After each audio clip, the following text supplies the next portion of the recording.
Honor, courage, tenacity, sacrifice. And finally, the only thing that remains is... Cheer up, young lady. There is no need to shed tears over a glorious death. All farewells in this world are sorrowful, Lord Nias. No, young lady.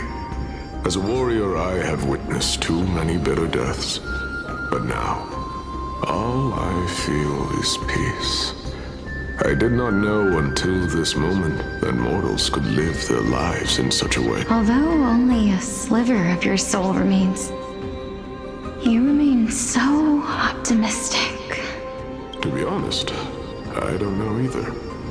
But I am certain of one thing. This is not I am just enjoying what remains of my life to the fullest. Enjoying? Indeed. Along this journey that we've taken together, not only have I changed the world, I myself have also changed in the process.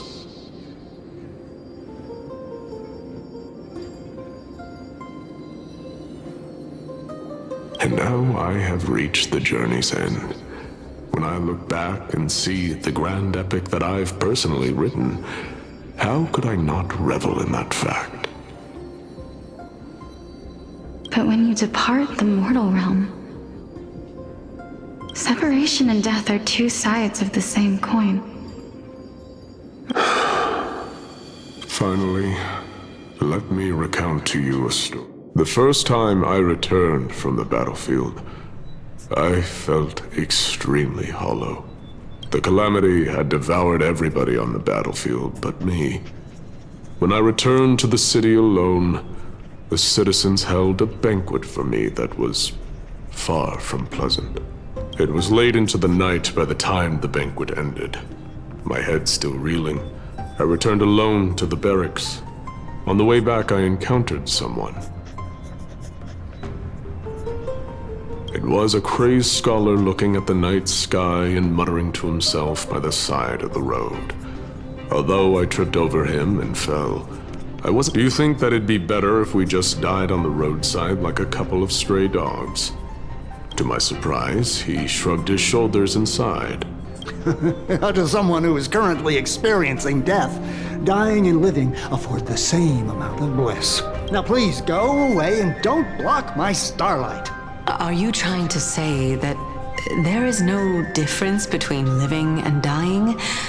That's exactly what life is. And death is but a scale to measure how valuable the journey was. Journeys and epics are only glorious and magnificent because all things eventually fade to dust.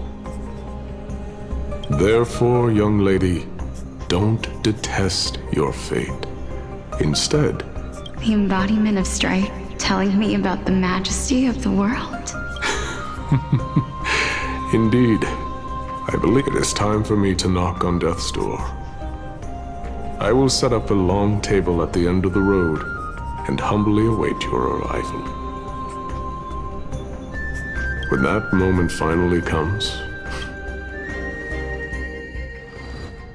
I knew this day would eventually come.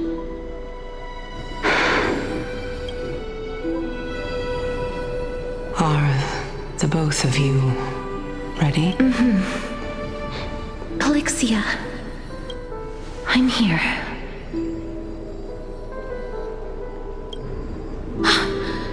What? This...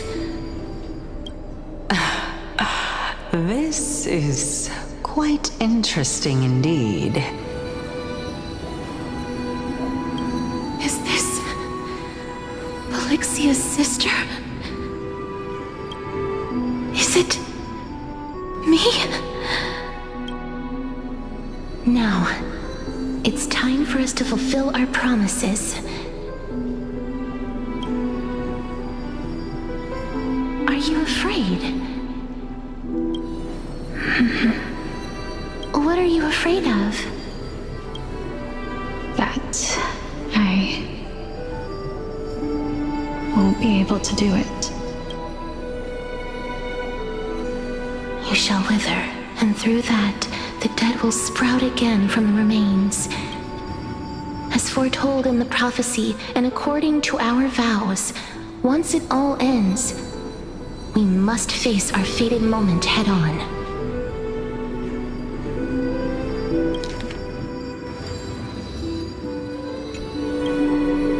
Even if it was prophesied, do we have no say in the matter?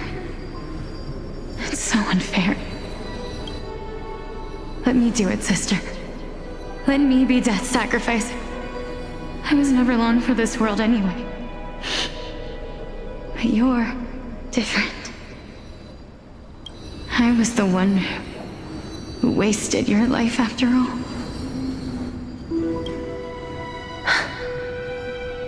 You're wrong, Polixia. I don't think that my life was wasted. Just the opposite.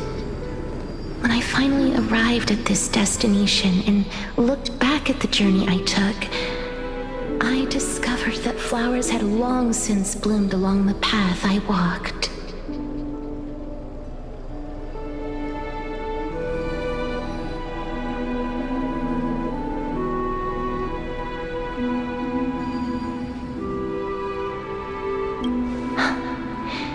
It was you who sowed the seeds for this sea of flowers. One that is more beautiful than the promised land at the end of the world.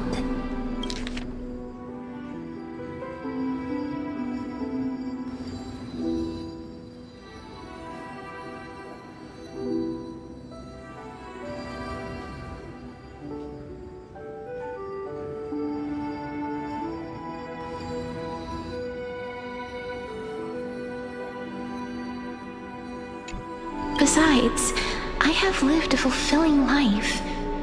Even though I was fated for sacrifice, none of the things that I've experienced will dissipate. How could my memories of you ever compare to the actual you? Well then, tell me, what exactly are we?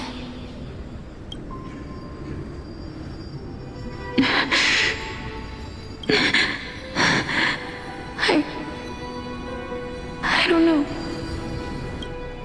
I don't know either.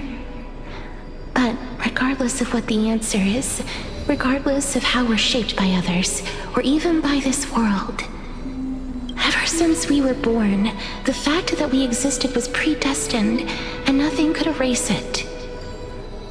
This is why I will always, always be by your side. We're twins, after all.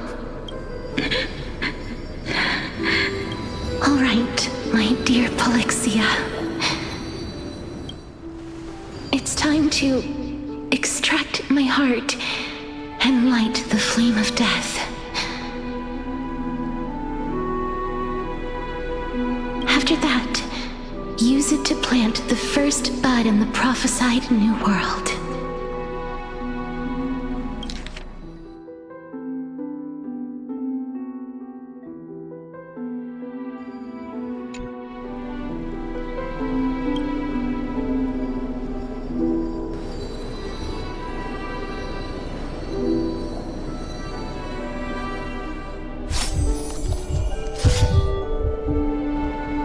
If I imparted my knowledge of the art of alchemy to you, would you use it to resurrect someone? Death is inevitable. In the days to come, if such a mighty power really existed, I think I would use it without hesitation. Even now, my answer remains the same. This is why, sister, I promise you, in the prophesied new world, I shall plant the first bud on your behalf. Go now. Return to the ocean god's treasured pearl, our hometown. I shall open wide the entrance to the Netherrealm and grant you a second life. The living beings on this earth shall respond to my call and lead you to the sacred daylight.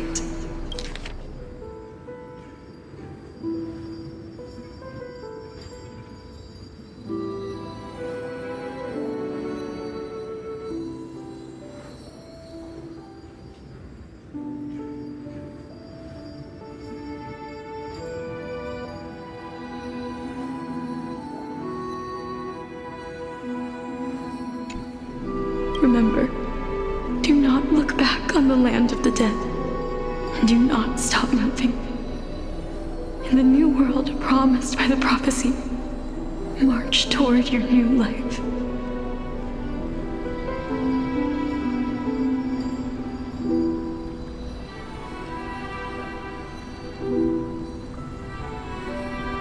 As for the price of our equivalent exchange, let me be the one to pay it.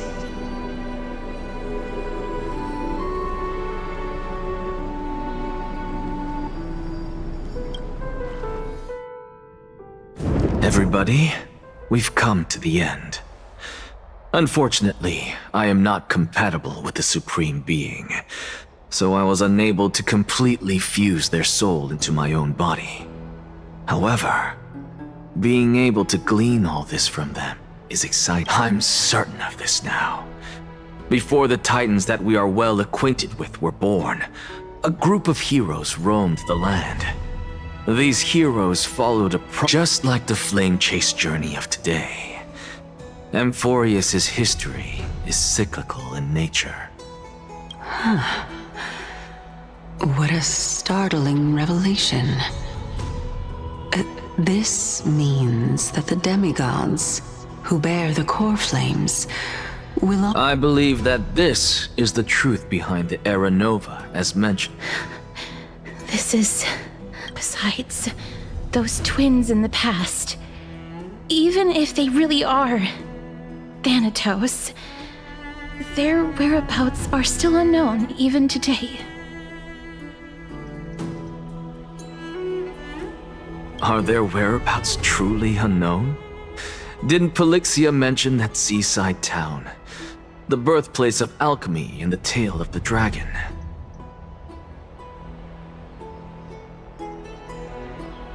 In our world, there exists a city which perfectly matches that description. But the people there worship Vagusa and bear no relation to Thanatos. I have also never been to that place, as in the time of Idonia, it had long turned into underwater ruins. Take this. This is... the new Sporist masterpiece, the Philosopher's Stone. It was made by transmuting all of the sages' wisdom into a single entity, with their flesh and blood as its foundation. Remember? I've mentioned before that the art of alchemy is all about conversion, tempering, and ascension. This process also applies to the pursuit of truth.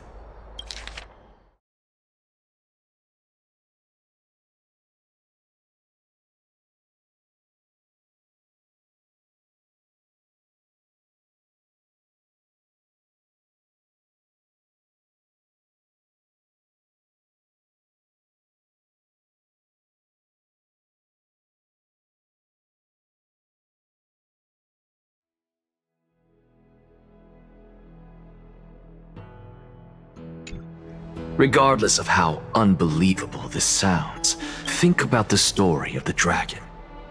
This stone will lead you to your real hometown, allowing you to reform the door to the Netherrealm and discover Thanatos' fate.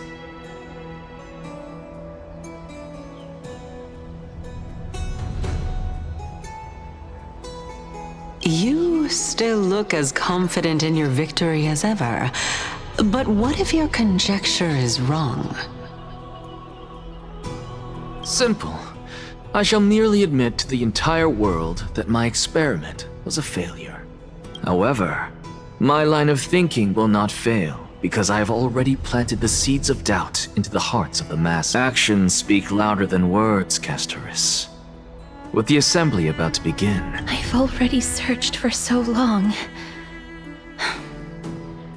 But before I leave, I have another question. What exactly did we witness just now? That was the world imprinted in Kefali's soul.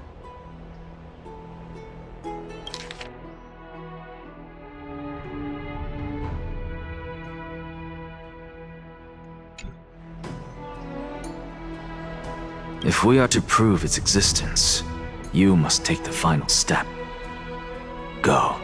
I understand. Hey, child of humanity. Don't get antsy. I still remember the question you posed to me. As a scholar, I do not wish to offer up ambiguous conclusions. I merely wanted to ask, was that stone transmuted from your heart? If so, rebirth is no longer an option for you.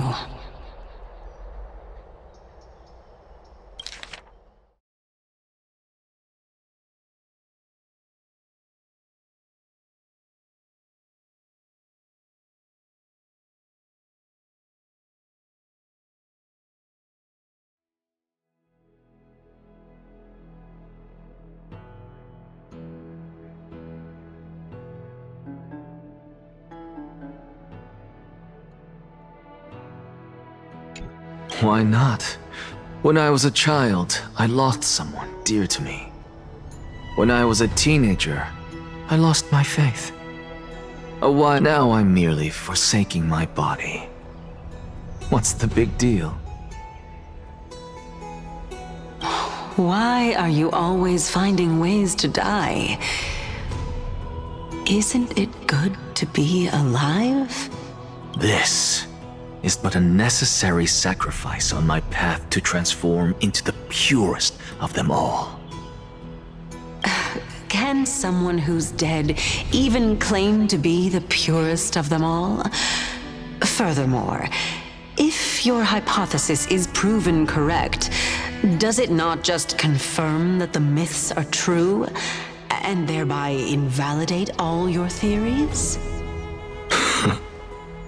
No, it's just the opposite.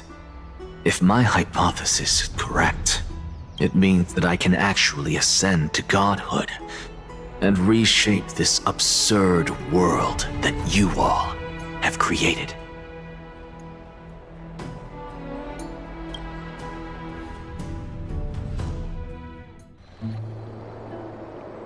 That's a lot to take in at once.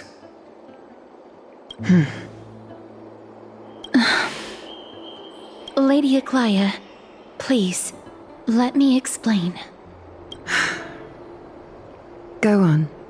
You know that the core flame of death has always been the greatest unknown regarding the Era Nova, which is why both you and Kindness desire to gain the power to control that core flame in the approaching Citizens' Assembly.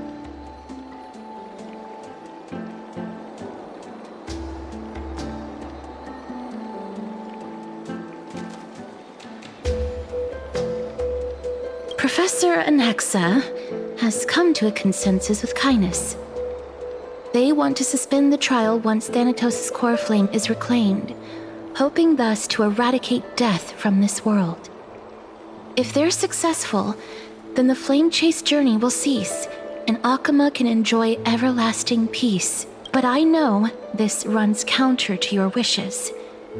So long as we do not usher in Era Nova, the Black Tide will never be eradicated.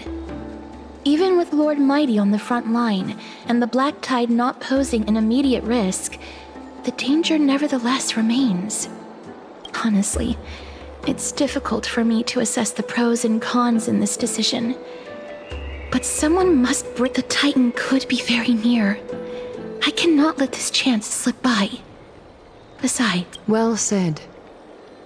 You already had every reason to seek an audience with Thanatos. It's that great performer who has weaponized your wishes and placed us in this difficult situation. A world without death. Do you desire that too? If fate dictates that my path must oppose yours, I will do all I can to resist it and protect what I aspire to achieve. Lord Mighty showed me that without taking the first step, all talk of what follows is moot.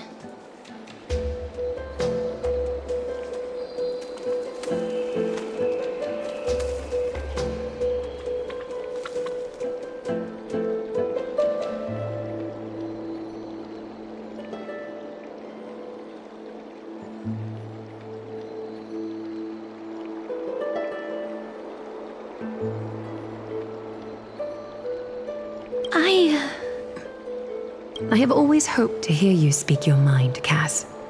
And I am glad to have heard your true thoughts. Styxia. I visited that place in the past. Though it is now an island surrounded by the river of Souls torrents, it's not hard to see its former splendor. Go. I will not stand in your way. As for you, you are someone who has cheated death. I believe you have more than enough reason to make the trip with Casterus and meet the god of death himself. Casterus, I too look forward to your journey. I wonder what kinds of new interpretations your completed story will bring to the Flame Chase journey.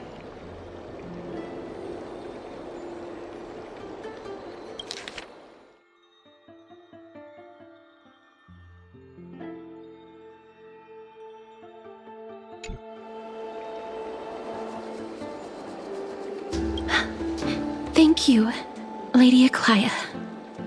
I hate to put a damper on this heartwarming moment, but if Styxia is now an island surrounded by the river of Souls torrents, then how do we find a way in?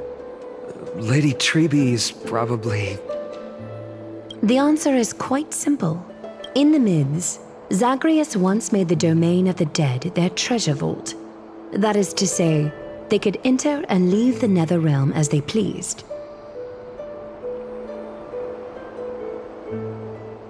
And if they could do that, then it follows that the demigod who inherited their divinity must be capable of the same.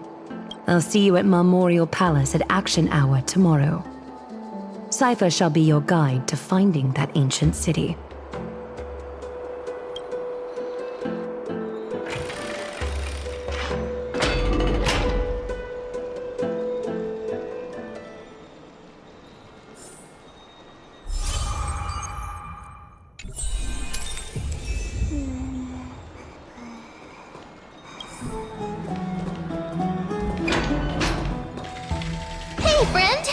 Is the debate finally over?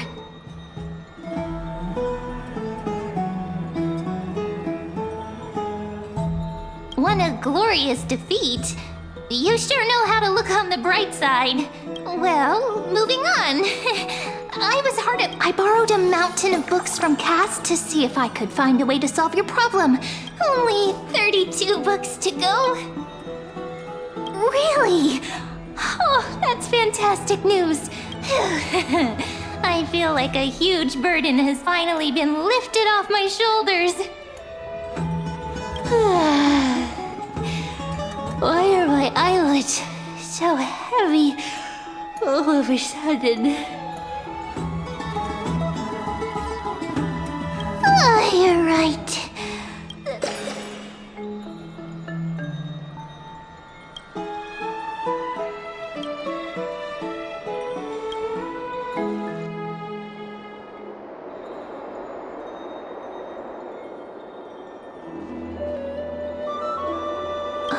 Cass? What a surprise. Lady Treby.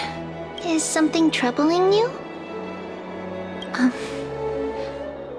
I just wanted to speak to Lady Trian for a bit before I set off. No matter how breathtakingly beautiful Styxia once was, the place is now the domain of the departed.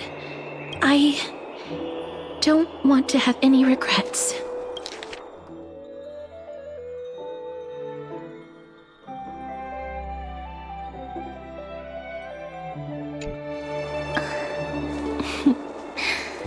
Has anyone told you that your eyes are sparkling today? Is that a figure of speech? In the past, when you did smile once in a while, all of us could see that your heart remained troubled even as you smiled. Lady Treby, you know perfectly well that see you tomorrow is nothing but a white lie. I hope your toughness is not a mask hiding a lonely heart. Cass, you hardly ever talked of your past. None of us knows what you went through, apart from Maggie. But we know it must have been filled with pain and hardships, as it is the fate every Chrysosaur is destined to live out.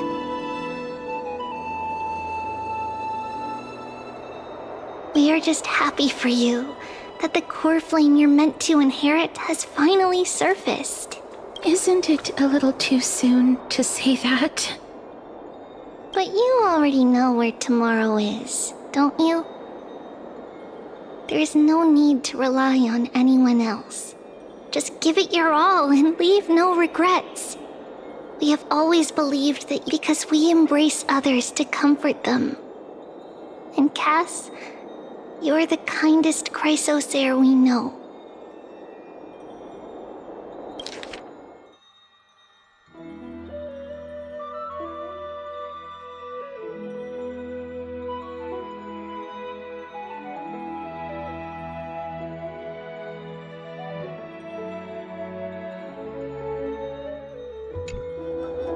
Thank you, Lady Treby. This feeling... it's hard to put into words. I suddenly found myself with so many wishes. So much I want to accomplish before setting off. Then go do it, Cass. Trian was actually working on a surprise gift for you. It's a pity she didn't get to finish it. But now, so, let's meet back here when you return from Styxia. Safe travels. See you tomorrow!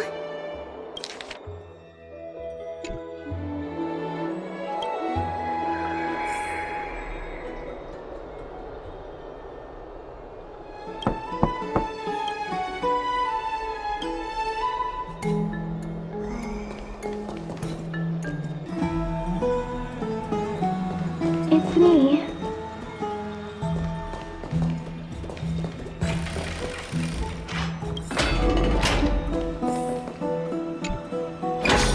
I hope I didn't wake you.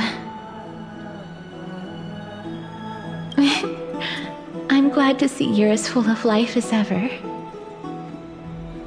I'm here because of private matters, actually. If it isn't too much to ask, I'd really like it if you could come along with me to retrieve something.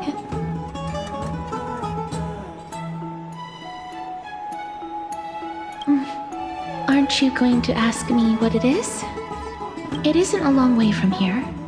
Shall we? I'd love to go in and take a look.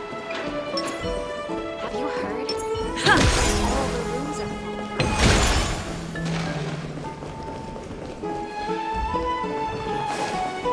They can dispel the black tide. The streets are packed.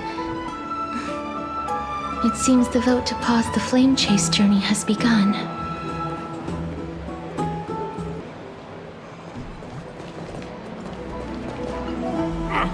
I want to vote! Tell me how I can vote!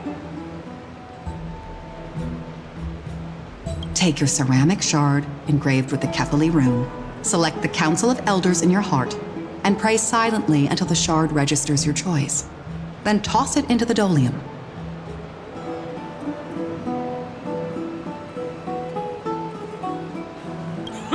The Council of Elders? More like the Council of Buffoons? The Black Tide took my hometown long ago! Who are they kidding with bringing back Eric? The Titans are just. So long as we do not overstep our bounds again. Oh, please. The time when these deranged Titans should have vacated their spot to the demigods is... And I pray that Talantans smack some sense into you with their scales. We shall see how this turns out. That was... quite a...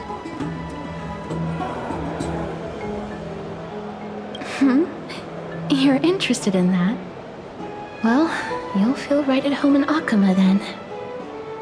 To this day, I still find it almost unreal that Akama is the only place illuminated by light amidst the crumbling ruins of Amphorius. And its people are even holding votes to reconcile differing opinions.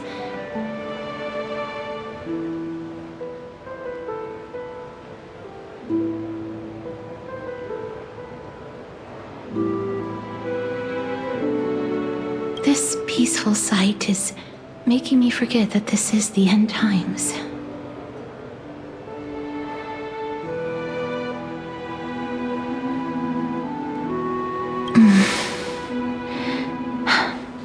Before coming here, I had lived for many years in Idonia, a city of rime and frost.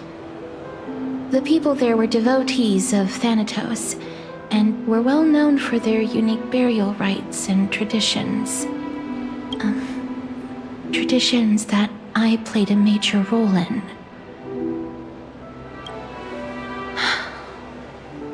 Yes. You now know me as the Mortician of Akama. But back in those days, I was Idonia's Maiden of War. I was trudging across the frosty plains on my own when the Idonians found me. They saw the curse in me as a blessing from Thanatos, and believed that my hands could correct the Eracrisia's mistake and lead them to meet the great god of death.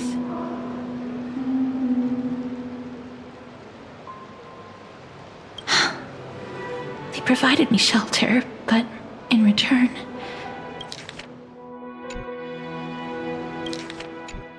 I was expected to grant merciful deaths to war captives, prisoners bound for execution, and heroes alike.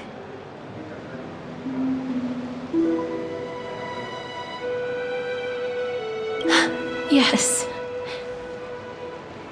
No matter how kind or cruel the means, nothing can change the essence of death. Taking away someone's life is never worthy of religious worship.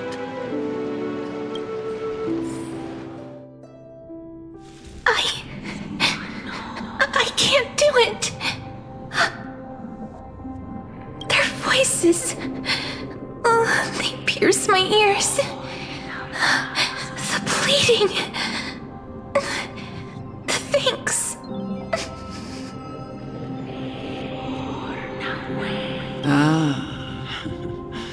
I know that feeling, child. I was once as lost as you are now. But you must respect those walking towards death, just like how you should respect yourself as the Holy Maiden granting humans glory and liberation.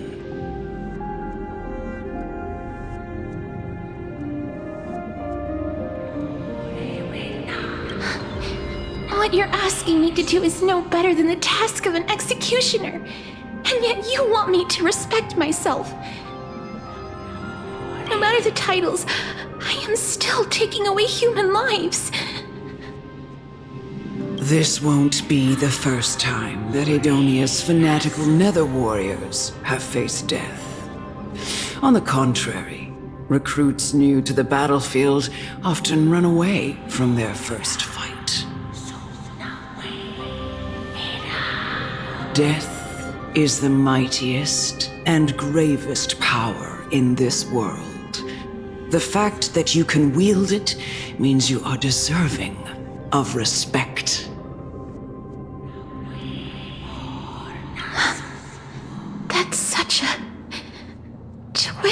reason. Then let me tell you a story. In Idonia, the great swords commonly used by executioners are called Draconian, in memory of Drakon, an elderly executioner. The sword has 3 air holes along its body. If the sword is swung down swiftly and accurately, the holes would make no sound, and the executed would also depart this world quickly. But should the executioner have any hesitation, the holes would produce a piercing whistle. On that key, every executioner after Drakon is to hone their sword skills every day in preparation of future executions. Every swing of their blade must be more pain for the dying, as well as pain for themselves. No. I can never get used to this. You misunderstand, child. I am not telling you to get... I'm asking you to consider the source of the dead's suffering and use that knowledge to fortify your future touches with more and more determination.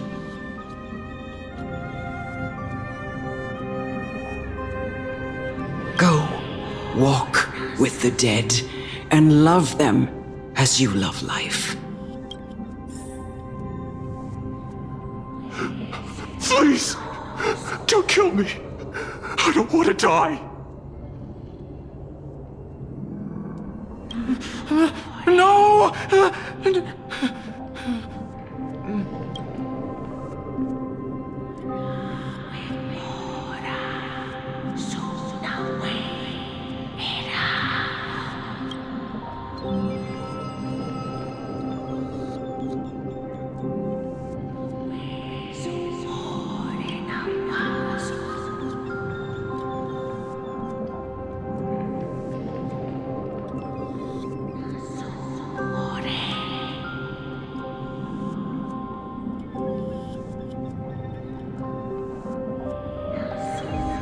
May you gain some insights through his sacrifice.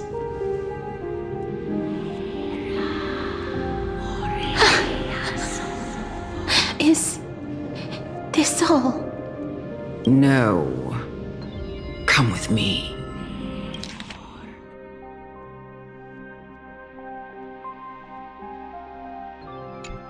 This is just the beginning of your life as the... You executioner!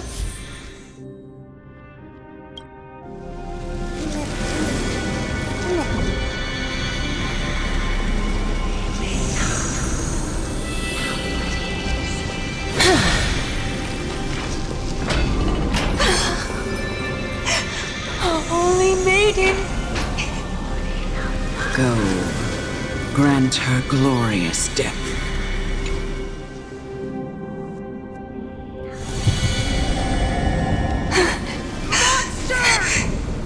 Thank you. Do it then, executioner.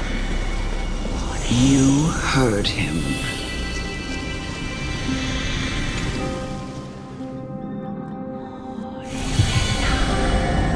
I curse you to live in eternal pain.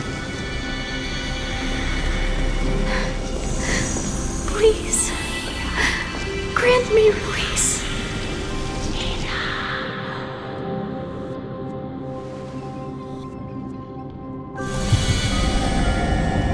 When will this ever end?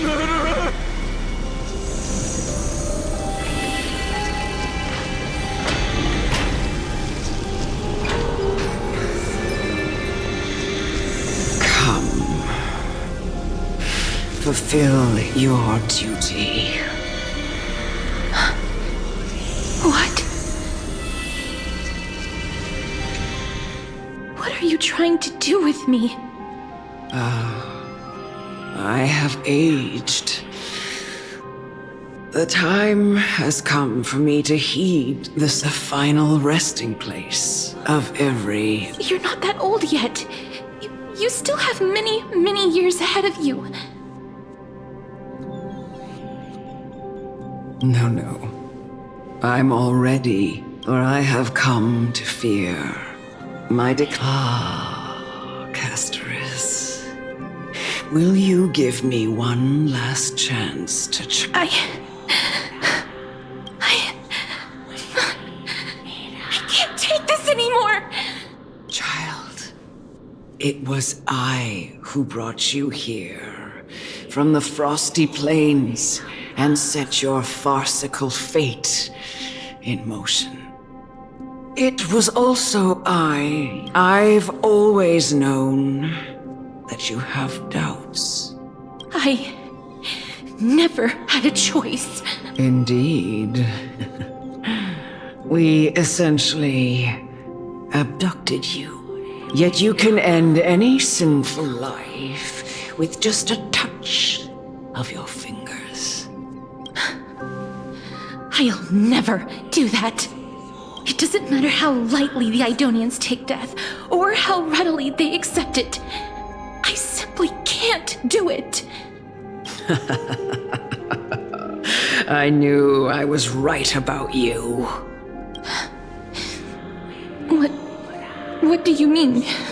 I've taught you and cared for you as my own daughter all this time because of this blessing that's been with you since your birth. I know no one. In the eyes of an Idonian, death is the end of all life, a destination.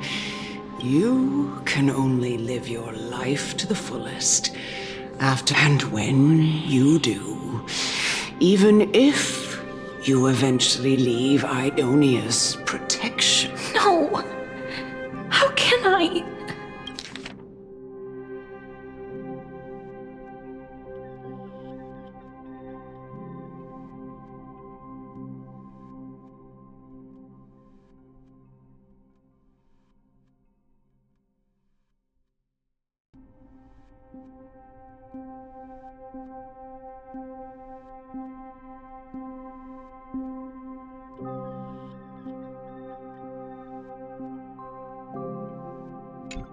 Come now.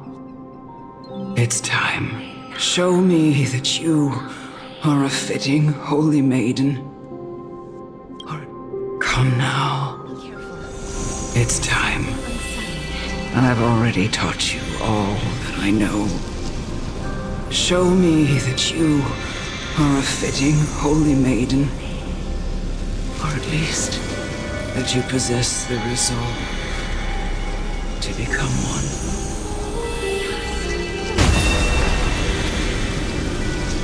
Emerge from your cocoon.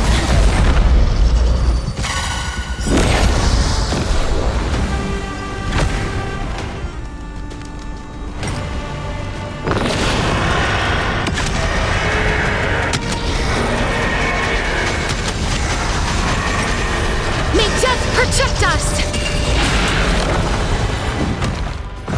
I underestimated you. Every petal, all will be swept away by the wind. Please cherish as you wish. Receive divinity. I'll see you off. Bloom.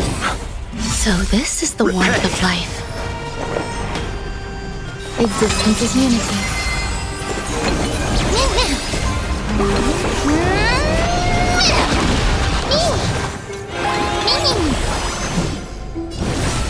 Root here. Some value, Receive divinity. I shall remember this one. Life is embrace a new life. Darkness with me.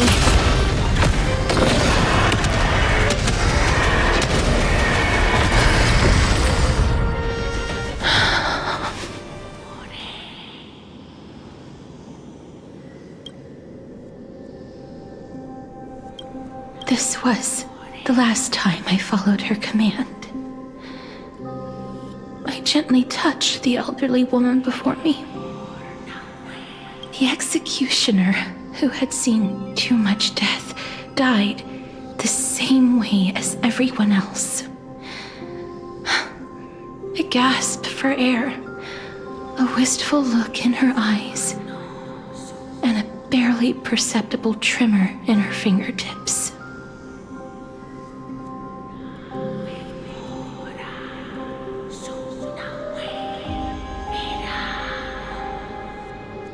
Elder Amunet, the person who tried to teach me about death, ultimately vanished like dew in the morning mist. She spent her life. I have nothing but respect for her. I erected a cenotaph in her honor in the marshes outside Idonia's city walls with the others I had laid to rest. Then, I said it was a long, long journey. I heard so many discussions about death along the way. Life finds meaning in death. It seems the most terrible darkness in this world. Everyone talks about its heavy weight. Some resist it, some worship it, and some even revere it. How did a disappeared titan become the deepest fear of humankind? And why do they haunt my dreams? I continued my travels to seek an answer. Initially, I was running away. Then, I started searching for it. I just want to know if my touch, if my embrace, can do more than taking things away. Can I make anything? Can I leave anything behind? I don't want to die. Please, I'm begging you, just let me go. I don't want to die, please. I don't want mercy like this. Just let me go. I need it. I don't...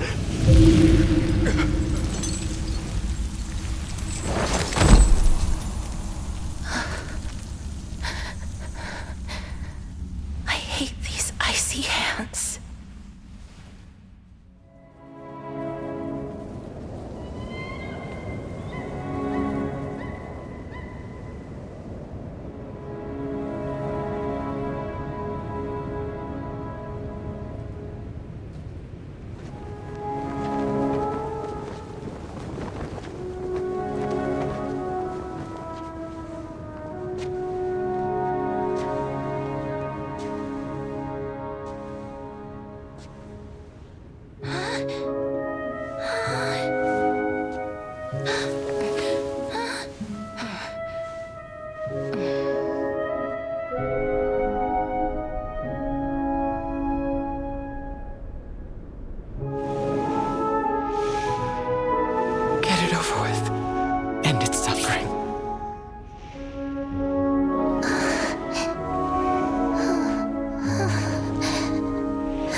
The Reaper has blessed your hands. Only you can grant them peace.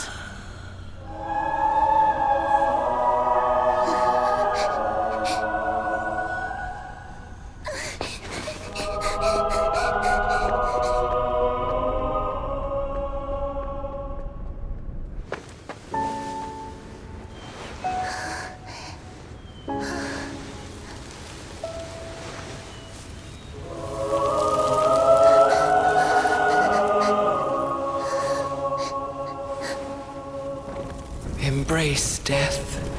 Walk alongside it.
Is that you, Casteress?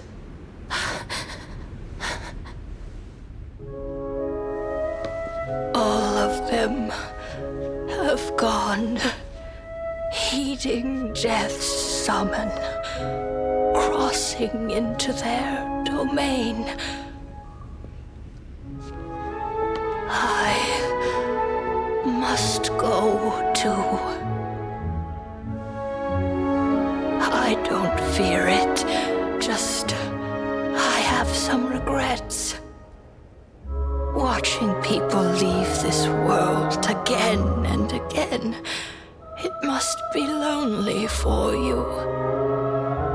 You must want to desperately embrace them before they go.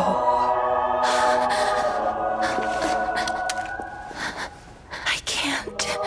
These hands, they're too cold.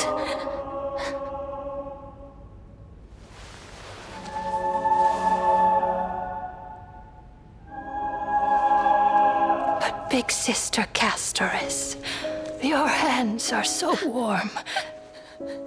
Just like anyone else's. So go on. Don't hold back. Give me a warm hug.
Can hands like these really be warm?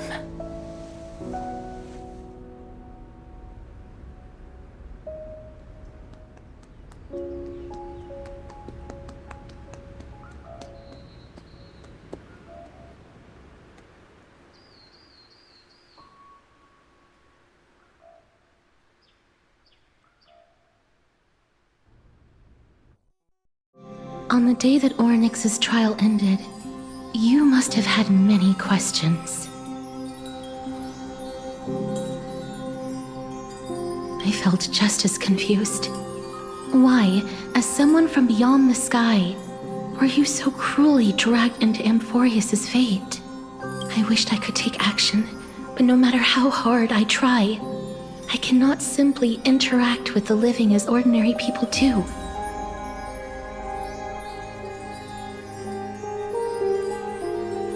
Even when we brushed against each other unintentionally in the grove, when an almost unattainable hope finally welled up in my heart.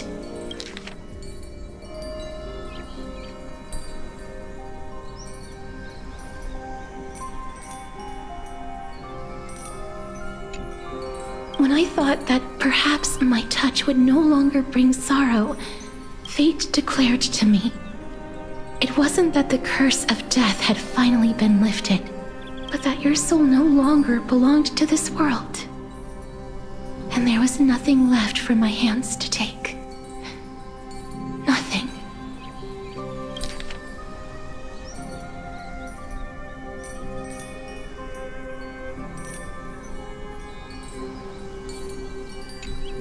And did I really think this time would be any different? It's not that I don't understand this reality. Having walked such a long road, I am still unable to find the answer to life and death. I am resigned to eternal despair.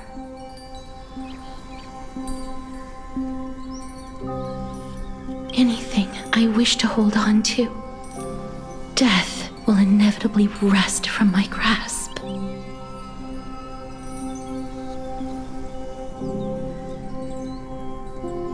that moment on, I lacked the courage to confirm it again. Until Ornyx laid bare the...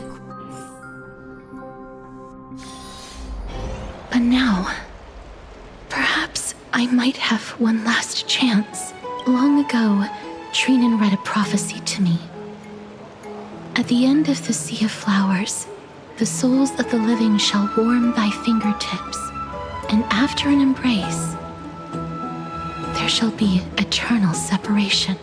I found no surprise in it, for her words sounded not like a foretelling.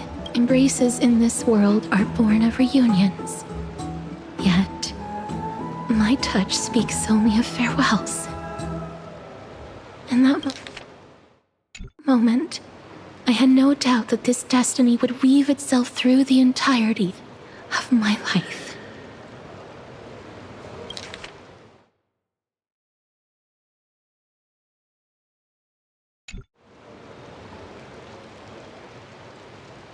And yet, things have taken a turn for the better. Now that I can finally have an audience with Thanatos, perhaps I can rewrite the meaning of that fated prophecy. I have no reason not to give it my all, for your sake.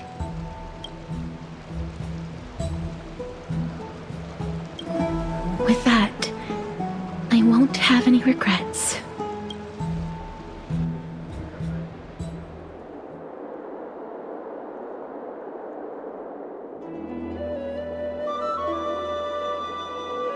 Let's put that aside for the moment. We've arrived. I want to retrieve a small gift I specially prepared for you. I made it myself, like the trinket I gave Lady Trianne. The journey to seek an audience with the Death Titan cannot be an easy one.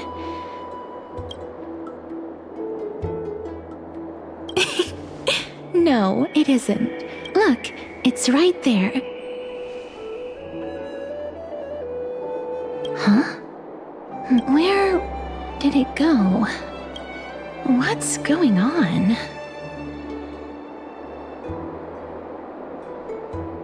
This is the coin of Zagreus and a slate. It's a Lady Cypher, the demigod of Zagreus whom Lady Aglaia had spoken of. So many years have passed, yet she's still announcing herself in such a crass manner. Let's just do as the slate says and look for Lady Cypher.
Look, it's right there.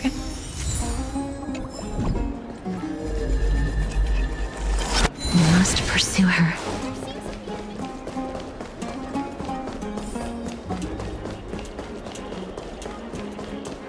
Huh? This is a trick she left for us.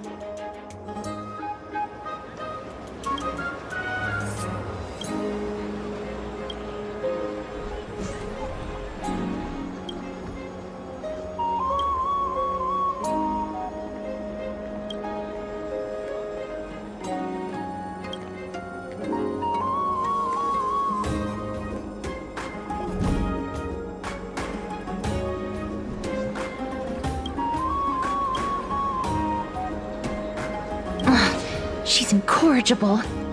Follow me.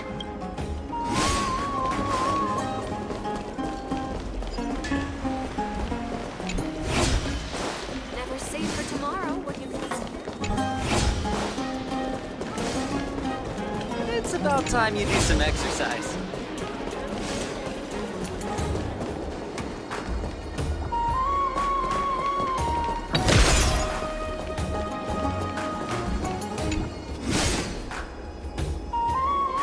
Exactly the kind of... This is how it...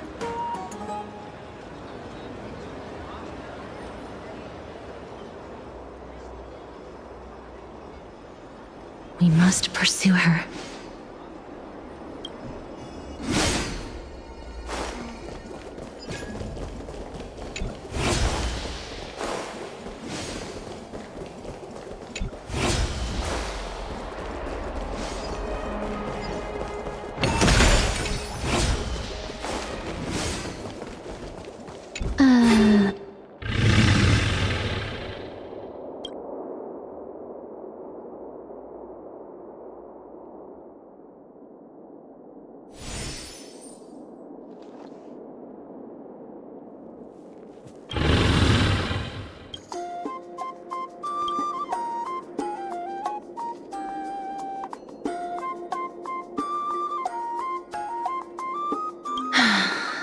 Lady Cypher, please come on out. You're still careless as ever. Shouldn't you keep such a precious gift near your bosom? Since you know it's a gift for someone else, please give it back to me. Stop hiding among the people and letting the wind carry your voice. Now, since I know it's a gift, that just means I need to milk its worth. The children of the wind never stay for long in one place. Unless... Name your price. I'll give you help.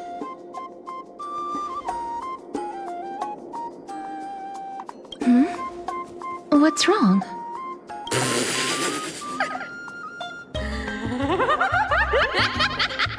No wonder they call you Princess Homebody. Why don't you two come over to my place? It'll make a better venue for proper business discussions. You can find where I live through the wind. Piece of cake. I can do that even if I can only sense your soul. All right, I'll see you there. Oh, by the way, everyone cool with me collecting a deposit before we reach an agreement, right? Now, come this way.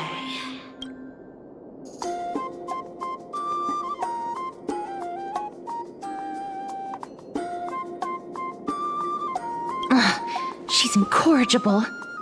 Follow me.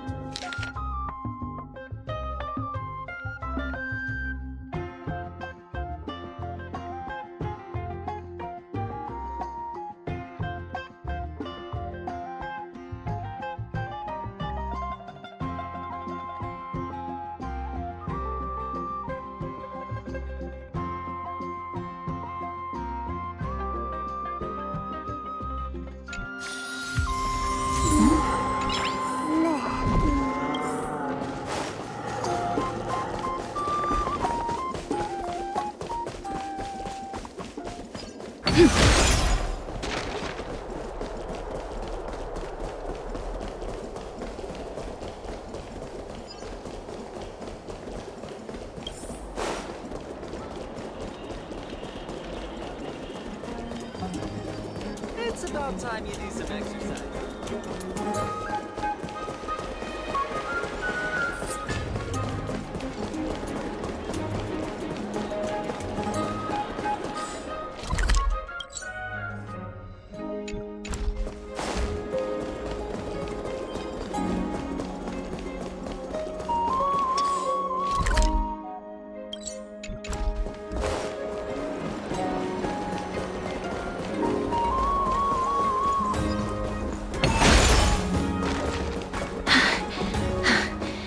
Here we are.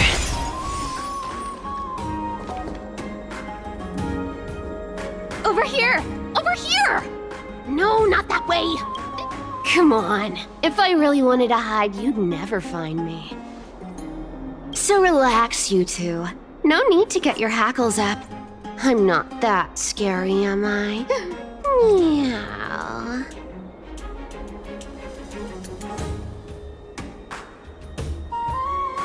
Whoa, that upset? Calm down. I'm just putting on a show with the meowing. Some people might have been into that a millennium ago, but it's long since gone out of style. Loosen up, buddy. Shall we get down to business? Give me the jewelry piece first, or everything's off the table. Oh, come now. Don't be so upset. Relax. Relax. Look, isn't the view here just great? You can see what everyone is doing and where they're going, and they won't even know you're here. Now that we've broken the ice, let's get to the point. Everyone, the seamstress found me and wants me to take two. The Council of Elders also found me and wants me to make sure the core flame of Thanatos ends up in their hands. And last but not least, I'm telling you that I'm not interested in doing either of those things. Don't go look for the Death Titan.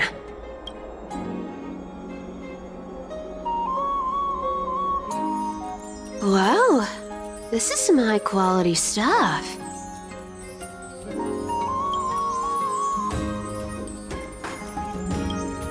And this room is full of it. How much are these worth, Some of it is family fortune, while the rest came from my business as a dressmaster. Don't liken the flame chase. Wow, I should have busted down your door instead of going around like a thief. Well, spill. Payment for doing work.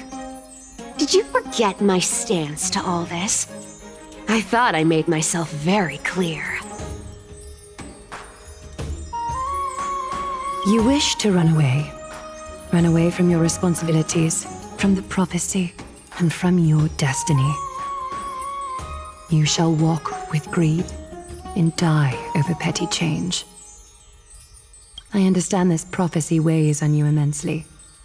That is why I have never reproached the demigod of trickery for running away. But I need you right now, so don't turn me down. You know, maybe the gods got your tongue with their golden threads, Aglaya. I'm not hearing any sincerity in your words.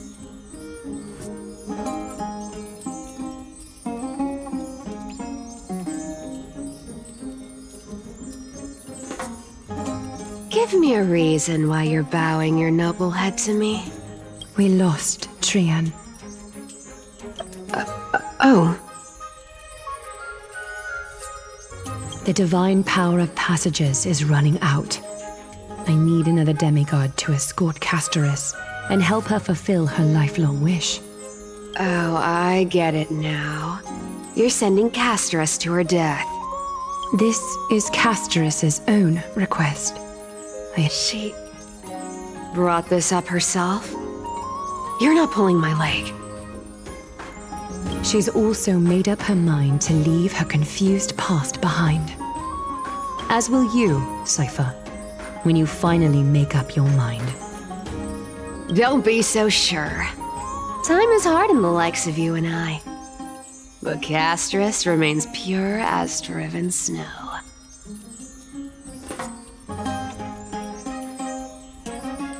She can always turn back before the end, you know? Maybe she'll remember Trian's sacrifice. Maybe she'll remember the countless martyred Chrysos heirs. Maybe she'll remember you, with your one foot in the grave. I ain't as optimistic as you about what she'll want to do. Tell you what, why don't I take this room of treasures as a security deposit? Go on. I bet she'll change her mind and turn back. Now, if I lose, I'll do what you want me to do. Return this deposit. You sound like you have all the confidence in the world. In that case, let's make a pact with those conditions. In conclusion, I want to win. So I hope you two can give up on going to Styxia. I'll give all the treasures in that room to you. And you can split it between yourselves. What do you think? Tempting.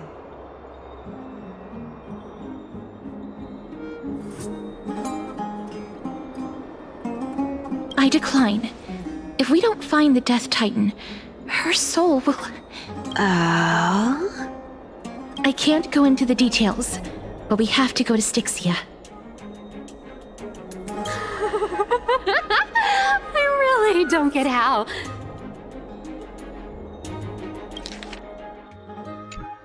Princess, homebuddy, you keep talking about needing to find Thanatos, about getting rid of your curse. But did you ever live for your own pleasure?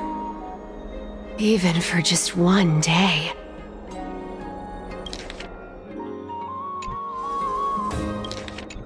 What are you trying to say? I'm saying, contrary to your beliefs, Aglaia didn't take you in just so you can die for her Aranova. The flame chase journey walks hand in hand with sacrifices. Isn't that why you're always running away from Lady Aglaia? Fine. Never mind. We all have our own problems. I ain't gonna say anything anymore. It's not like I was gonna honor that bet anyway. But listen to me. Styxia is no tourist destination. Sure, the treasures buried in there are 10, no, 50 times richer than Aglaia's vault. Yet, I've never been there. And I never plan to. Because even a demigod can't be sure they can walk out of that place alive. And now I'm supposed to escort you to Styxia. Sure. Pay up.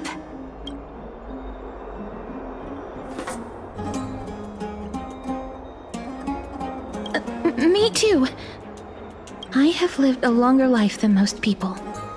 Though I'm not as good at doing business as Lady Aglaia, I can give them all to you. Then how are you going to live the rest of your life? Then I'll give you 90. No, 80%. Well, don't mind if I do. 80% of Castrus's savings and a bottle of dew of divine blood.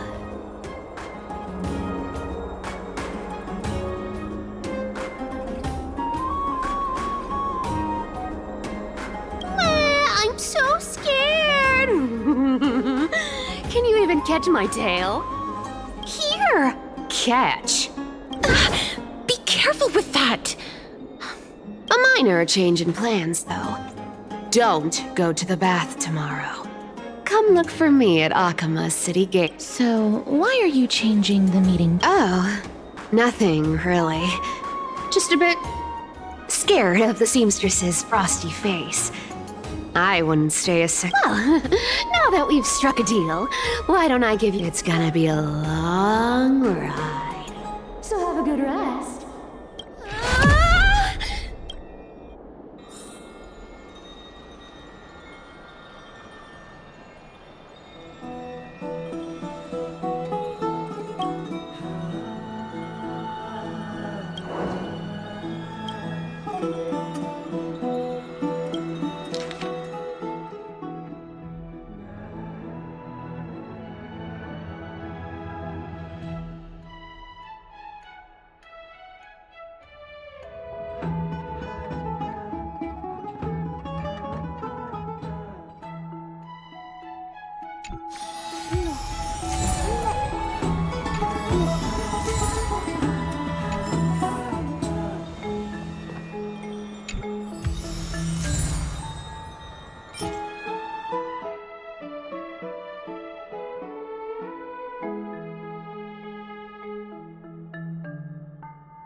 funny.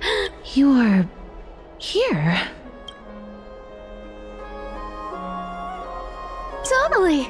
The trio team is the best set up to reach the finals. No need, I already told her. You sure know how to put me in a spot, Casterus. I need to try. Sorry. Aw, I was just teasing.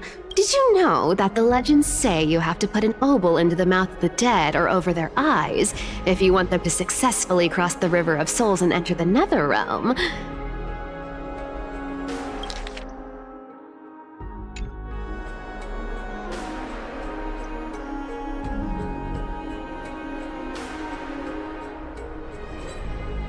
That's the fairy fare for entering the Netherrealm. However, I honestly won't ask you to pay this time. I'll pay. And then we'll just have to go through the motions.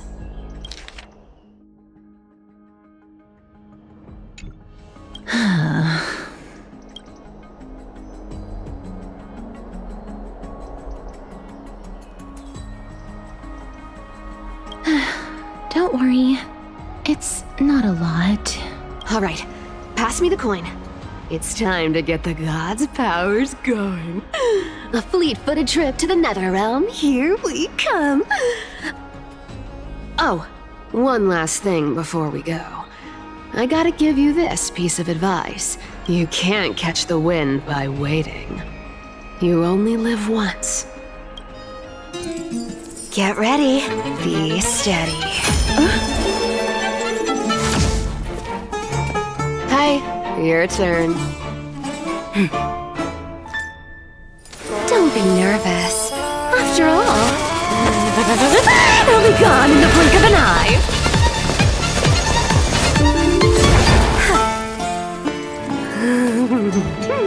All done. Bye-bye.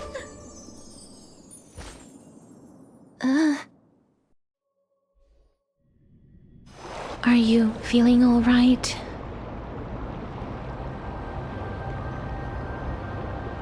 She's the demigod of trickery. When she flips the coin of whimsy into the air, she gains incredible speed that lets her travel anywhere in an instant. Just like how she clearly had no intention of lingering here for even a second longer. Don't worry. Mem's here to help.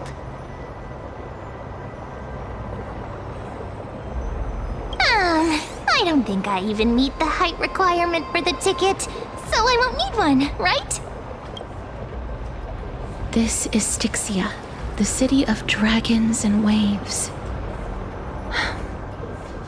Anaxa hypothesizes that the missing Thanatos is somewhere in these ruins.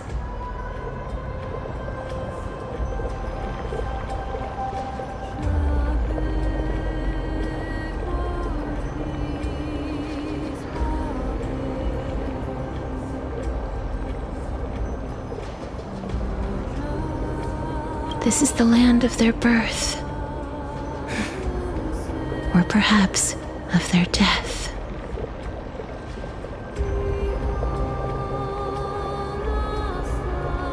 Anaxa had used a secret alchemical art to temporarily fuse his soul with Circe's and Kephae. And when he was on the verge of death, he was pulled by Thanatos and caught a glimpse of the flowing river of souls.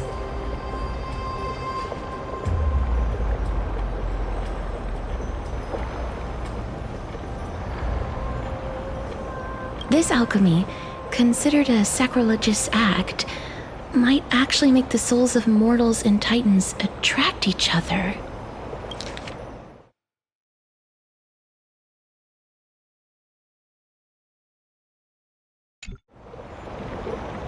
Even though Thanatos has been missing for 1,000 years, and even their followers haven't been able to find them. Oh, so are we going to use that Philosopher's Stone to...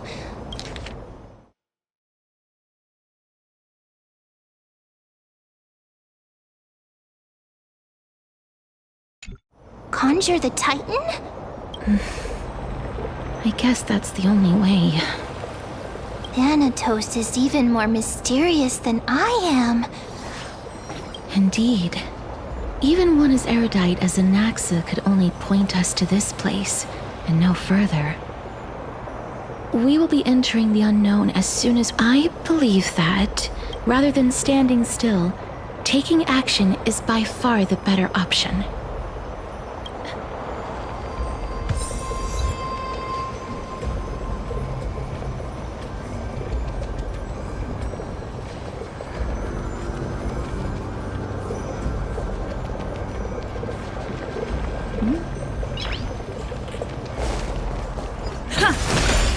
Go back whence you came. Go back. Ahead lies the realm of the dead.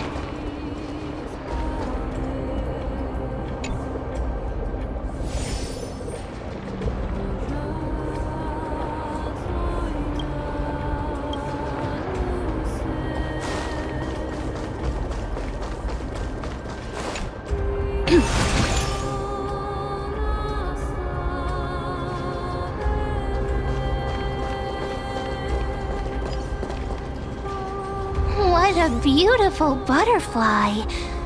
Is it talking to us? This is a eulogistic butterfly. They are found in places where many have met their demise. In Idonia, some think of them as manifestations of Thanatos' benevolence. By turning the lingering obsessions of the deceased into these creatures, it is as if the Titan has made life into a specimen. Others think of them as Thanatos' messengers that guide the departed to the nether realm. The second theory sounds more believable. After all, the things they're... Perhaps. But the fact that we're able to hear their whispers...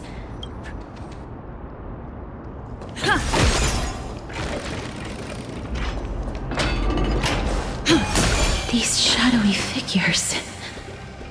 Are they illusions reflected by the River of Souls? Mommy told us to go ahead first, but... 1, 2, 3... I don't even know how many. Perhaps Mommy will be back. Once you finish counting the days. 1, 2, 3...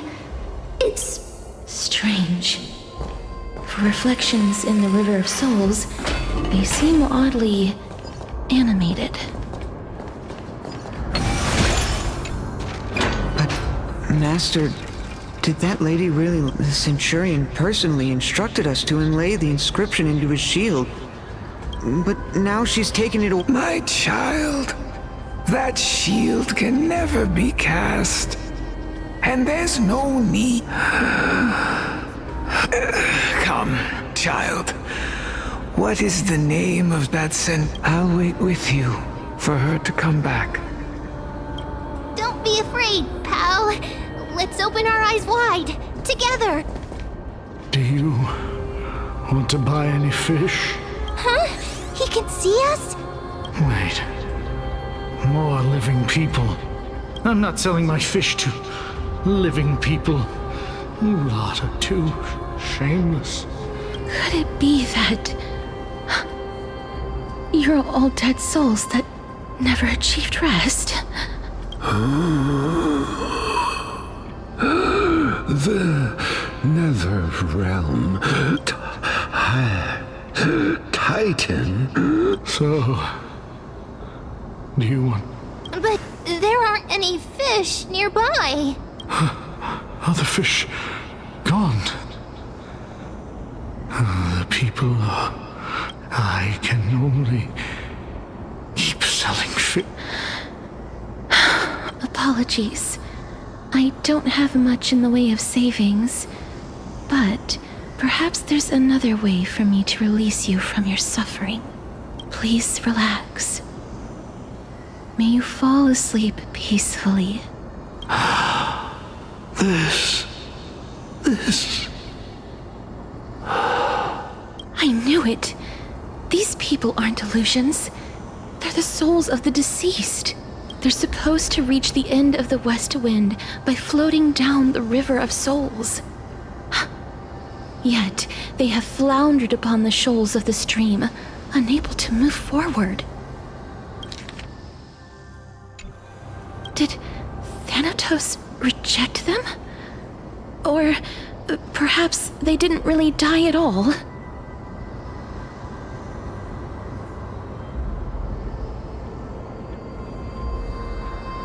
I have no idea. This circumstance is completely unprecedented.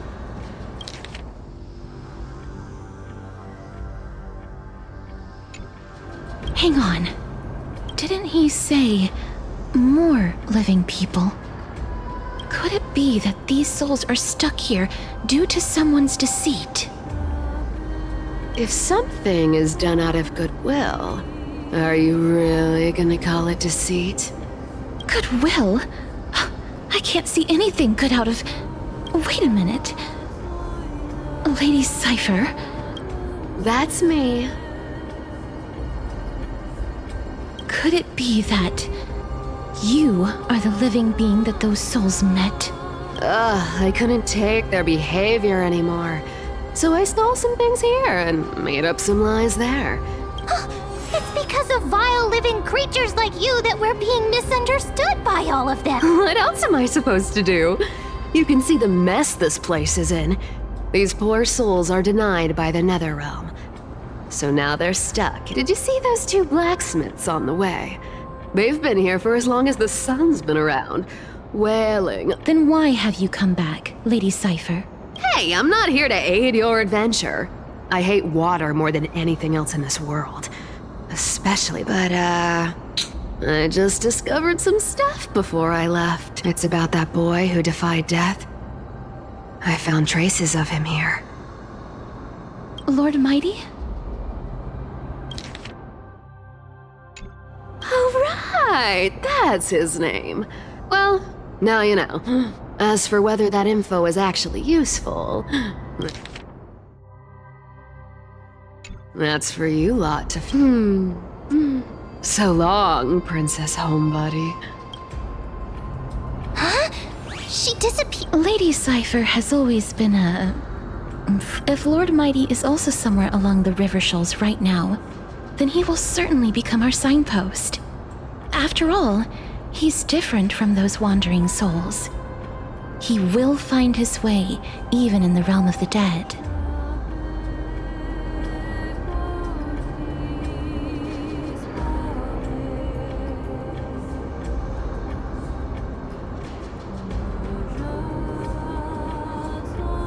Don't worry. It's time for me. Ornyx's rune of recollection is nearby. Use prayers to return the river to before it got flooded.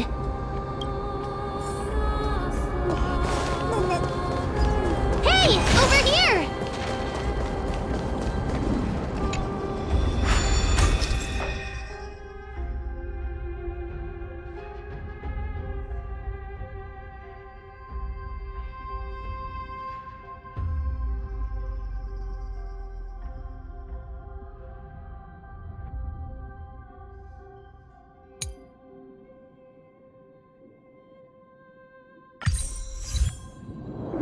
Ornyx's miracle has appeared. Amazing! It's like we're inside a giant bubble. Even the river got parted.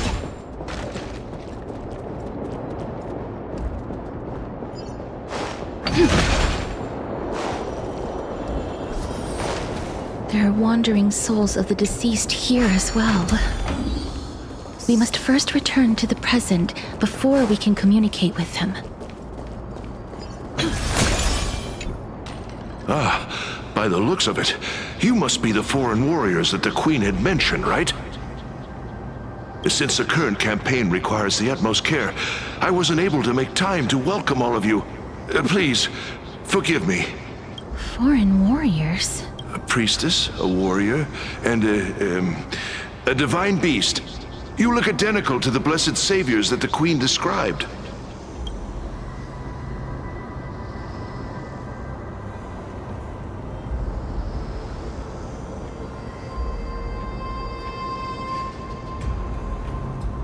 A campaign? Who are you campaigning against? Nobody knows. As of now, of the scouts that went ahead, only one has managed to return. He says that the land ahead is a forbidden land that should not be approached, as it is the doorway between the netherworld and the mortal realm.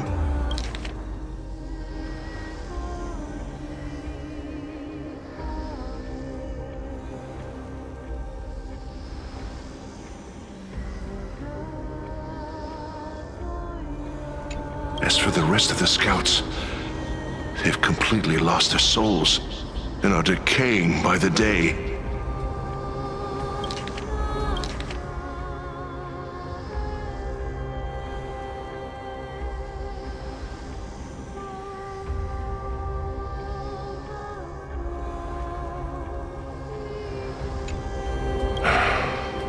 While there is still dissension within the city, the scholars agree that this calamity was so unprecedented that it needed to be given a new designation.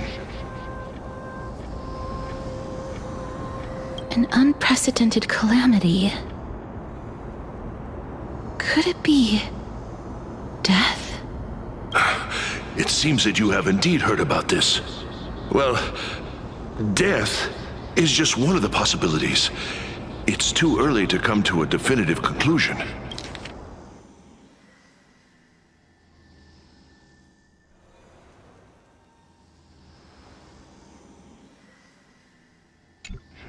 A world that has never seen death. Looks like these people lived in the era Chrysia before. May I ask, where is the scout who managed to come back? So he returned to Styxia. He only had enough left in him to last no more than half a day. He said that he witnessed the demonic specter of an evil dragon at that treacherous land. The apparition opened its giant maw and devoured everything in sight, and thus brought Styxia that thing called death.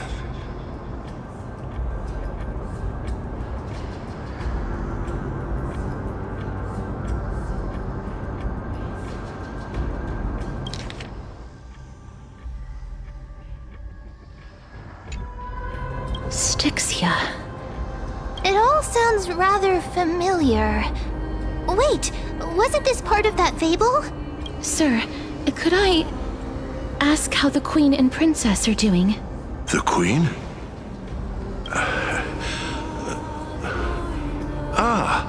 By the looks of it, you must...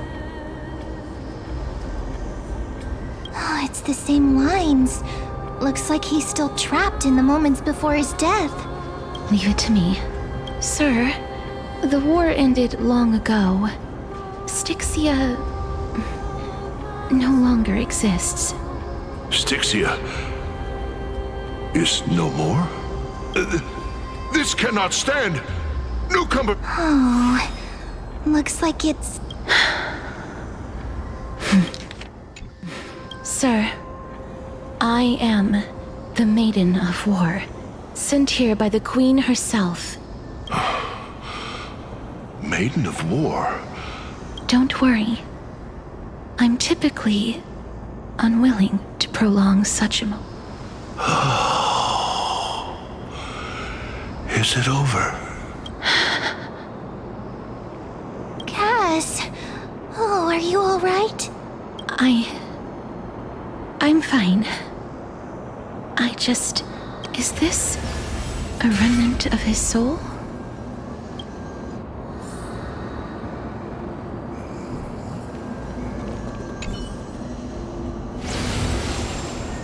Well then, why should I place my trust in you? Holy maiden from afar. Wait, this is... I don't quite understand what you're trying to say. Since the prophecy has already pronounced your name as Chrysos, heir of death, Akima ought to treat you as an esteemed guest. However, you seem to have no intentions of concealing your involvement with the Council of Elders, while most likely being aware of my issues against them.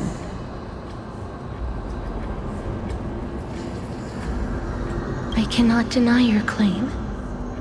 It was the Council that offered this room to me, and they had only one request. They want the curse of death to be.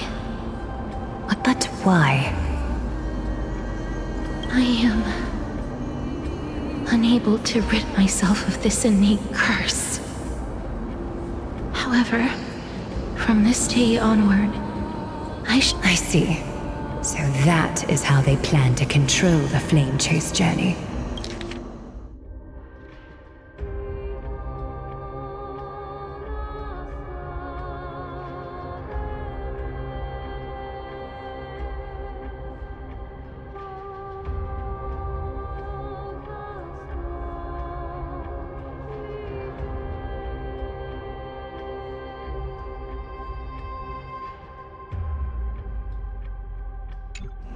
They have shifted the heavy responsibility of granting death over to me. If I ever become obsessed with executing people, they will then have ample reason to terminate the Chrysos Heir's journey. And yet, you seem to... That's because the fate that we were born with is a burden far heavier than that of an individual's life. I've woven many unforeseen events into the tapestry of fate. Tidy up your precious garments and come with me. Akima welcomes you, Castro.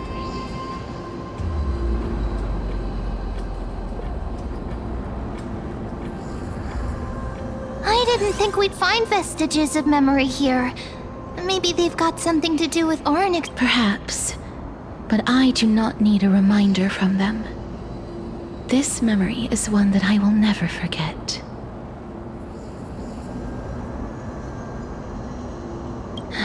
Indeed. While my relationship with the Council has always been quite ambiguous, Lady Aglaya has never taken any precautions against me. I really want to repay her for that trust. But why would this memory appear right now?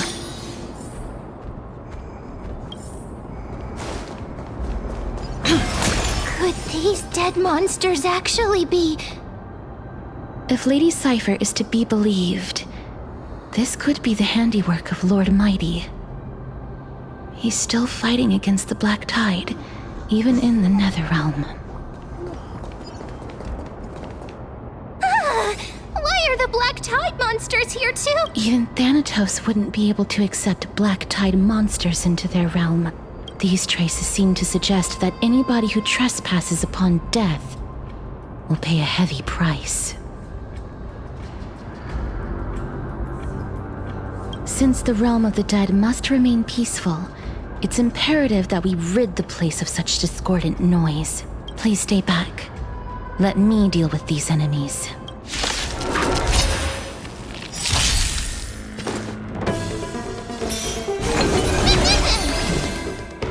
Root here. I'll see you off. Eternal step. Dead return! Receive divinity. Repay. Please cherish this as you wish.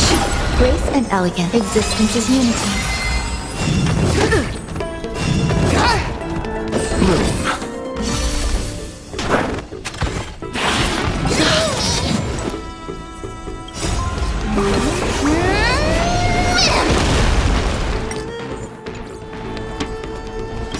Embrace a new life.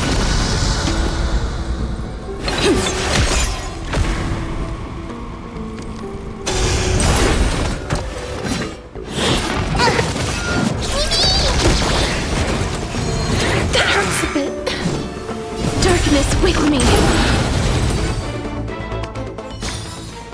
Reach the end of The path ahead is blocked by the River of Souls again. In that case, let's go back to the past. This miracle sure is handy. This is yet another aspect of a Titan's. If Dan Heng was around, he'd definitely be able to raise the waters of the River of Souls into the sky. If Lady Hycelens was still alive, I think she might be able to do that too.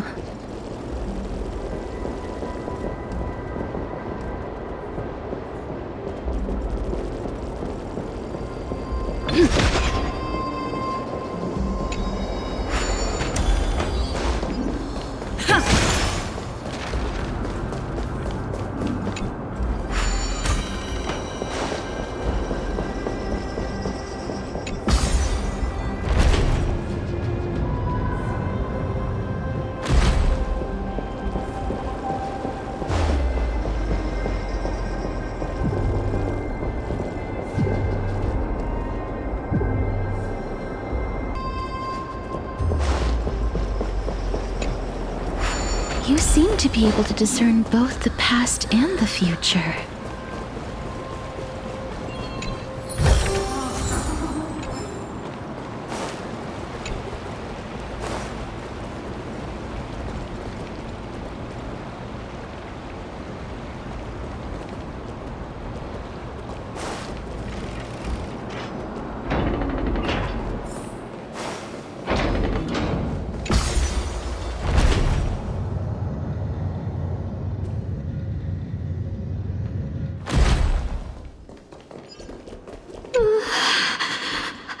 Why isn't there a god yelling in the distance?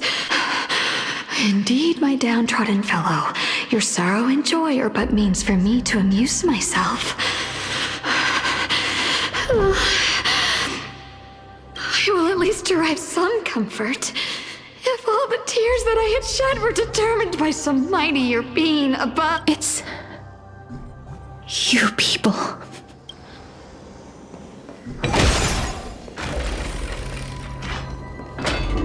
Oh, this place must have been a beautiful courtyard in the past.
Please excuse me.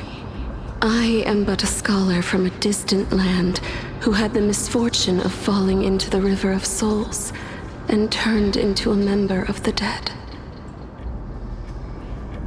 Huh? This one seems... Oh, I was merely speculating. But it seems I was right. And you... I reckon... I'm sorry. I cannot bring you back to life. However, should you desire it, I can end your prolonged limbo. I'm well aware of that. That's because I didn't fall into the River of Souls by accident. Why? If you could see the life I've led, then you would not reproach me so. My life was far too miserable. But I did not expect things to stay the same even in death. What a joke. In escape Circes above. What cowards humans are. I'm sorry. I'm also powerless to answer that question. That's all right. Holy Maiden, at least you are able to respond to me. Please, grant me death, Circe's above. Does this count as thinking till the moment I die?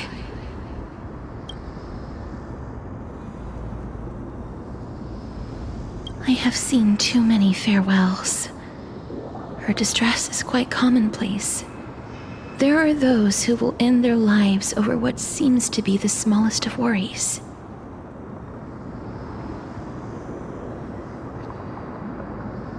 For some people, this power that I possess is a blessing rather than a curse. But I never managed to convince myself of that. Cass, are you still trying to create a world without death?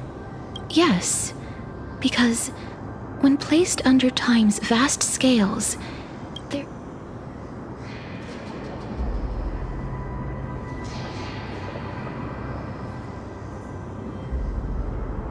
This is a wish that I've held for almost a millennium.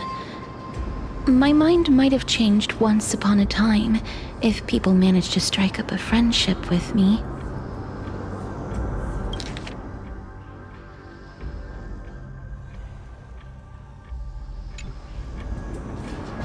But I've never been more firm in my conviction.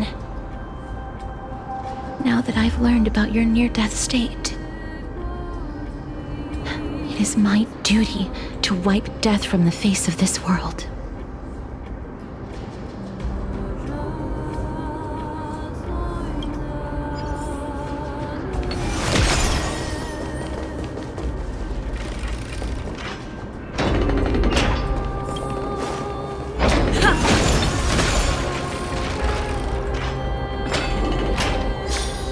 Wow! This place is so spacious. Is this the kingdom's vault? That's fine and all, but we need to lay down some rules. We're not gonna return to the past to... do we need to enter that doorway to climb even higher? But how should we get up there?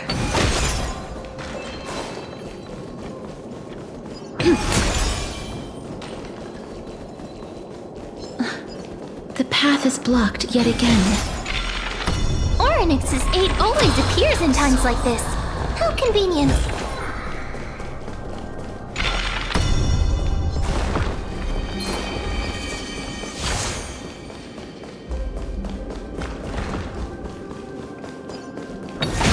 Look, there's even a platform lift over there.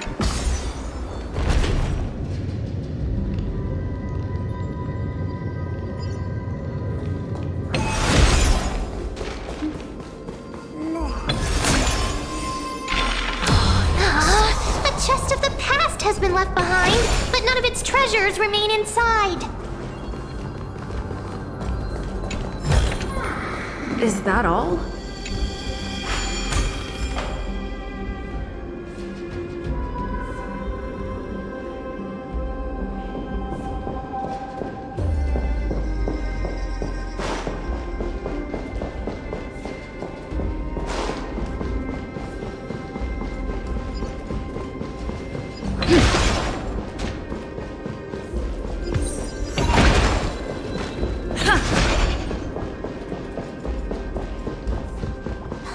Wait, what if the miracle suddenly loses its effect?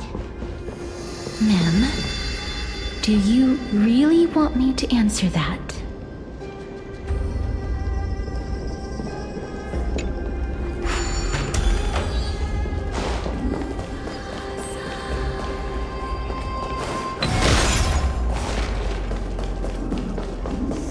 Stay back. Don't come near me. Huh? Why does he look so panicked? Or is he actually scared of his own extraordinary power? There's no need to be alarmed. We're just passing by the area. You have a point. While this might once have been the royal vault, it's since been plundered empty. So please go away right this instant. You've misunderstood us. We simply heard your shouts. My goodness. Did I really yell out loud? How rude of me. I'm sorry to have bothered you. I merely saw a warrior. While that spirit didn't harm me, his blows really packed a hefty punch. A warrior? Wait a minute. You seem to be quite different from him. Are you actually alive? It's a long story. We're here to seek an audience with Thanatos. Thanatos? Who's that? Is it possible that he's also living in the era before death? Death. Could it be that you are here to defeat the evil dragon Pollux? Pollux? Is that the embodiment of No. Death? According to the warriors under the Centurion's command, that evil dragon has been dead for quite a while. The curse that condemns people to death didn't originate from it.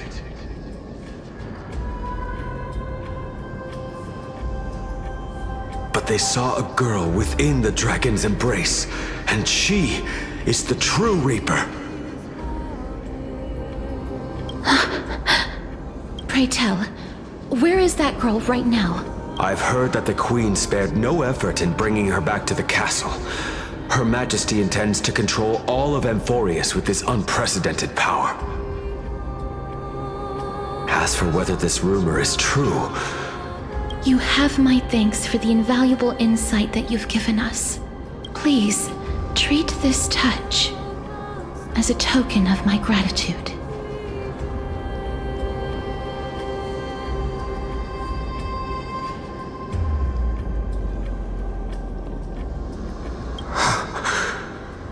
You... Thank you. This is his...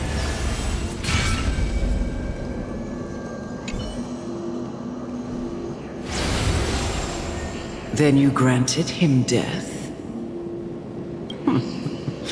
That isn't like you. You would have refused... I did it out of sympathy, believing that I wouldn't be racked with agony, but... Sympathy? Sympathy for that youth who triumphed in every battle? That young man was favored by Talantin, who taught him a move that will defeat any mortal enemy with a single blow.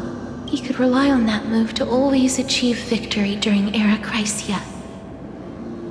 However, now that death has descended upon the mortal realm, that divine swordplay also means he can send others to death at will. You feel that he's similar to you.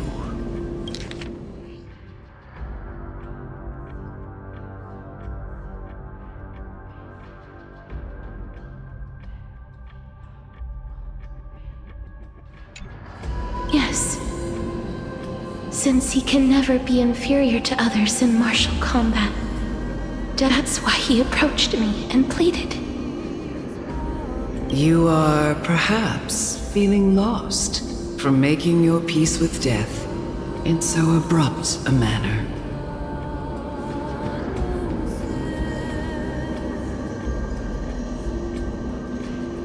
I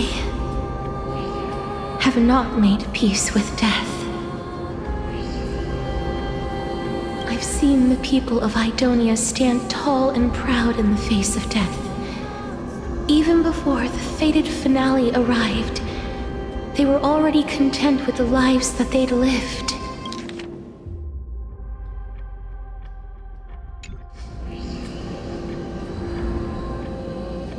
They had such proud expressions. Expressions that made me believe death would be an insult to these mortals if the concept is truly a power that a god had carelessly cast down upon the world.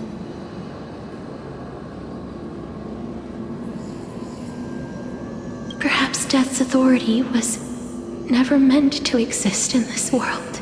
I won't refute your beliefs for now, but it's a fairy tale from foreign lands, told by the person who brought you to me, in a tale told by the Queen of Styxia.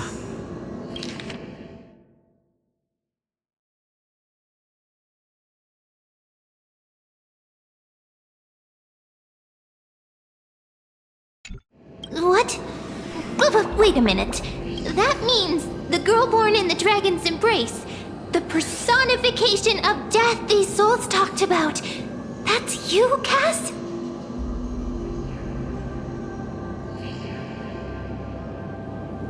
I've already had an inkling for a while now. But I honestly have no memories of Styxia. My memories only begin after Amunet brought me to Idonia.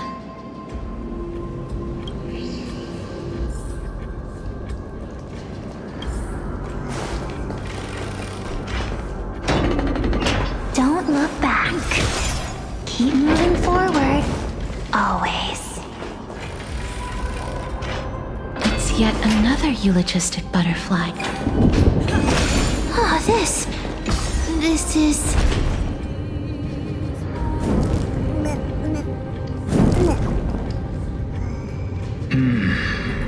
Living ones?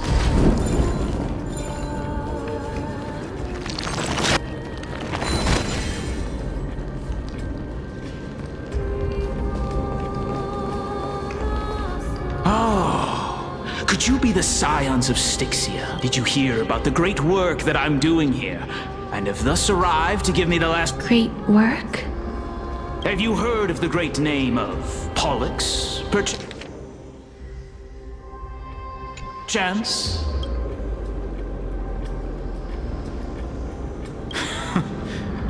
During the age of myth, a time likely before your birth, I was the unsurpassed zenith of alchemy that none could reach. On the shoals of the River of Souls, I shall make Pollux soar again and bring death back to the world.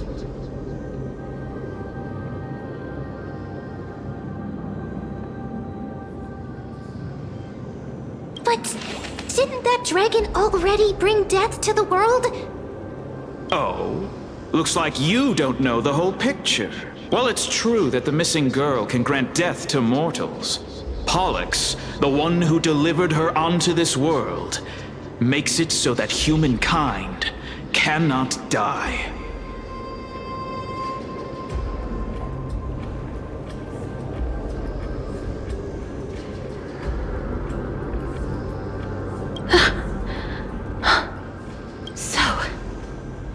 It's just as I feared.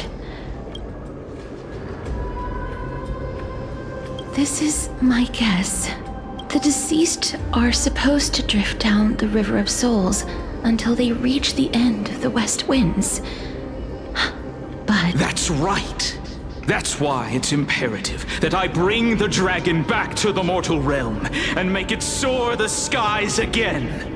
That final ingredient, the final sacrifice, is none other than the girl who lives out her days with death.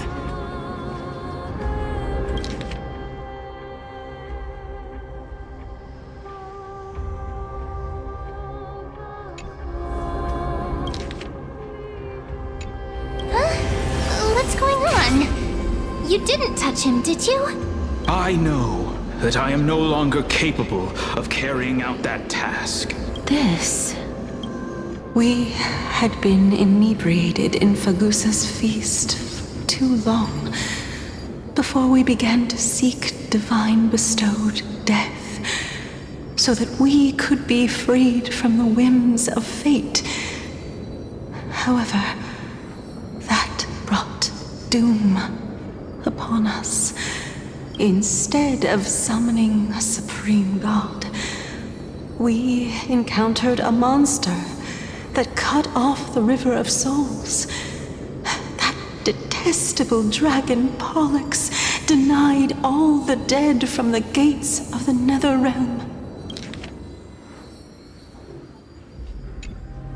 Unable to rest in peace, these departed spirits engulfed Styxia like a roaring tide.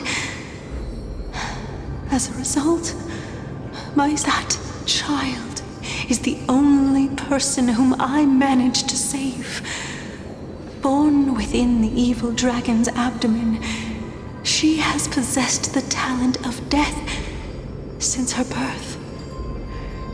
She She must have been granted to us by the gods as a chance for us to atone for our sins.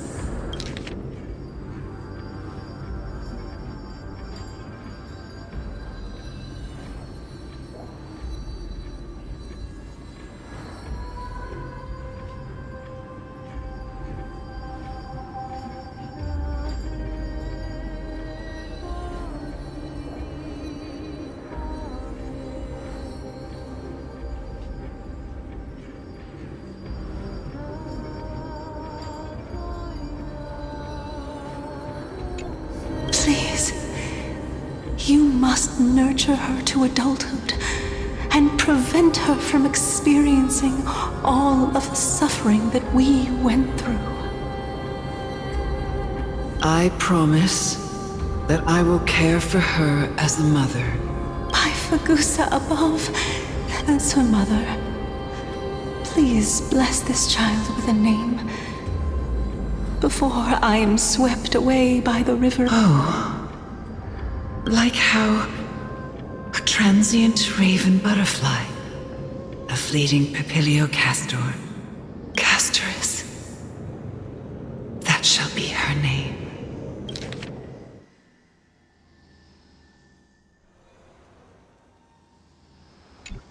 That's where my name comes from?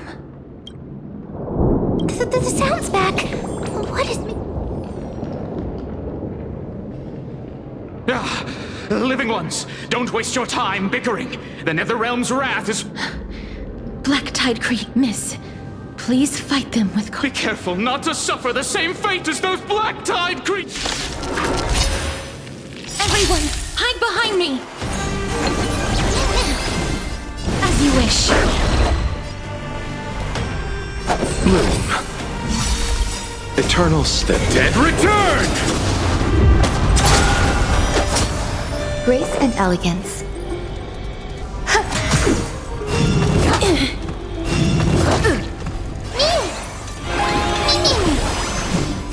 Root here.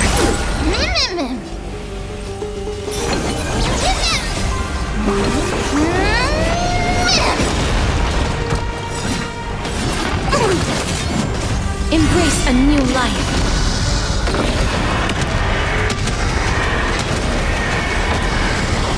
There's so many of them! How are we holding up? May death protect us!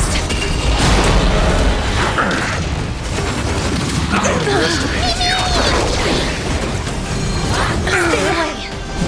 As you wish.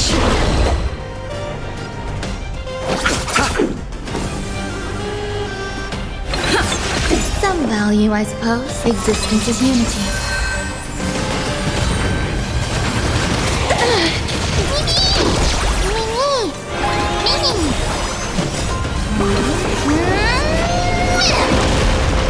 Root here. You chose the wrong bloom. I shall remember this one. There's more to life. Embrace a new life.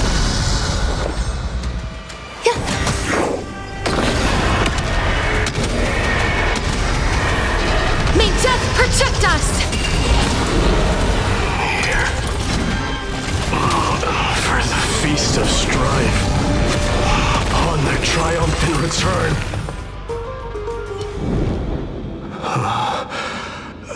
You? Lord Mighty? Lord Mighty, you've been through some...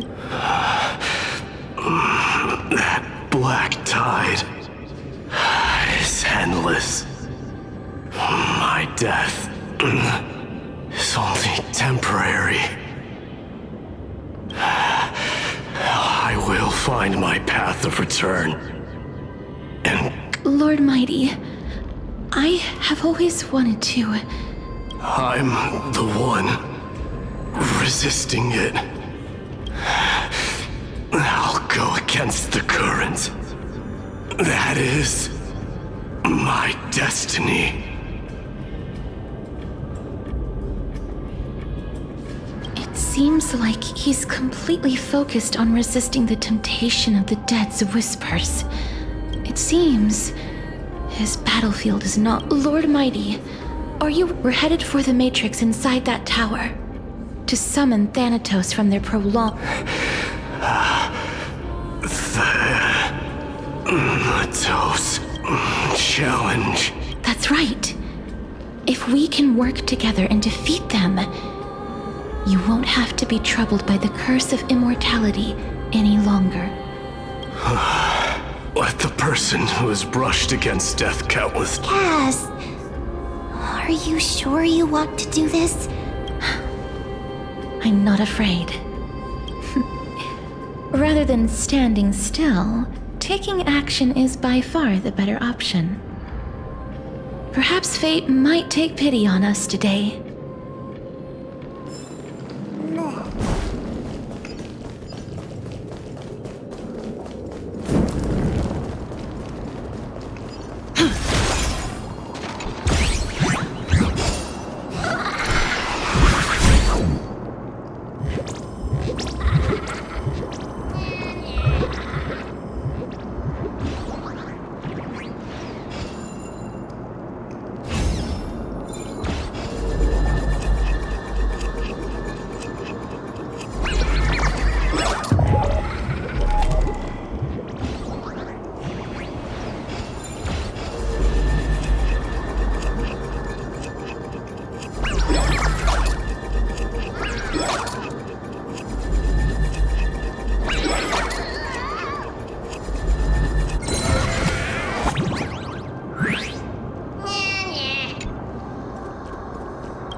Is that all?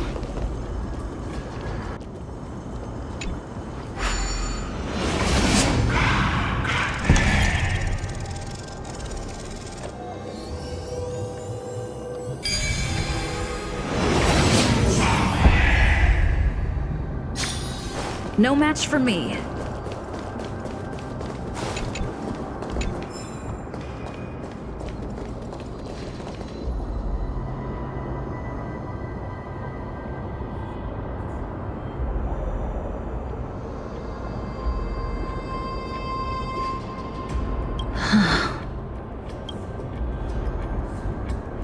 I'm familiar, but I've never repaired. If I was more powerful, I would be able to carry one person with each limb and fly the four of us to the other side.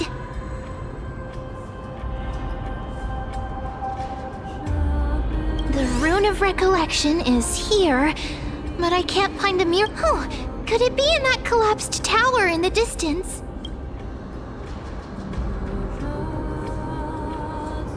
That sounds so weird. Forget it.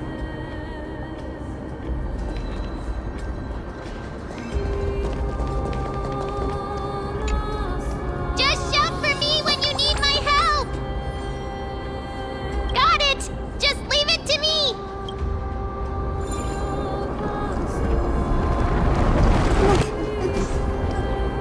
Mem did it!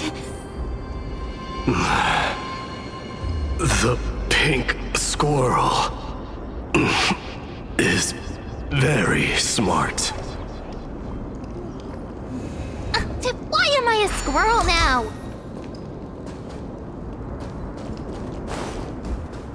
The miracle's range is limited. Please come a little closer. Aren't I a good fit for Orynyx's priest? Of course. You're the most confident priest ever.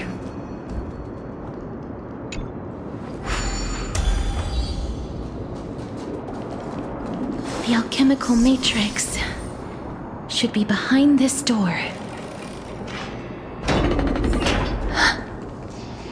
Is that...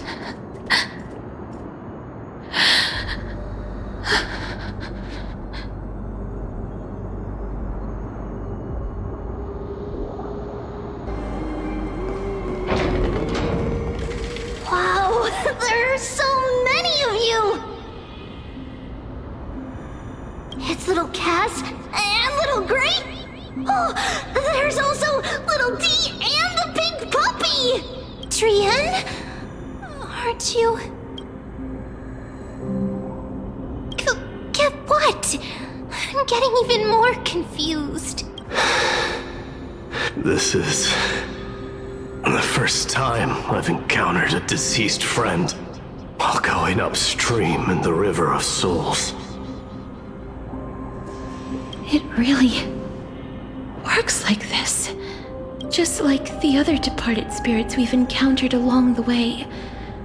I'm also unable to sense the aura of the living on Lady Trian. Yup, you're right. Trian already knows that she'll not be able to return to everyone's side. But Trian believed that little Cass would eventually return to the Netherrealm.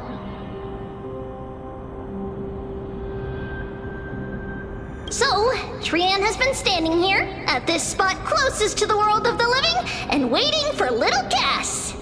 Oh.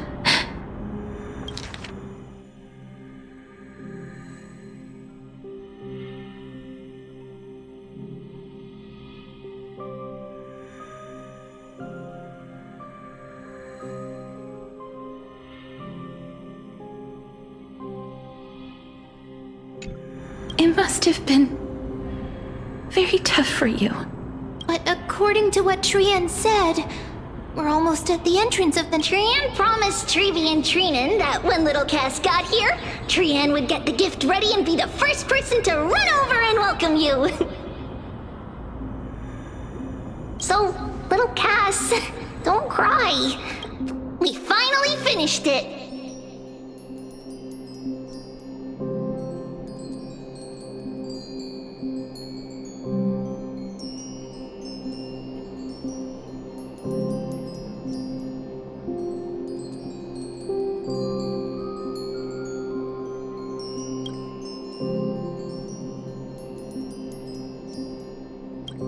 This is what Lady Treeby once mentioned.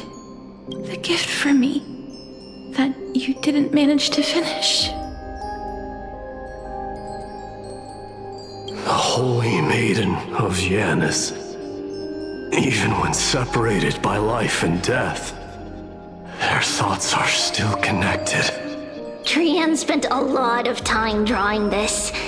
Trian hopes that little Cass likes it. Seriously?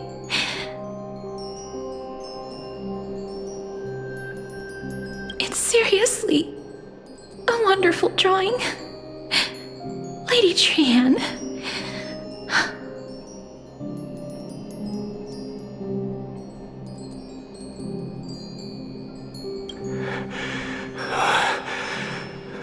This is our flame chase journey. Little Cass, we don't know what your journey was like before. Trevi has always said that it must have been a very harsh and frightening journey. But little Cass no longer has anything to fear now, because everyone is here with you in this flame chase journey! That's right. Only now, when I see Lady Trian's gift, do I realize that I've already obtained so many things I would never have dared to dream of since I embarked on the flame chase journey. It's the first time I've gained so many companions. The first time I picked up the hobbies of crafting and photography. The first time I had dinner with someone else. The first time I went to the market to buy the Chimera doll I'd liked for a very long time and hugged it to sleep.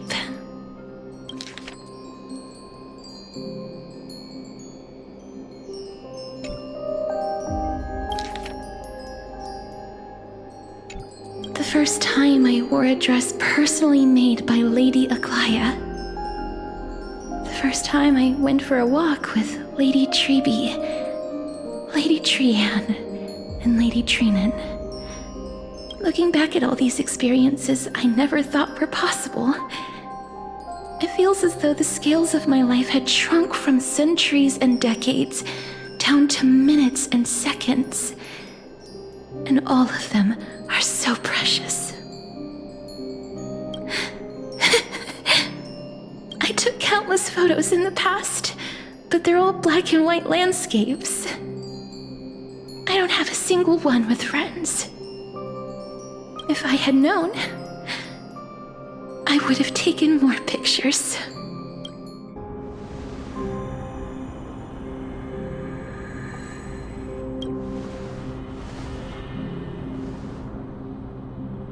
Trian says yes! Trian likes little Cass and would love to take a picture with little Cass. Sadly, being departed souls, our images cannot be captured in the world of the living.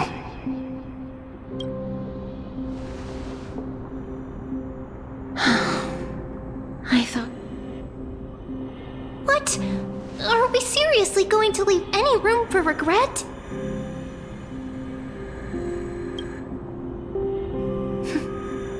There won't be any regrets.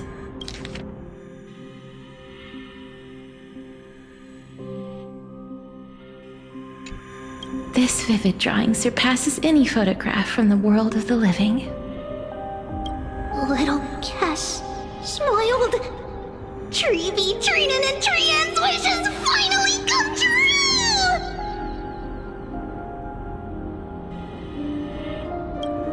I remember you once said that fate is not the flowers that bloom at the end of the road, but where people tread beyond the gate. Now, the path that belongs to me is about to reach the end.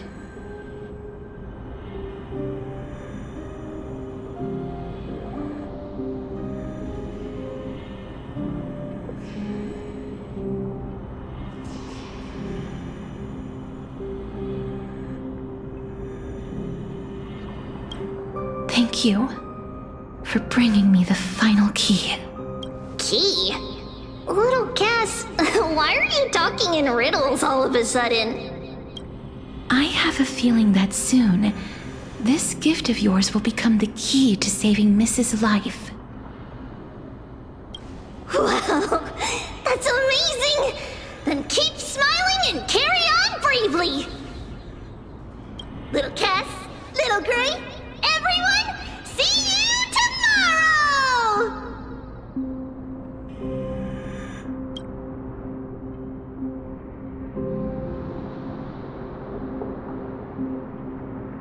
Lady Trian. The aura of this place. We have indeed reached the end of the stream of souls. If I go any further, I might lose myself. I must leave now, for the black tide still wreaks havoc in the realm of the living.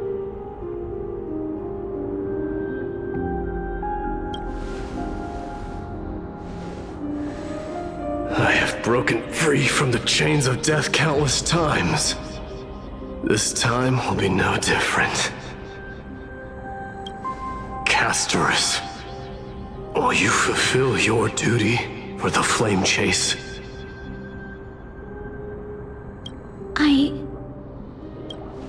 I have yet to make my decision, Lord Mighty.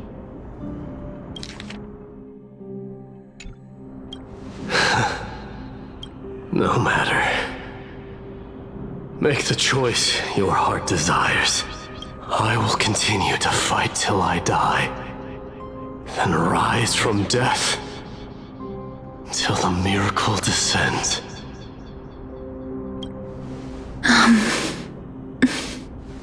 There is one more thing you should know, Lord Mighty. What is it? Professor Anaxa may have deduced the principles behind the Era Nova. You and I may be reincarnated as strife and death in the next cycle, becoming calamities wreaking havoc upon the world.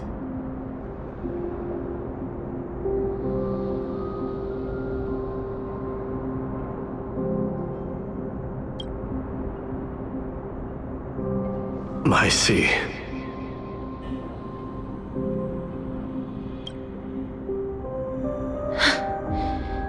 Is that all? Are you going to accept such a fate without complaint? Do you have a strategy to shatter the shackles of our fate? I haven't found it yet. Perhaps I never will.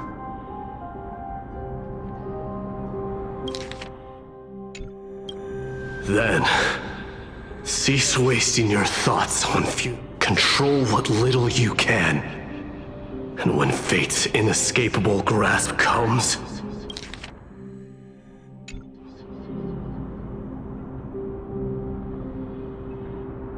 resist it with the strength of your mighty will.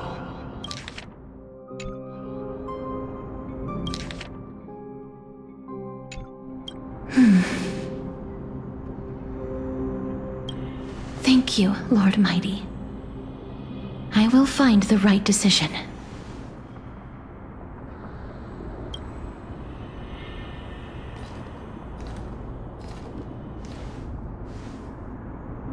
In the name of strife, may you meet a fitting end.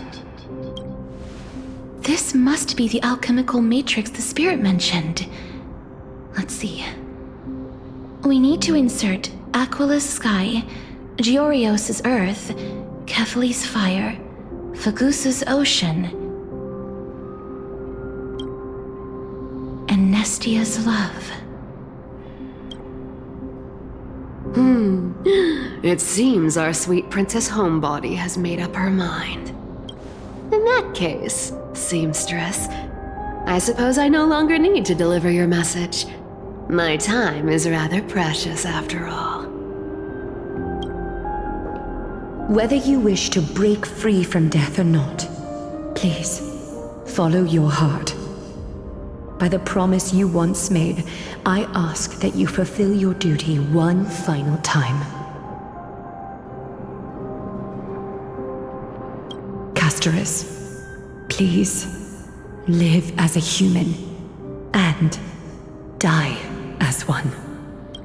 According to that alchemist, the final piece is supposed to be me. However, he is not privy to the past, and therefore cannot see the full picture.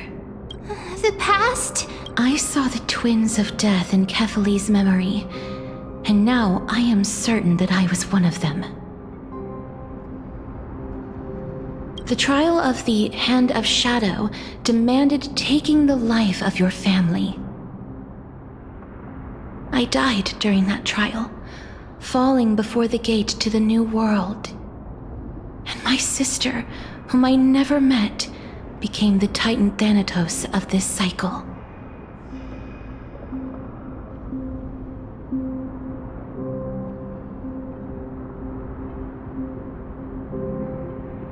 She was consumed with regret over my death, so she used the Titan's authority to reforge my soul. Yet, it also means she has never revealed herself to anyone, hidden away from the entire world.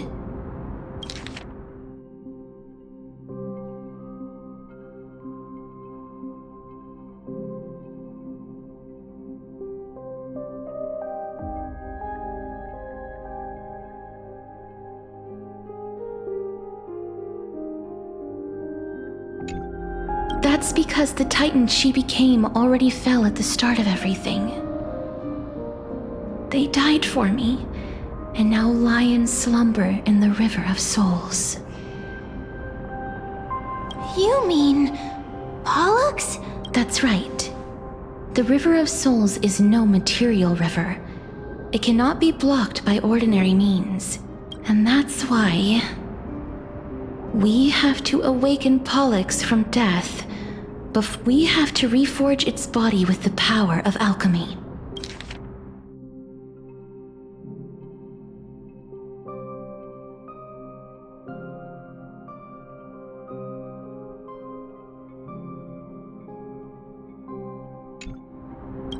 But Cass, if that alchemist speaks the truth, Does that mean you're also part of the dragon body?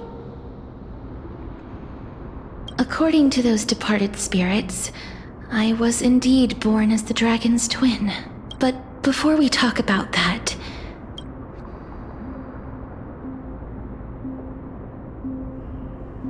I heard them too.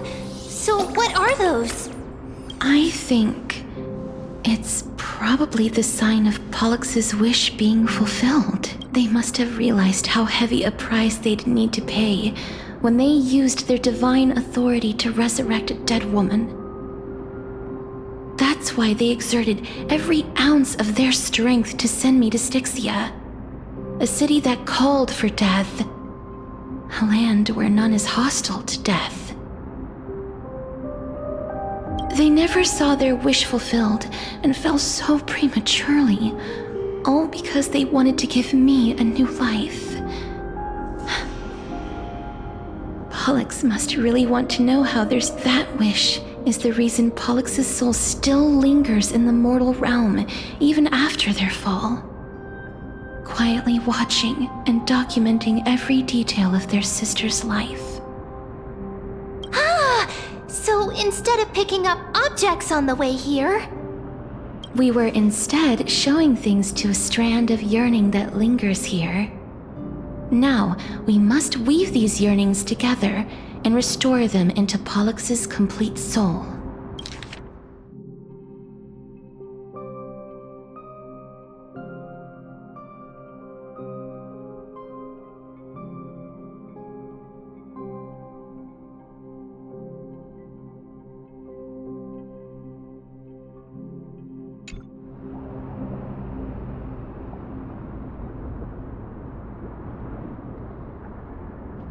But all of this is just a hypothesis, right? What if we go through with the ritual and it turns out totally different? That's fine. As Professor Anaxa often reminds us, such is the nature of alchemy. The true outcome can only be known once the process is complete. Now, the puzzle of Pollux's yearnings is nearly complete. With only one I shall reveal what they have been yearning to know in the alchemical matrix. Lady Trianne has already drawn a picture of my entire life.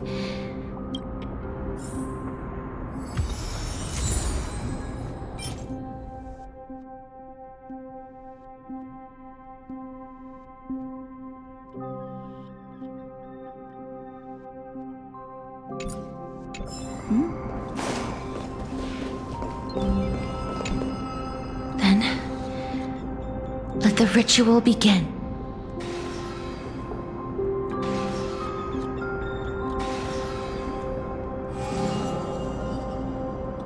And now, the objective is complete. That is all. Such is what Professor Anaxa always says after preparing for an alchemical ritual. And now...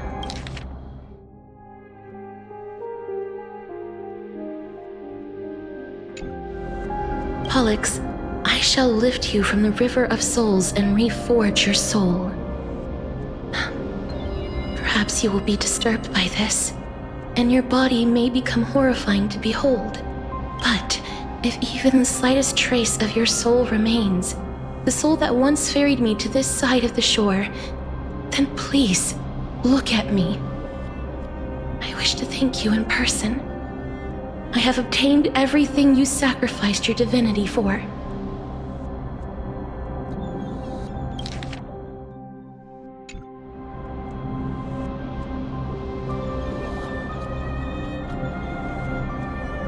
Lady Almanette.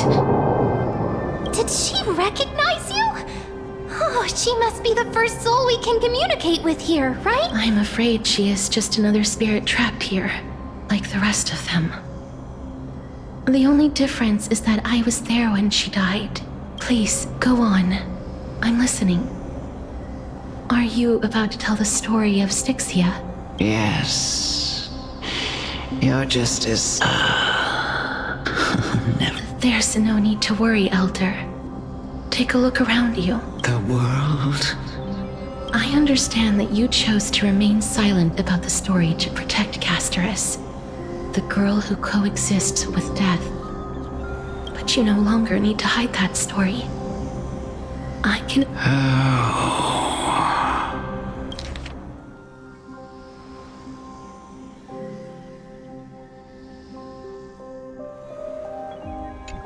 Well, in that case, let me begin. Styxia, the pearl of the ocean, plagued by unwarranted calamity and ravaged by death in the fairy tale. It was the first city-state to shift their faith towards death, even before Idonia did. From where you stand now, I suppose. Indeed. I cannot imagine that those from the Era Chrysia, blessed with eternal life, could ever yearn for death. I have pondered the same question, child. Journeys and epics are only glorious and magnificent because all things eventually fade to dust. But I still can't take that as the final answer. Would a world without journeys and epics be worse off? I take it the one who spoke this. However, did find some inspiration in these words. Please enlighten me, Lady Amunet. Though I have already made up my mind on how to handle the authority and core flame of death, your words might truly guide me toward the path forward. You and I are neither warriors nor but what if I reframe it like this? What if love is not a trait bestowed upon mortals by Nestia, but a blessing from death?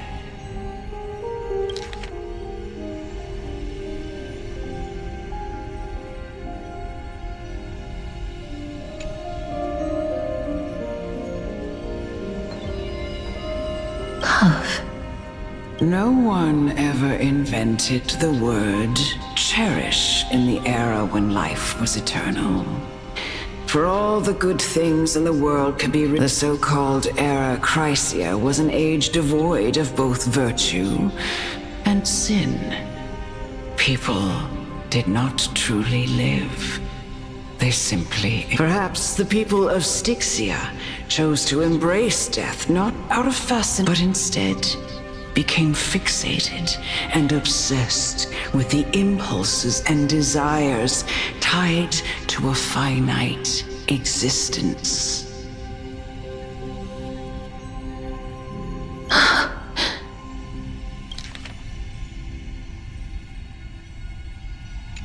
Therefore, death is not a thing of fear and desperation, but...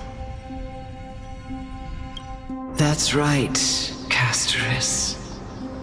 It is the reason we shed tears when parting ways, and also the original spark that ignited the passion of mortals.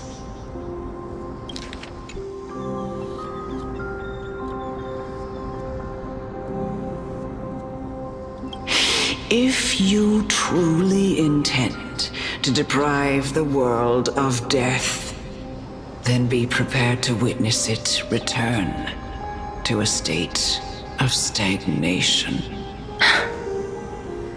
I understand, Lady Amunet. Our limited lifespan shapes all that we know and love. Not even the Death Titan has the right to take that away from humankind again.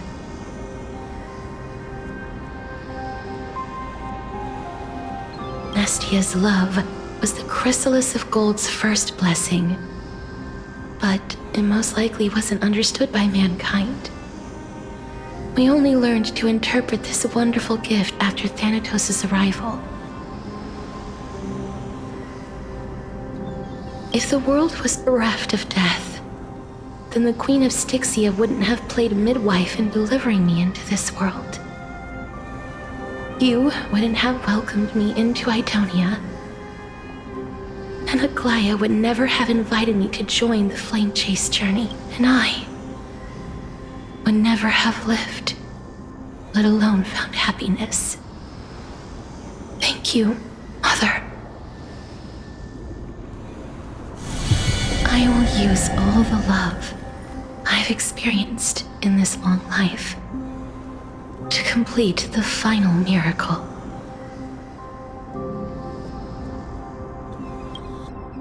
My teacher, Anaxagoras, grant me the wisdom of all things.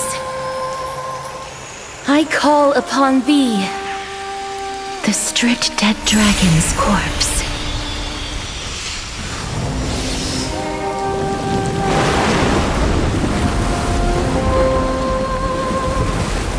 Rises from the earth, falls from the sky. As above, so below. This is the greatest power of all powers, unstoppable in this world.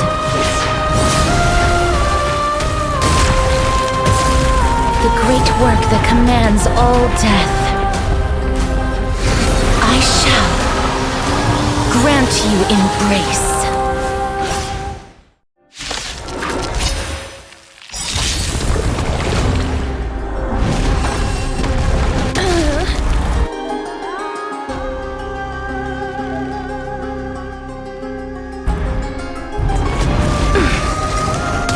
Every petal, all will be swept away by the wind. Eternal step. Dead return! Is the girl who once saved my life truly gone? Or will you show yourself again once we eradicate this hatred and regret?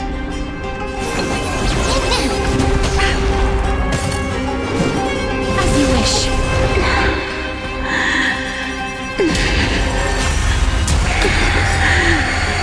And I know you're anxious. Shh. Don't be afraid. I shall remember this or embrace a new life.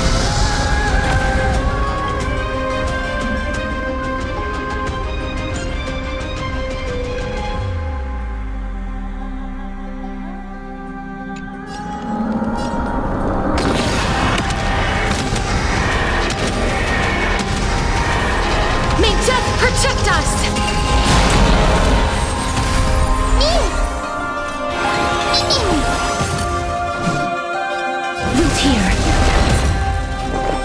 Eternal.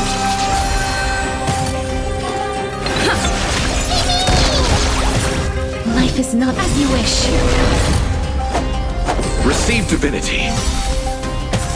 Some value.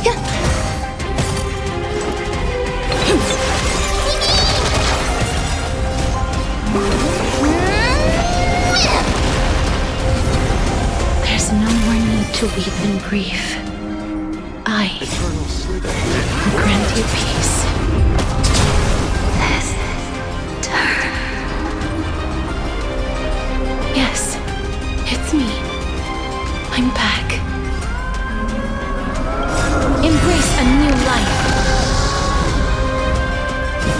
Darkness with me. Bloom. So this is the warmth of life.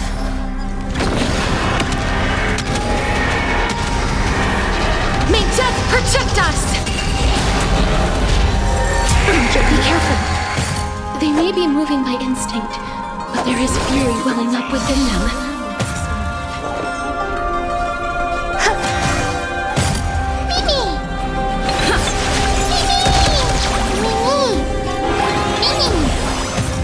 Please root here. I'll see you off. Bloom. Eternal step. Dead return! Embrace a new life. There's more to life. Existence is unity.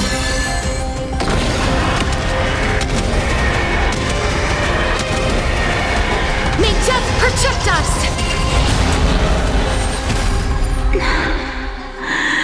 Please, don't turn back to the Nether Realm.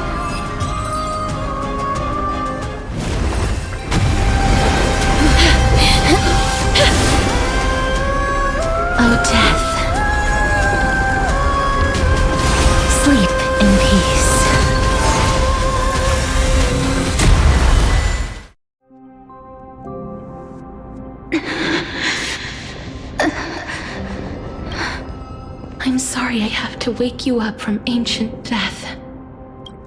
And I know you're anxious. Shh. Don't be afraid. Do you remember me? I'm the girl you once carried across the Sea of Souls. I'm sorry I wasn't able to remember you, but with the help of many people, I was finally able to pick up these broken fragments of my past. I'm back, Pollux.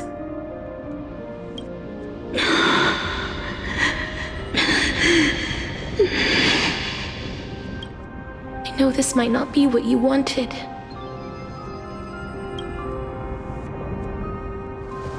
But I have to do this.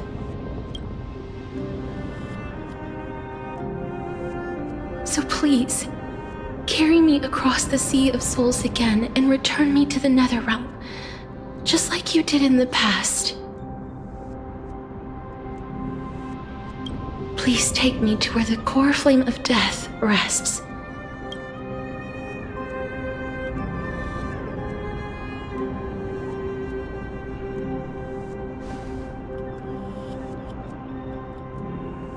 I'll be going now.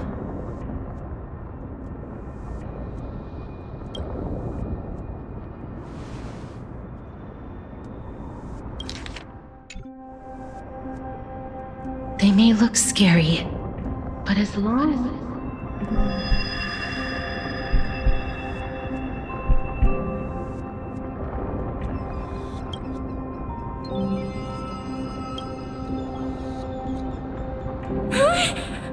What's wrong?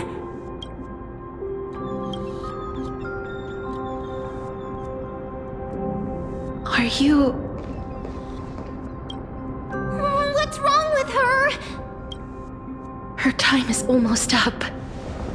If I don't go now, I'm afraid her soul will return to Thanatos' embrace before me.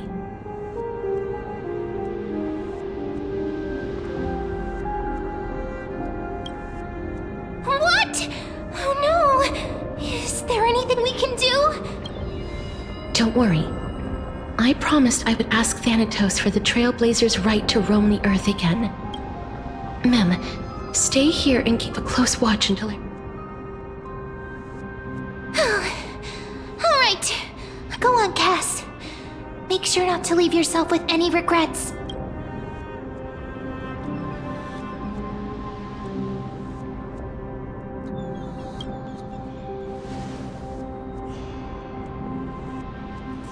It's a deal then.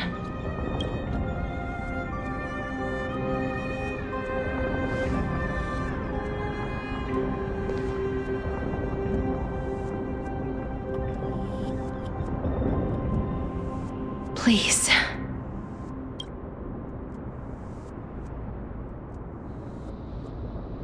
Wait for me.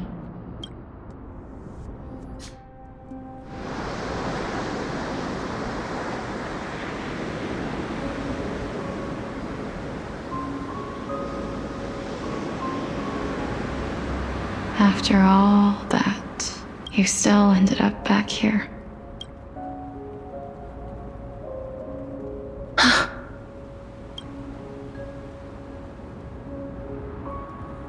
So the legends were true. The Netherrealm really is a sea of flowers.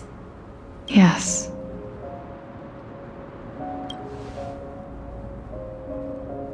Just like the flower fields we tended to back then.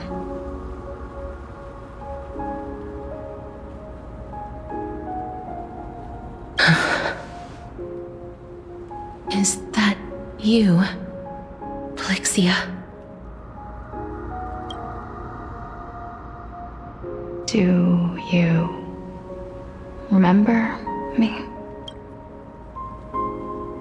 I don't have the memories from that time, but I've seen you before during an experiment. I see. Call me Thanatos, then. It'll be easier.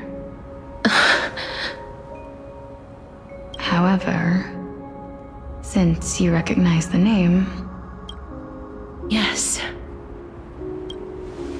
I'm here to reforge the order of life and death in Amphorius.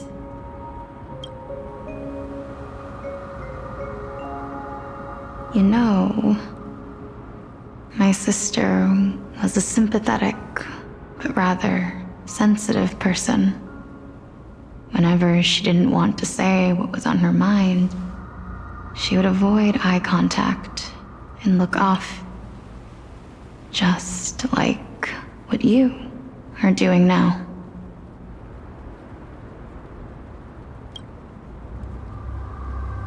Can you tell me about the last Era Nova?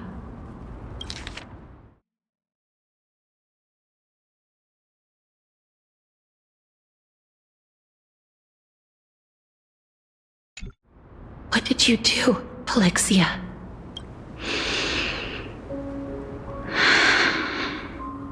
Where should I begin?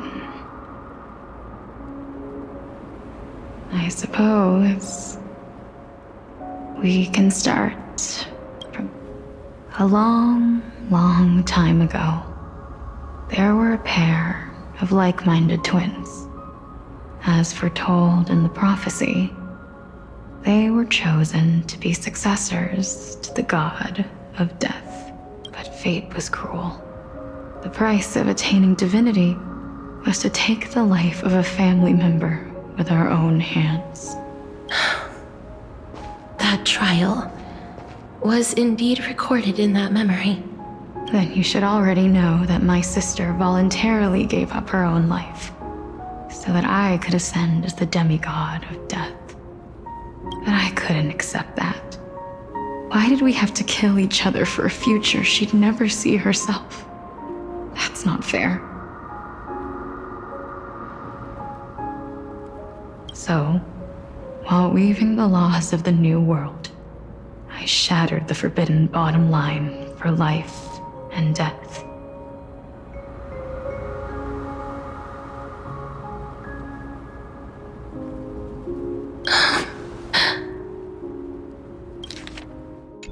I reshaped my sister's soul and took the form of the great dragon Pollux to carry her up the River of Souls and back into the mortal realm. But our fates were already decided and manifested in unexpected ways in response to my futile actions. Aging is an unbreakable law of nature laid upon humankind, created at the same time as death. When the living die, their souls will meet Thanatos, who would determine where every soul goes.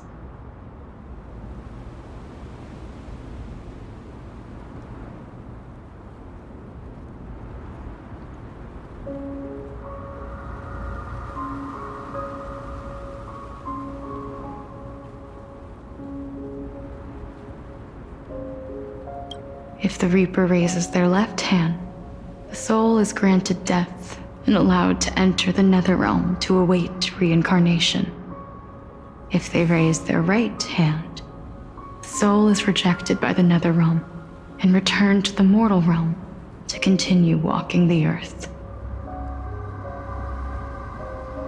That's why the Hand of Shadow can only lay down judgment and not embrace another being. Yes. Death was originally a pair of hands, but they were split in twain when we reached the mortal realm, never to touch each other ever again.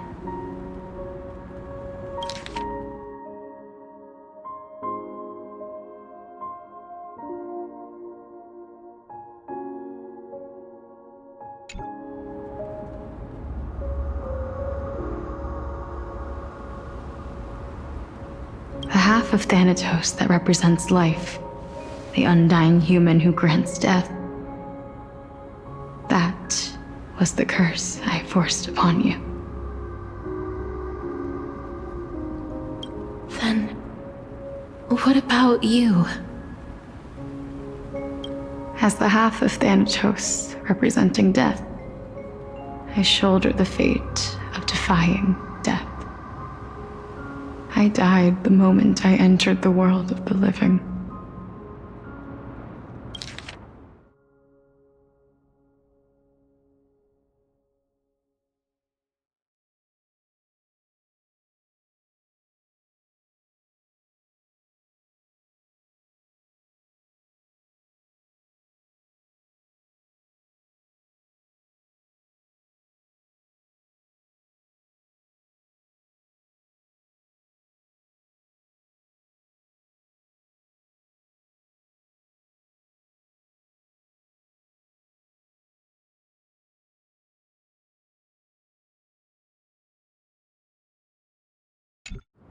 From then on, my Titan also no longer existed in this world.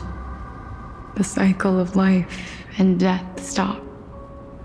Souls were denied their audience with death, and were left stranded within an ever-rising river of the dead. What irony. My selfish desire to save your life gave you and the world a fate. Then, what was left of my reason was left behind in the Netherrealm, where I've been taking care of these flowers day after day, until there is now a sea of them, all while mulling over the subject of life, death, parting, and enduring in endless loneliness. Fate is absurd indeed. Our lives were a mirrored image of one another, like a pair of hands. Even so, we arrived at the same destination. We walked different paths, yet experienced the same pain. I had hoped that maybe you would at least have a good life in this cycle. I'm sorry. I lived my life well. It didn't go to waste. As far as I'm concerned, you did nothing wrong. Even though I forced the authority of granting death to humanity upon you, a total stranger.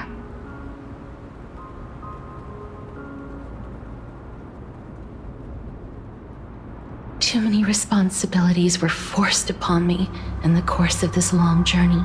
But I realized recently that if it weren't for your blessing, I wouldn't have understood the source of these emotions, nor would I have realized my purpose. I wouldn't have made it here to reunite with my missing half. And we wouldn't be discussing our past while sharing the same view of this landscape. I wouldn't have understood the meaning of our existence. The meaning of our existence. This sea of flowers blooms on dead land, because we sowed it with the seeds of our separation and watered it with our tears of loneliness. Yes, the only thing death is allowed to create are flowers that bloom from blood and tears.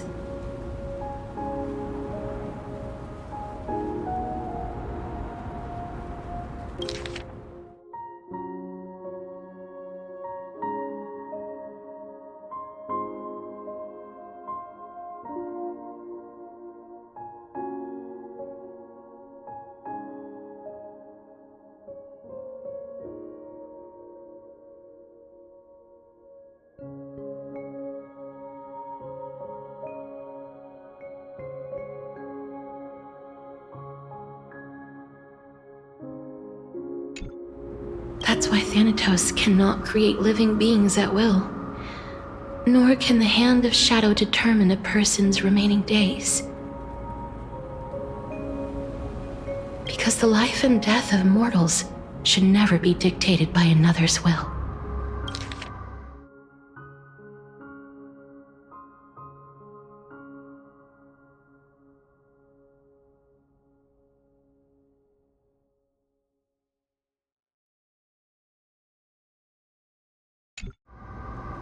Are you saying there's no point in... No. no single being can bear the scales of life and death on their own. Not even a god. Life and death weigh equally heavy. You, too, must have had a difficult life.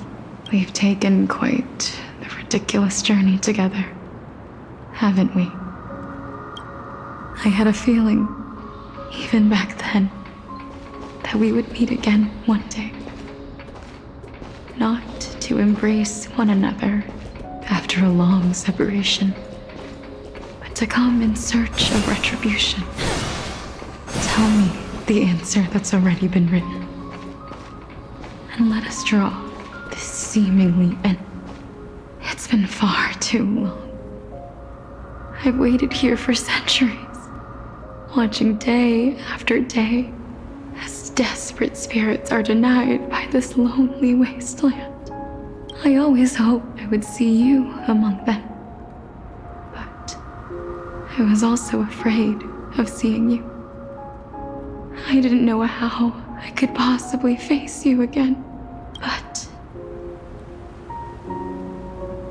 more than anything, I was afraid that you might have forgotten all about me.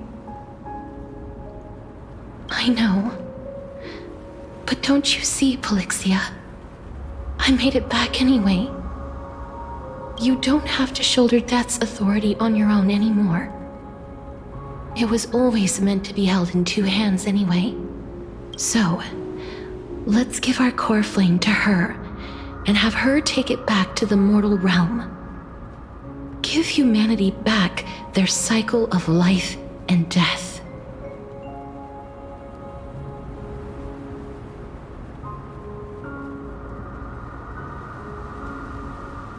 Our responsibility as Thanatos was never about picking out favorite souls. Let's tend the field together and create a warm sea of flowers for... What do you think, Polixia? Yes, just one last step. You shall wither, and through that, the dead will sprout again from the remains, and be reborn with the dead flame. As foretold by the prophecy, Thanatos' authority is only destined for only one person to wield. As the Chrysos heir of death, as their demigod, as a titan, our fated moment has arrived. Just like before. Yes, just like before. But unlike that time, the ones undergoing the trial this time are prepared.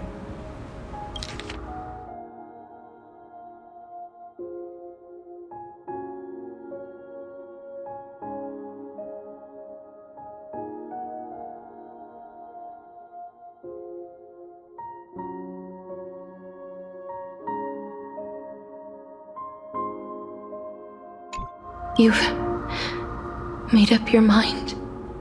Yes, as dictated by fate. But I won't be afraid. As long as you're here with me, complete your trial in this life.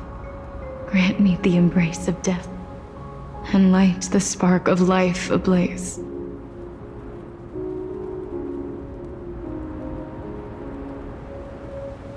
You've been tempered by life and death. I know you'll be able to give this wasteland its first breath of life. Like a raven butterfly, flying swiftly into the nether realm, perching on the twig of death.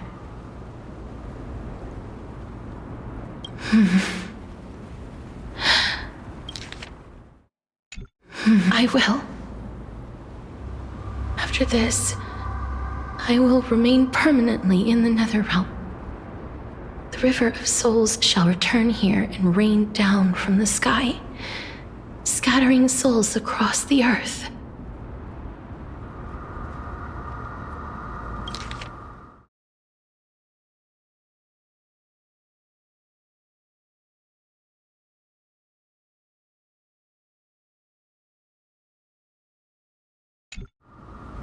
the cycle of life and death will flow once again.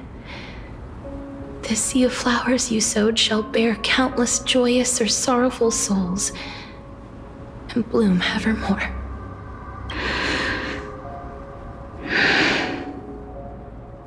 Thank you. Just one last thing. Can you grant? Of course. What is it? Please. Don't forget me. I promise you. When we meet in the next world, even if I have endured another reincarnation, even if we do not know each other's names, I will still hold you tightly in my arms. Just like what I did when we were born. Casterus. Casterus, you're as beautiful as a fleeting butterfly.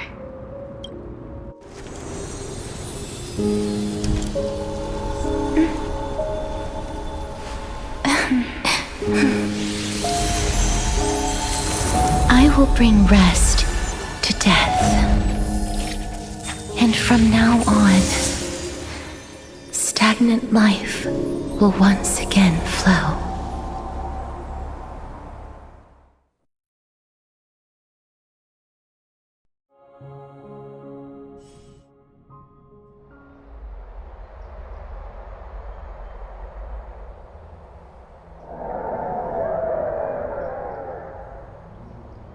Time flies.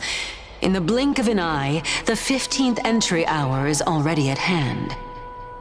When this farce is over, your soul will be placed on the scales of life and death. Are you ready? No need to ask so many times. Of course. Then why do you drag your feet? Is your fear of crowds holding you back again? I simply find them too noisy. Paying attention to conceited... Such harsh words. As I see it... I couldn't agree. Oh. I did not expect to hear that from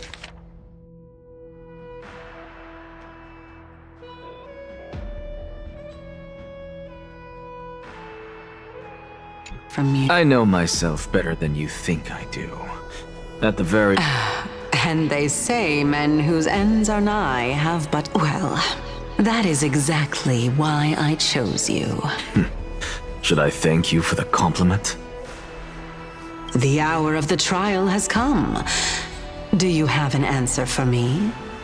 And... I suppose there is no point in putting this off any longer. You were saying that Amphorius's history is... Indeed. The demigods that bear the core flames eventually become the new titans at the world's end. Remember what happened on the Holy Mountain? Calypso, Naias. As their destined ends approached, unfortunately, while their journey is consistent with ours, you and Calypso, as well as Nicodor and Naias, act as supporting evidence. I can only come up with a rough sketch for my theory of a cyclical. For all the pains I took to reach this point, I had already lost hope of ever obtaining definitive proof.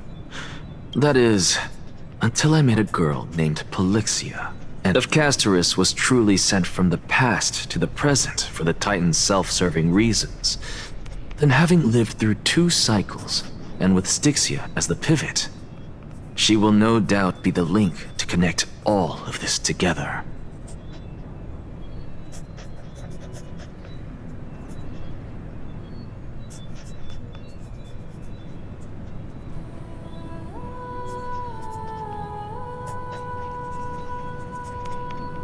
If the Twins of Death can bridge 2 cycles to reunite at the shores of the Sea of Souls, then my hypothesis will no longer be just a hypothesis.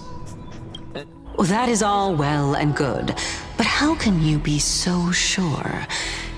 If there is even the slightest error in your hypothesis... It matters not. The most important quality a scholar must possess is foolhardiness. If you are overly cautious, then you'll never have the gumption to make the first. Besides, I, Anaxagoras, am dumb. Let us go and teach those pathetic words.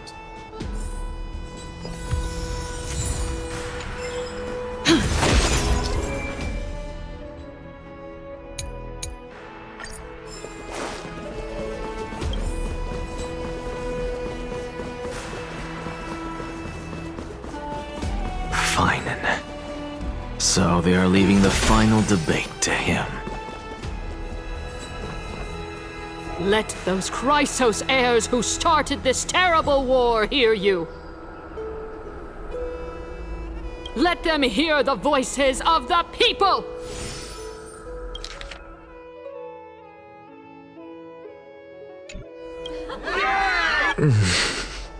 As always, that woman knows how to stir up a crowd. Professor Anaxa, I thought you'd... Everyone must cast their vote.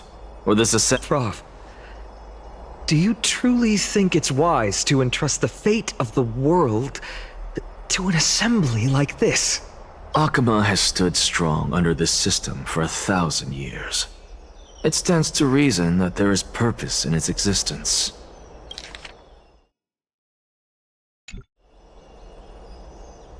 But that is not what you're asking, is it?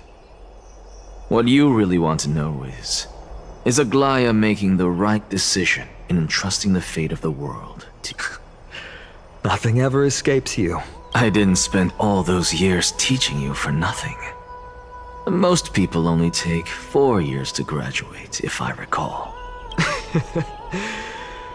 To tell the truth, I feel like I'm on my way to an execution chamber instead of a podium. So... No, I don't.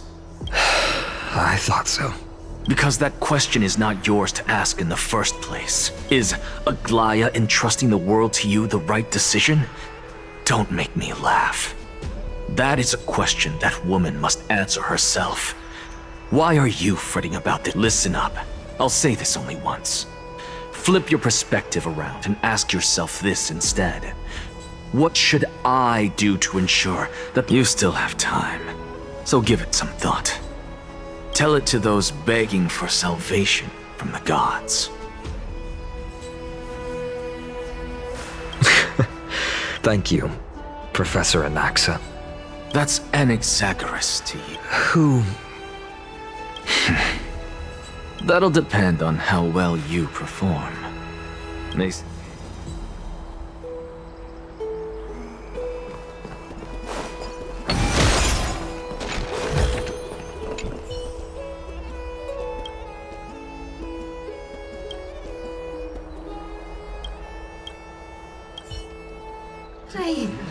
Elders and citizens, silence. Finin of Ides Elysiae.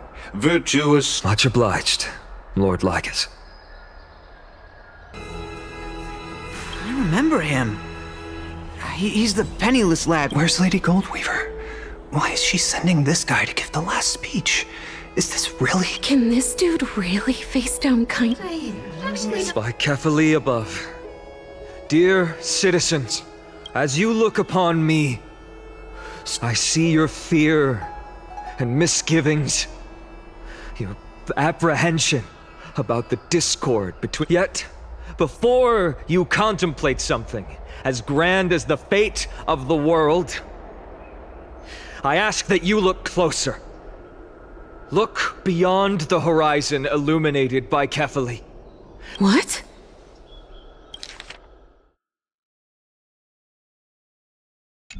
Ides Elysiae, my beloved hometown, is a village forgotten by time. It is a place with the most invigorating breeze and wheat fields that spread all the... How I wish I could invite all of you to that paradise, far from the noise and chat, because she and all that she nurtured, all that I loved,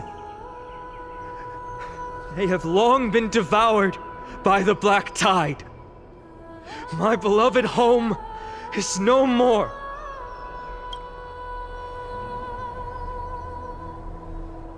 I will never forget the day the black tide struck. My father, Hieronymus, fought with a broken sword to his last breath to protect his child. My mother, Aldada, she was ripped apart by monsters. Also, I might live to stand before you here and now. Galba, he was a hunter. But in the end, those arms that once drew a bow instead embraced Piso, his beloved son, as they both breathed their last. Pythias, the teacher, risked her life to save her students, but a burning beam fell on her, crushing her. And what of Livia, her daughter? Did she make it out alive? No, she didn't. Livia, Piso, and so many other children. My childhood friends. They were all swallowed by the black tide and turned into monsters. They kept saying the same thing over and over. Even up until the final moment, I finally... Why, Finan? Aren't we the best of friends?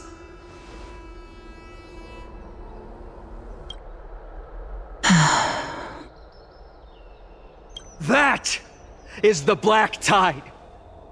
A looming threat that can bring Akuma to its knees any time. Kindness may have promised that with the 3 Titans of Calamity gone, Akuma will return to an era Chrysia once more. But much as it pains me, I must disappoint you.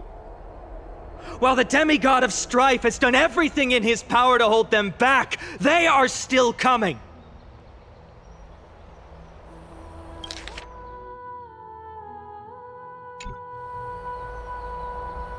By now, the name of that black-robed swordmaster, the Flame Reaper, has likely echoed throughout the city already. The roaring thunder is a message from the strife demigod. The Flame Reaper has risen from death, and they hunger for the core flames of the gods.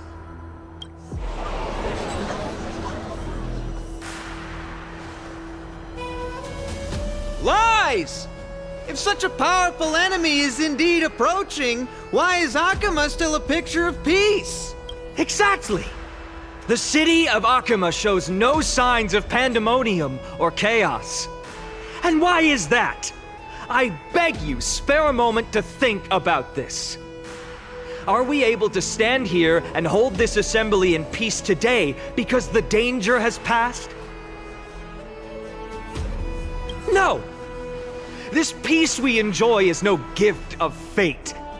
We are able to stand here today only because the Chrysos heirs have stepped up and shielded Akuma from calamity. With her golden threads, Aglaya has preserved and continues to preserve these idyllic days that all of you hold dear.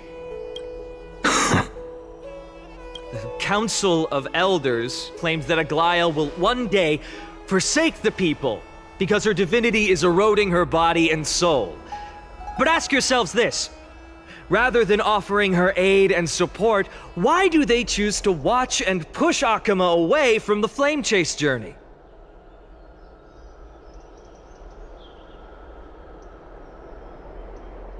The answer that no one can bring themselves to speak of. A truth stained in blood and buried in greed, fear, and vanity. Allow me to lay it bare before you. It is because the Council of Elders, which bears Akuma's history and honor, along with this citizens' assembly we once took so much pride in, are now infested with vermin.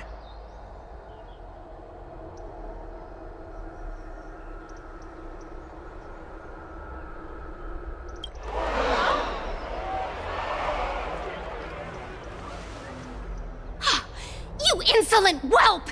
How dare you! It is true that Aglaya has reached her limit. Why? because she has been working tirelessly to weave the defenses of our holy city against the encroaching evil. All while these vermin are making up baseless accusations about her and scheming in the shadows. Not once has she ever failed Akuma. Yet these vermin attempt to tear her apart, tarnishing her name with unfounded allegations. She may have been blessed by divinity, but hasn't her heart always stayed true to humanity? They attempt to mislead you and reduce this assembly to a crude standoff between gods and humans, but citizens of Akuma. Once more, I implore you to open your eyes and look at those around you. Examine them closely. Beneath all that finery, do you see the good heart of a human or the poisonous glands of a pest?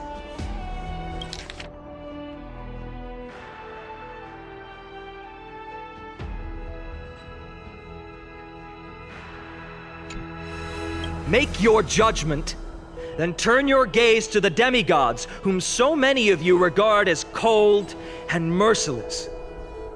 Do you not see the light of humanity in them? And those who wear the mask of humanity yet utter only hurtful, slanderous words? Can you not see that their souls have been corrupted by power?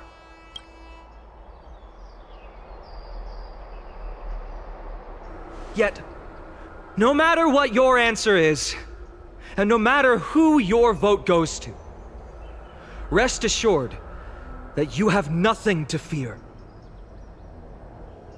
For Aglaya, Tribios, and I will remain your faithful guardians and pledge our lives to upholding your decision. And this vow will stay true until the end of our days, where it will be passed on to future flame chasers.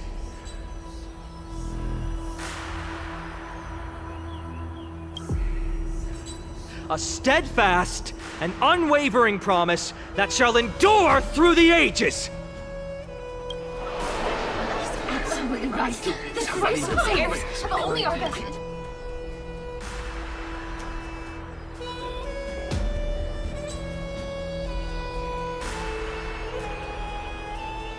At the present time, on the scales of Talentum, those who call for the continuation of the Flame Chase journey, and those who demand its suspension. Each faction holds an equal share of votes, resulting in a perfect balance. As expected, this is the moment when the Flame Chase journey is the closest to its end. And now, it's your turn to vote, Lord Anaxagoras. Is there anyone else who hasn't voted? No, you're the last. Cast your vote with care, for you. I have long since made a decision. Very well. May you bring much needed change to this farcical world.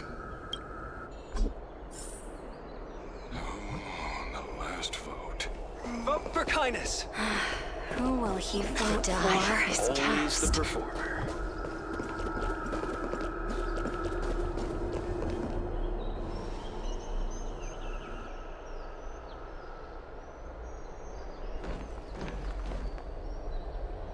You've done well, Finan. Given the circumstances, delivering a rousing speech to stir up emotions was a prudent move.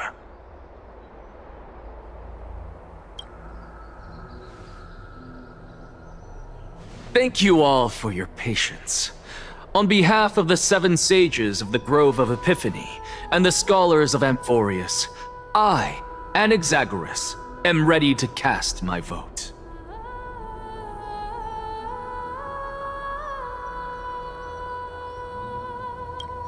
But before that, in the interest of fairness, Lady Goldweaver, I pose a question to you before all who are gathered here. Will you, as Finan has promised, stand by the decision made in the assembly, regardless of outcome. In the interest of fairness, I make no promises, lest it should influence your decision.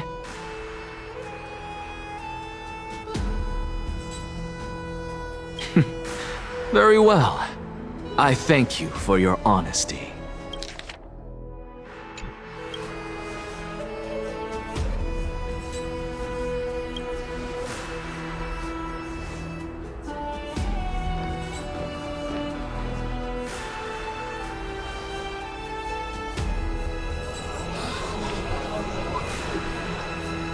What's he doing? The stakes are high. Let's be patient. Cut the act! Who do you think you are wasting our time like this? Lord Anaxa, please do not forget that I... Rule number 1. Do not call me Anaxa. Rule number 2.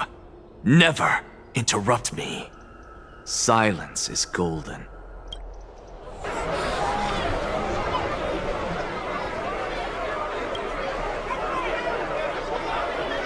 Just vote already. What are you waiting for? Your vote. Cast your vote.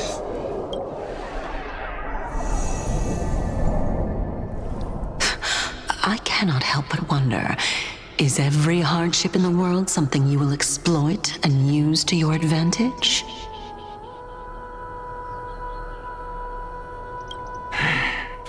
How else am I supposed to make use of this situation where my body and soul are separated?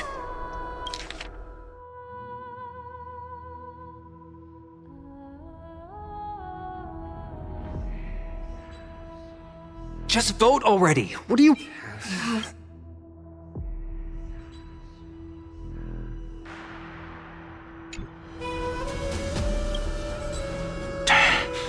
Oh, Circes. Or should I say Calypso? Accompany me on this final journey.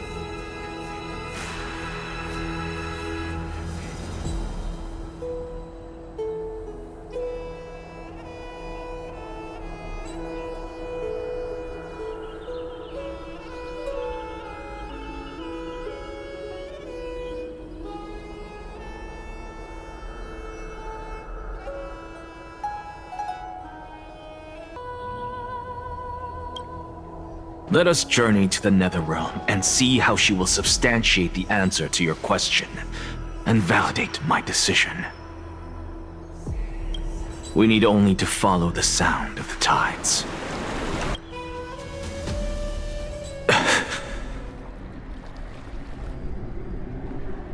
Phew. Well done, child. Just as I foresaw, you have achieved great things. Teacher. What a twist of fate. A blasphemer raised in the doctrines of the Venerationists. It's like a foal kicking its mother in the belly after taking all her milk. I respect you immensely, sir. You cherish the truth even more. So, child, do not be troubled by the criticisms I have borne. Do not, as the sage of the Venerationists, I am duty-bound to oppose you. But, as your friend and mentor, Anaxagoras, I say, go forth, for the truth is already in your hands. Go now, child. Your lonely pursuit is about to welcome a new chapter. And when you reach the end of this journey, May we meet again with the truth before us. You have my word, sir. May Circes safeguard your thoughts. May Circe safeguard your thoughts. You are right, Empedocles. My lonely pursuit is about to welcome a new chapter. I must be on my way now. May we meet again with the truth before us, Empedocles. What are you waiting for? Just cast your vote. Silence! Silence, everyone! Behold, Circes, here at the center of the world, I shall write the final step of my proof. For this place is but one step away from the truth.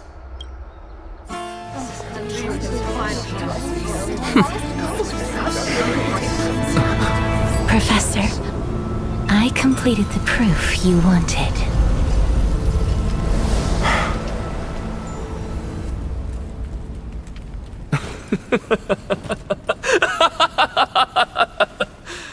Thank you, Castorus. The answer is plain as day. My vote goes to the Flame Chase Journey and nothing else! Elder Kindness, I have deciphered the truth of this world!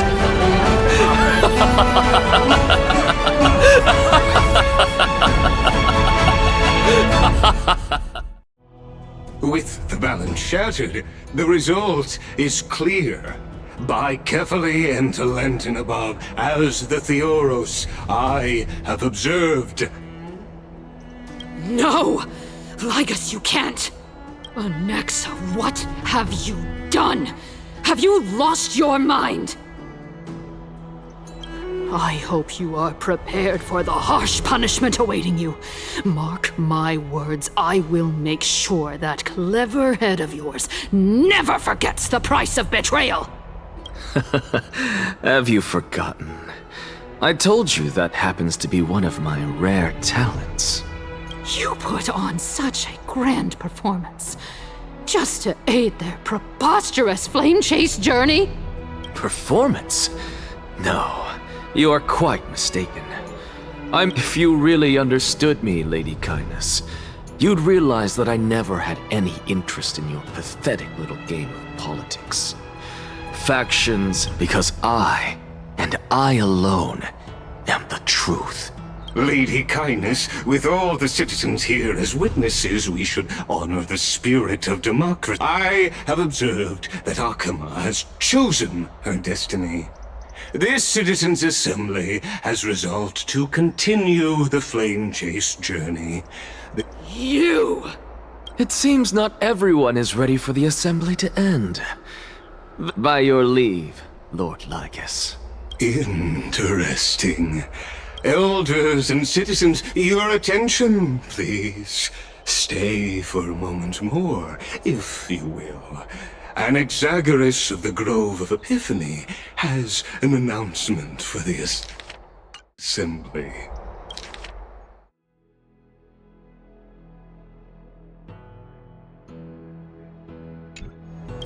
What is this performer up to now? Just moments ago, all of you made a decision on the fate of Amphorius. As a supporter of the Flame Chase journey, it pleases me to see the choice you have made. But I regret to say that I still harbor doubts about this outcome. Thus, I hereby challenge this resolution. Tell me, who among you dare swear to Kephales's name that Era Nova will truly welcome the fairy tale ending that the Chrysos heirs have promised? A beautiful new world free of calamity and madness? Nonsense! No one? Must I pick some? Very well. You, the one acting so wise and profound, in front of all present here, do you dare swear that it will happen for sure?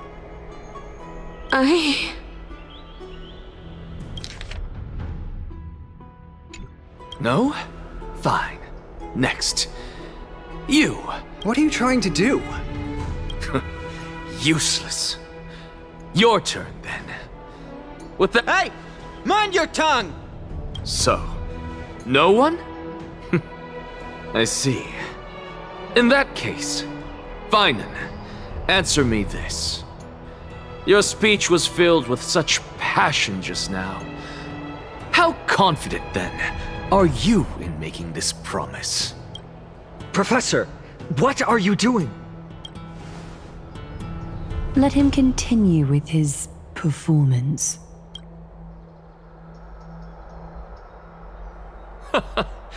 Will you look at that? Even Finan and Aglaya lack the courage to make such a promise. And what's even more absurd is that no one but I can promise you this new world. And yet, the Assembly passed the resolution anyway.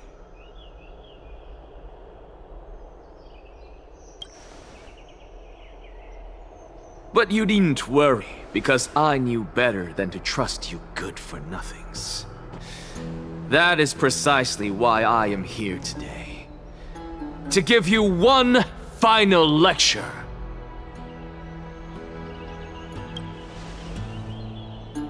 Now listen up and listen well. I, Anaxagoras of the Grove of Epiphany, hereby declare everything that the Flame Chase journey promises is true!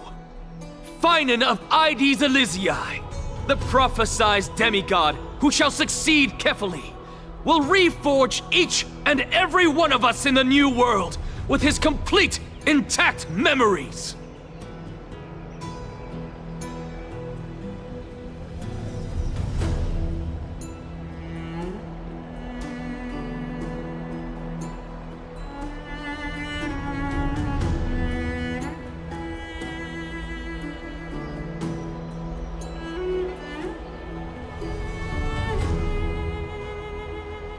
What?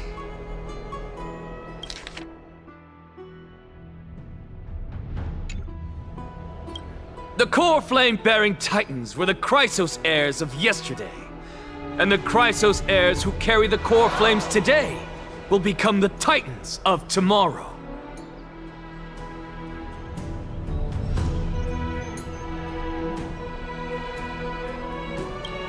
All of our souls shall endure for eternity in the miracle of the World-Bearer. And all under Kefali's protection shall step into that new world.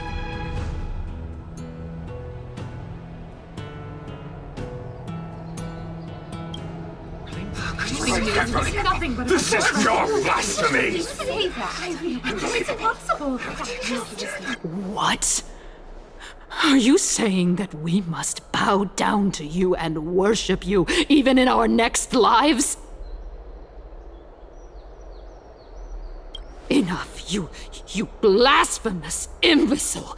How dare you try to deceive us with all these— I told you, don't interrupt me! But since you've asked, I shall be kind and indulge you. My statements are based on my experiments on the divine body of Kefali themselves. You heard me correctly, everyone. With the tacit approval of kindness and the Council of Elders, I fused my soul with a god through alchemy and learned the truth behind Era Nova. What is he talking about? Isn't that pure blasphemy?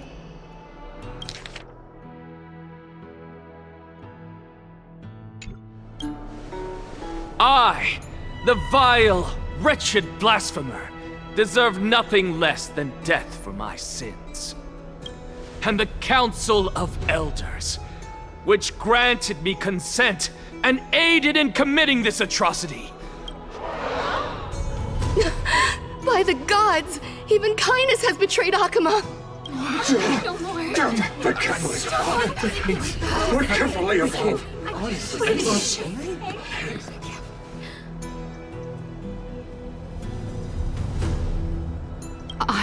I had no knowledge of his transgressions. He did that on his own. The Council of Elders bears no responsibility for his actions. Lord Lygus, as the esteemed Theoros, are you going to simply stand by and allow the Council of Elders to be dragged through the mud? If the accusation is true, I will acknowledge it. If not, my conscience stands unburdened. Lady Kindness, the reputation of the Council of Elders was not built in a day, nor will it be shattered overnight. Repercussions await those who fool the people, and punishment must be meted out on those who abandon their vows. We should respect this. You.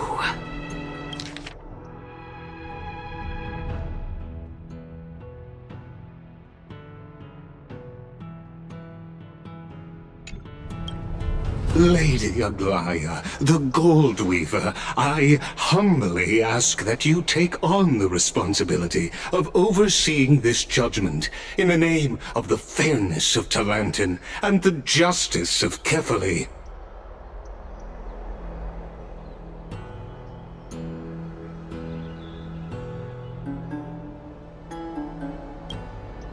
Considering the circumstances, and in accordance with Akima's codex, as the only demigod among us, you shall rightfully wield this authority. The honor is mine to bear.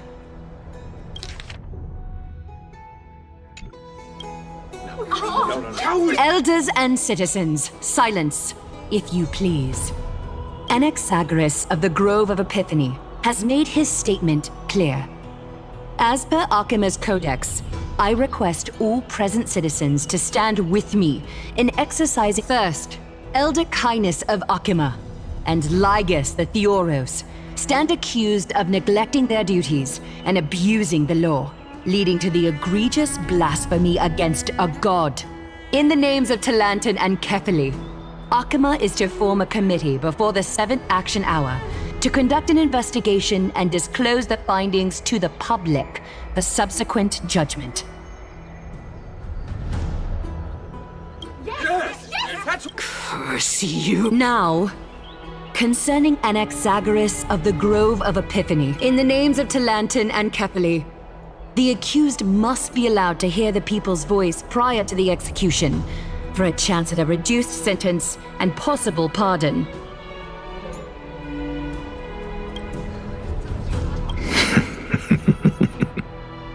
Professor. Let him die! Let him die! Let him die! What decision will you make, Lady Goldweaver? Enough with the hesitation, Aglaya. This is not like you. Let him die! Let him die! Then, in light of the people's voice, O Talantin on high, may you bring death upon him.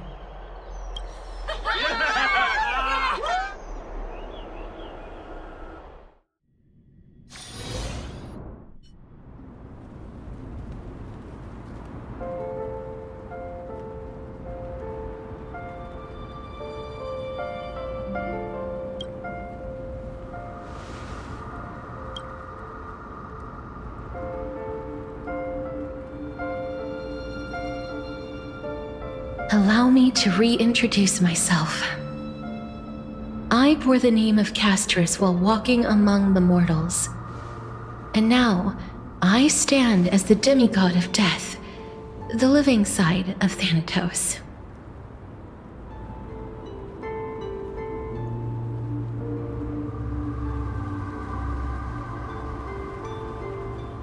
Welcome to my realm, where the west wind ends.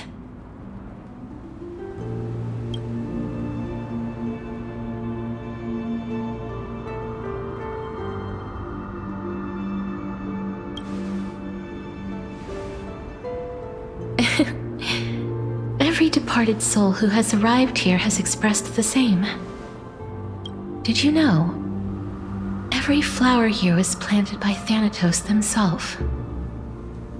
These flowers were originally both lifeless and immortal, but in the first rain brought by the River of Souls, they were given new life, flourishing as the bearers of countless souls.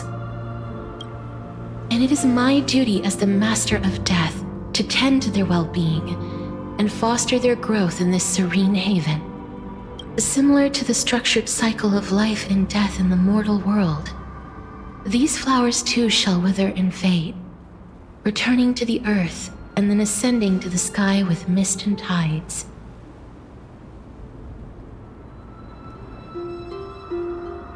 Eventually, they will descend to the mortal land as gentle rain. Every soul undergoes the perpetual cycle of reincarnation, albeit in varied forms, until the world meets its end.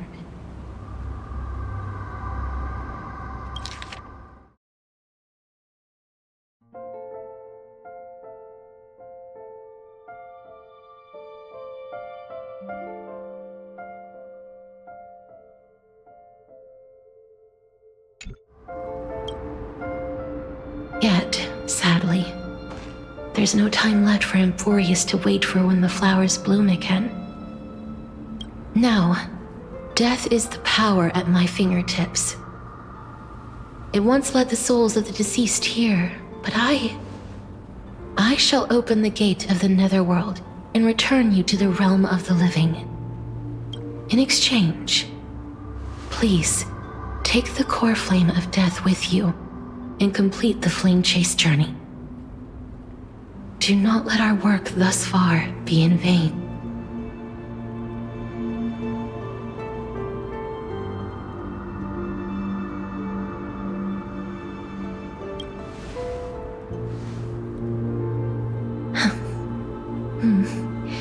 Just like the other demigods, I will stay here and embrace my destiny.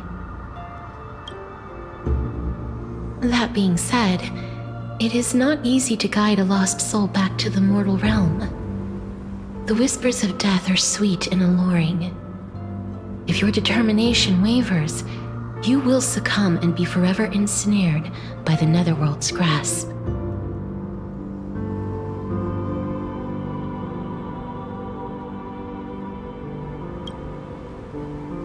Please consider this a one-time exception.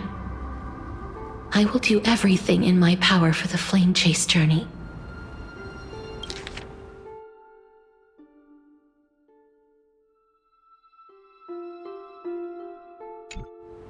And for your life, the only life I can save.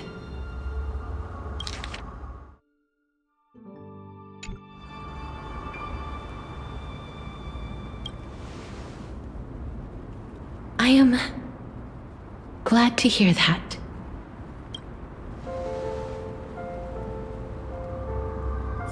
Over here!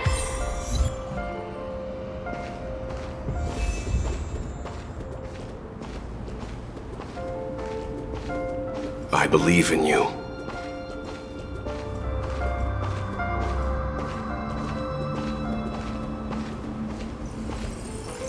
Death is such a sweet joy. Just forget about all the hardships. Lift your chin up high and step forward with us toward tomorrow! That's right. Keep your eyes on the dawn. Onward. Show me your courage.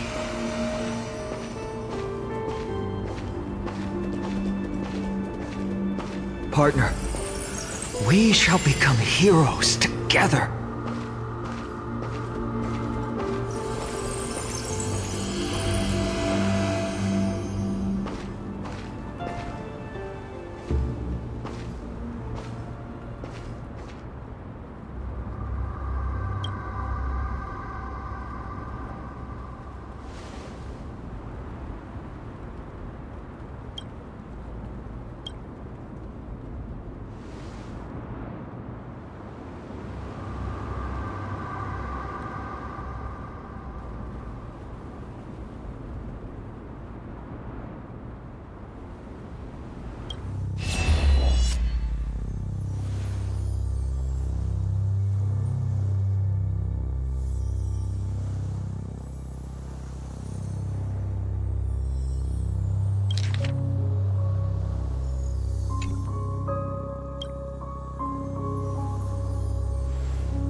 All of this is proof that you once lived.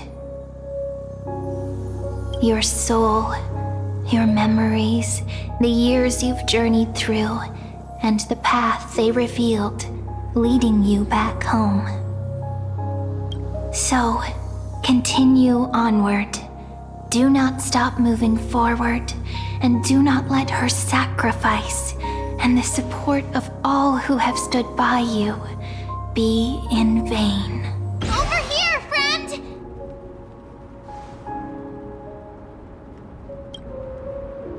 Take my hand!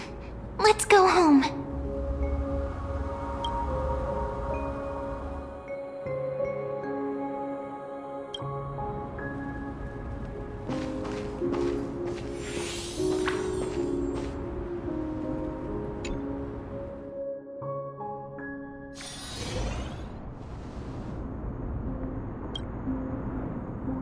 At last, I knew you could do it.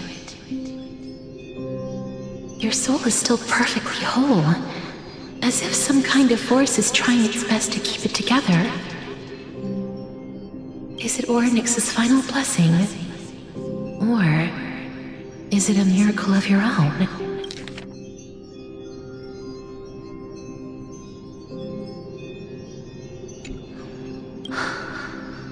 It's truly incredible. Such a strange surge of familiarity. Perhaps it is fate, once again fulfilling its own design. Or perhaps it is the laws from beyond the sky, so familiar to you, that intertwined our fates long ago.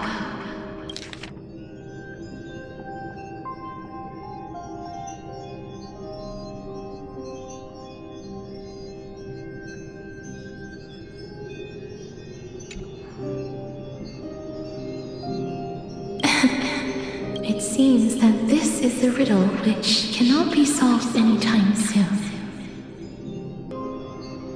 The sensation of becoming a demigod is truly wondrous. It's as if... Do you recall that prophecy? At the end of the Sea of Flowers, I promised you that I would do everything in my power to give it, and I can finally end it in a way that is as beautiful as it deserves. The wish I once sought, but could never grasp, is now within reach. In this brand new world, every blooming life will lift its arms in celebration and recount the profound meaning of this very instant.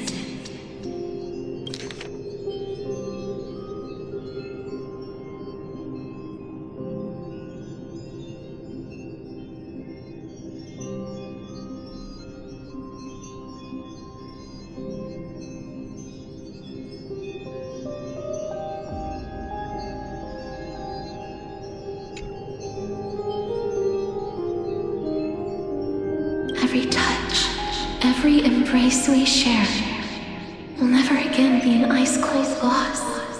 They will radiate with an intense warmth.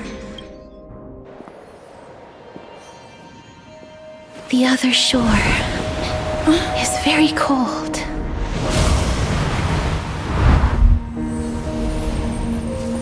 May I borrow your warmth one last time? Thank you for fulfilling this wish of mine. The place I'll be going to is what humans call the Land of Sorrows.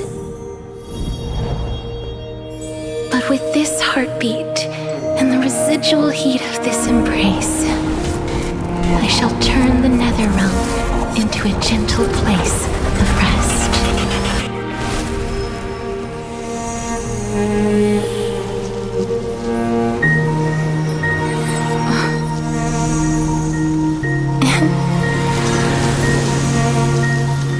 This embrace may be brief, but it's the proof that I once lived. Farewell, then. May we reunite in the new world.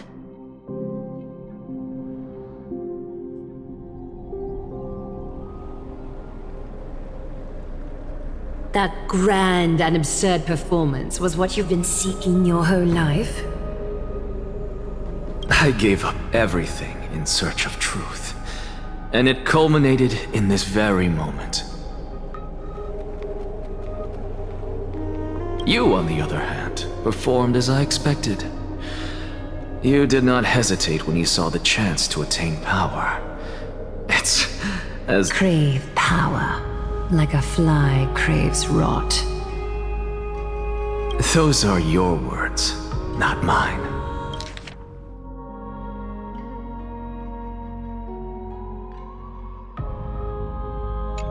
But what you said at the end, did you already know what I had planned for Finan? I may have lost an eye, but my vision is clearer than anyone else. You've nearly exhausted your humanity. That's true. I've long since burned to ash over the past 1,000 years. Only he is capable of unleashing a raging fire that rivals our final great enemy, Aquila.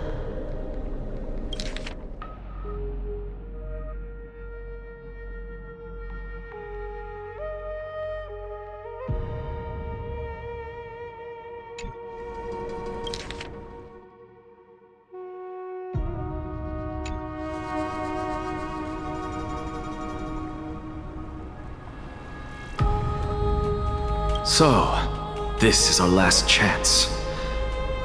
How about we let go of the bad blood between us? May I resonate with your core flame, Aglaya?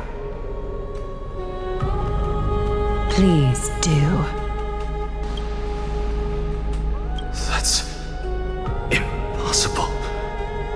To persist with your soul thinned to such an extent. You're insane. Just as you fight to lug your corpse onward to complete your unfinished goals, until Finan grows into his position as the prophesied leader, I must continue to lead everyone on the flame chase journey. I must keep inching forward, even if only as an empty shell. I've long predicted this was the case, but I didn't think you'd already lost so much. How ironic. We would have avoided so many misunderstandings if you and I had just spoken this candidly before. But casting aside our ideological differences, there is... Finan. Yes. He was born to be a hero. He understands the hearts of the people, and I can confidently say he is a... Sadly, he is a man cursed by Nestia. But by my estimates, his horribly elaborate sense of style should not impede Era Nova.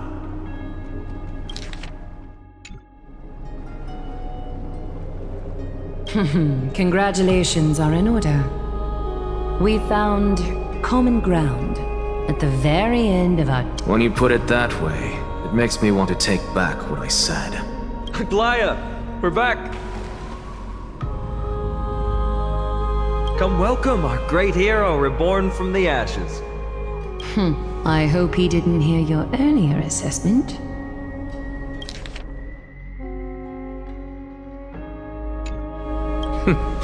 It wouldn't be the first time I criticized him.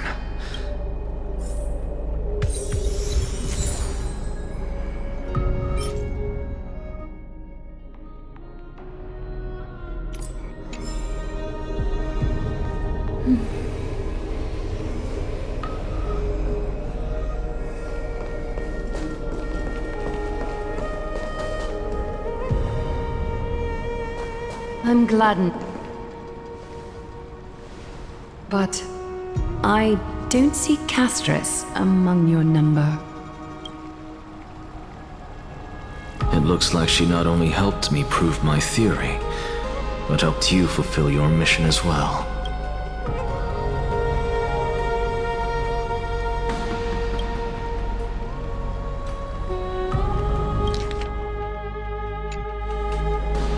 She might not have been able to change her fate, but she still wrote the final verse of her epic herself. Dreamin'. Please, recite the prophecy for us. Trailblazer, please surrender that scalding cool flame for us as well. You are the only life she ever saved by her own hand in her 1,000 years on this earth. I believe no one is more qualified for this noble task.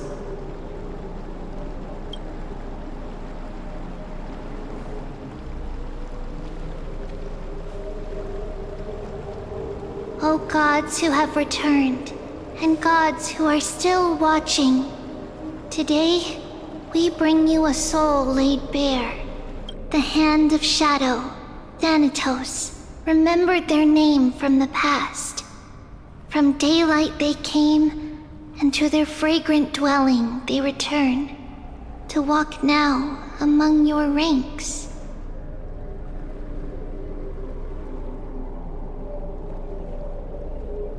And there was one who joined hands with the Titan, a traveler risen from the dead and reborn among mortal kind. She is the everlasting night, and shall now proclaim in her good name, O Majesty of the 12 Titans, pillars of the world, we seek your divinity to mend the rifts of the world. Fill our bodies with blood of gold, till we wither in willing service to the prophecy.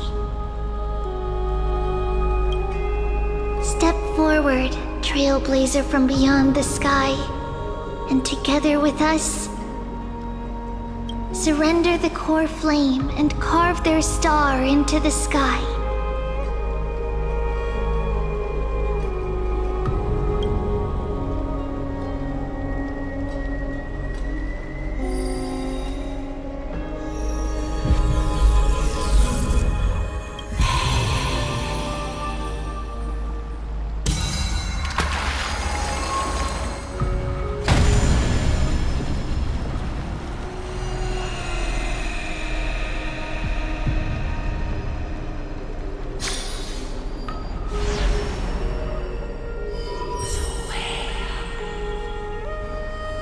Constellation for death. For life and death, to be more precise.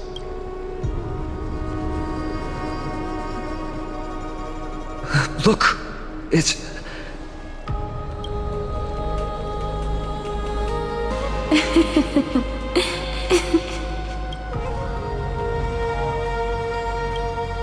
No, it's only a divine echo. I think she's here for the trial.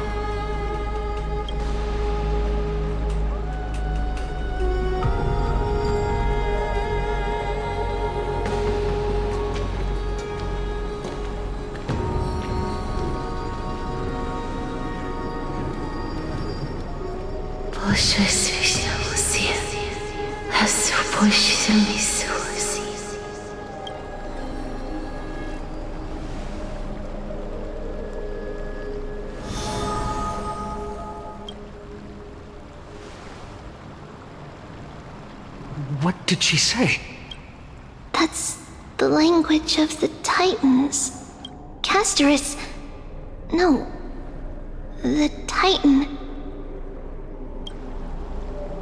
They said...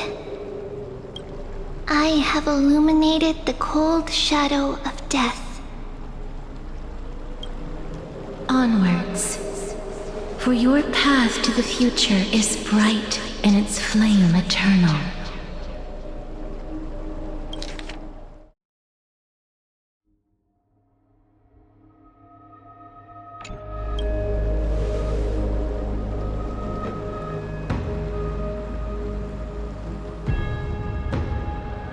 Do not forget.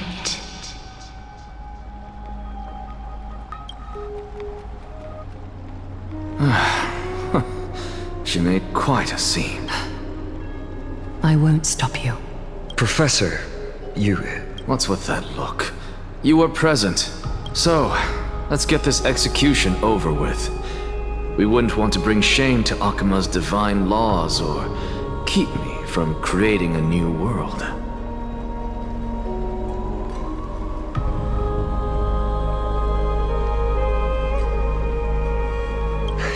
never change. I don't understand. If your theory is correct, you'll lose all memories of your past life once you become a Titan. So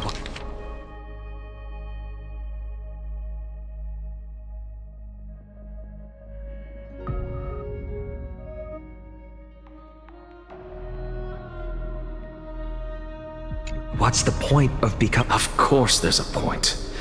Even if I forget who I am, I'll still have my brilliant mind. It goes without saying, I'll find a way to retrieve memories of my past life. Besides, I still have you, don't I? I still don't really understand what you said during the assembly. Even if it were true, things reforged from memory could never be the same as the original anyway. Then allow me to tell you right now that you're wrong. What exactly are we? My answer is that the Chrysos heirs are the future Titans and vice versa. Of course, this answer only applies to us.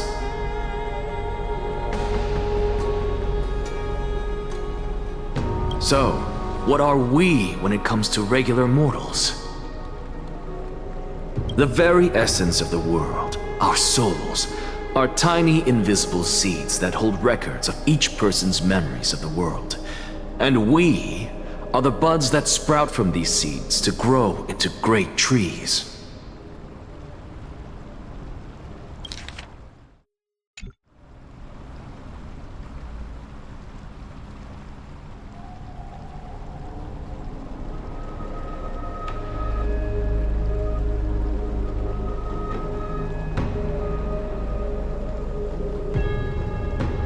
Is that what new spore is? Correct. Once our physical bodies are born, we become new extensions of the world. From there, we plant our... Just as seeds are affected by their environment, so too will our appearances differ across memories. But the partial memories we carry, to destroy our very existence, one must destroy the world itself. But we have someone who will still live on with his perfect memory. That person is you, child of Kefali. This is what it means to be the world-bearing Titan.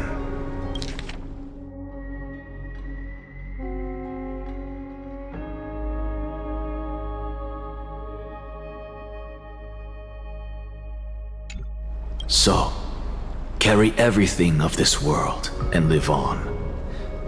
Don't disappoint those most precious to you. Don't disappoint Lady Goldweaver. And especially, don't bring dishonor to my theory. Anaxa, I swear to you, I'll lead everyone to our reunion in the new world. Good. That is all I have to say. Farewell, everyone. Farewell, great performer. Mesa. Are you satisfied, Honorable Titan? Very. I hereby swear I have borne witness.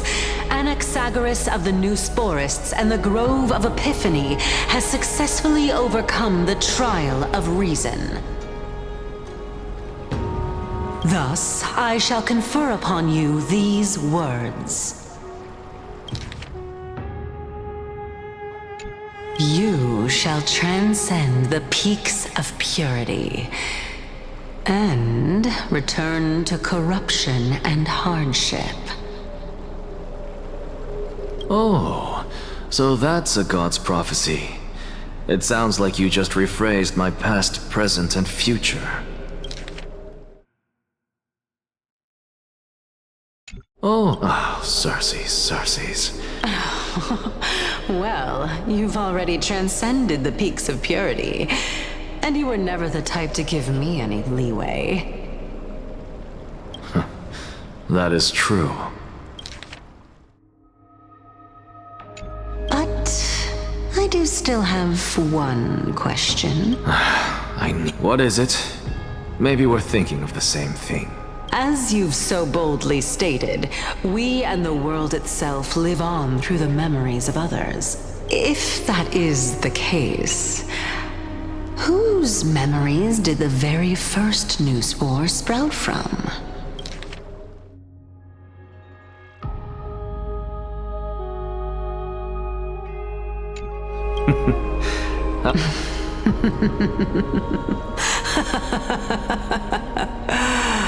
Oh my. But since we are both, we should allow the children of humanity who come after us to investigate in our stead.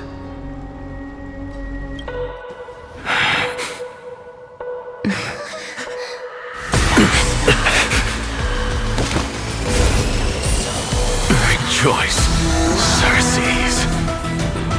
I sow the seeds of suspicion in the new world with your soul!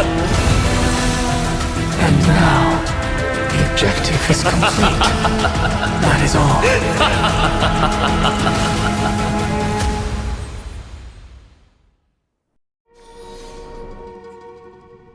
Thankfully, she's still alive. Was March 7th also in this condition when she was first rescued by the Express?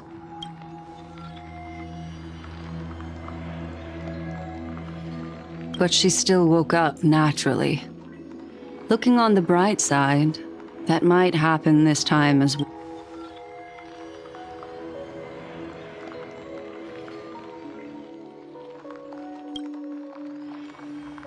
I do not have conclusive evidence, but perhaps March 7th's memories have been hijacked. Think about it, Miss Himiko.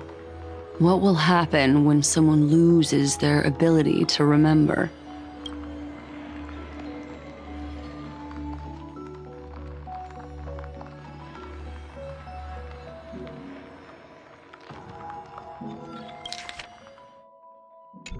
Unfortunately, short-term memory is an entirely different concept from the inability to remember. Perhaps it is difficult for you to imagine, but an individual who has lost their ability to remember turns into nothingness. The belief of the Garden is that everything in this universe can be interpreted through memories. This is the driving force behind the continuance of this path.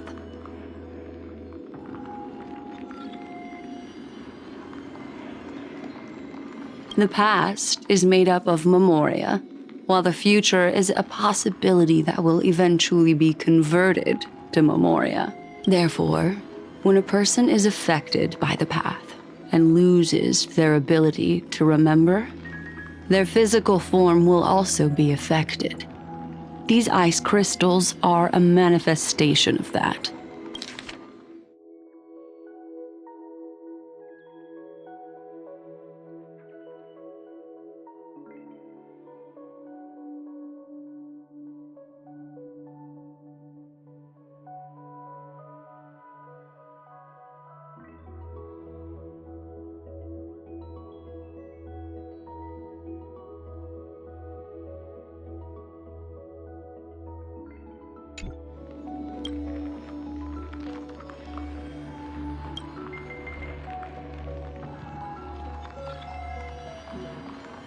Is Miss Himiko suspicious of me?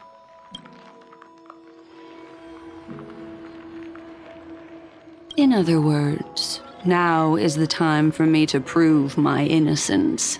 That's not a problem, of course. The true reason behind my intentions is that Amphorius holds special significance. For some memo keepers of the Garden with extremist views, a world that can only be seen through the Garden's mirror means that memo keepers have the right to keep the world in their private collection. If those pathstriders of remembrance were to uncover the secrets of Amphorius first,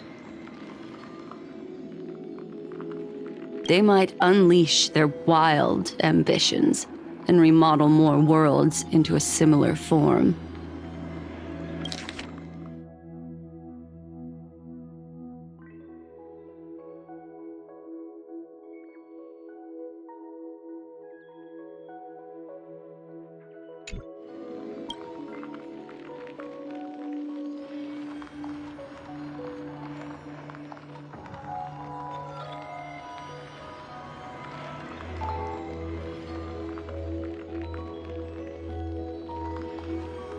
I chose to remain quiet before, because I did not want to involve you in the Garden's internal conflicts.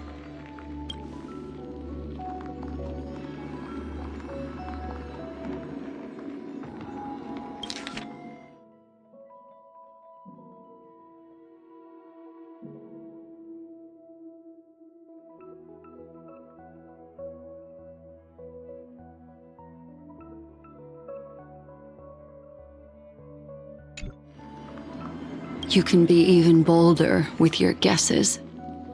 The people that I'm talking about, they aren't just individuals. They are an organization that has already attached itself to the pinky finger of Fu Li.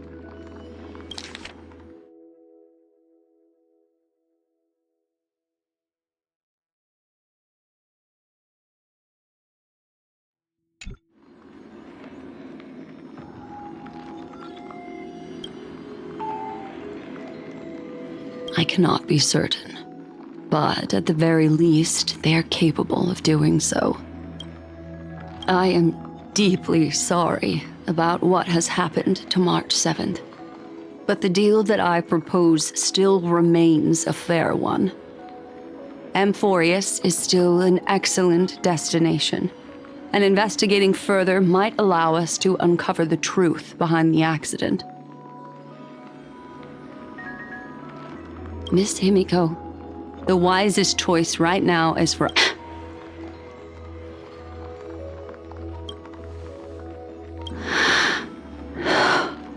Let me take back a part of what I said just now, Miss Himiko. Although we indeed struck a deal, it seems like I have involved you in some unforeseen danger. Please accept my deepest apologies.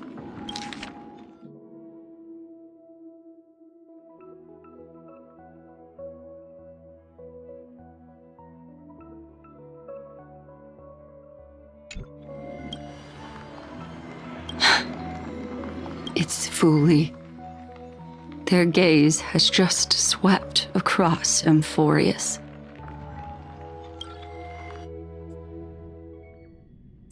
Oh, how interesting.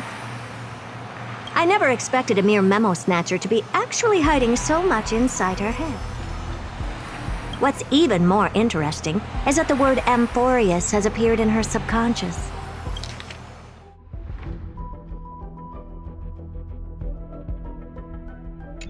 This lady seems to be having fun.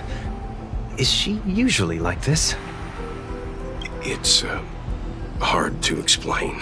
What are you two whispering about? Has it not occurred to you that I can hear everything clearly? Oh, please pardon me, Madam Herta. Would you mind sharing with us what you've discovered? The ones who need help are the Astral Express. You will have to put up with my methods, even if they are rather unconventional.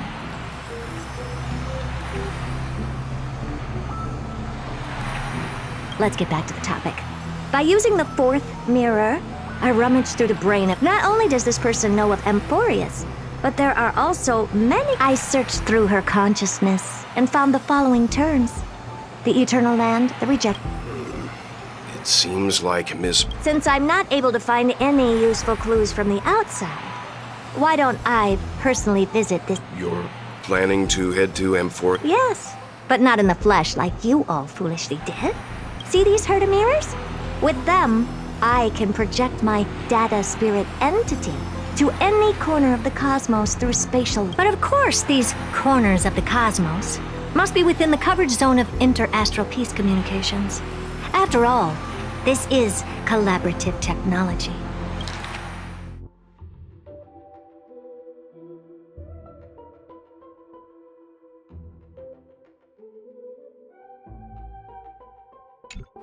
I see. You do seem like the more indoor type. Although that star zone is not within the network of the IPC, the Express itself can serve as a signal station. Come, give me the astral then sit back and enjoy.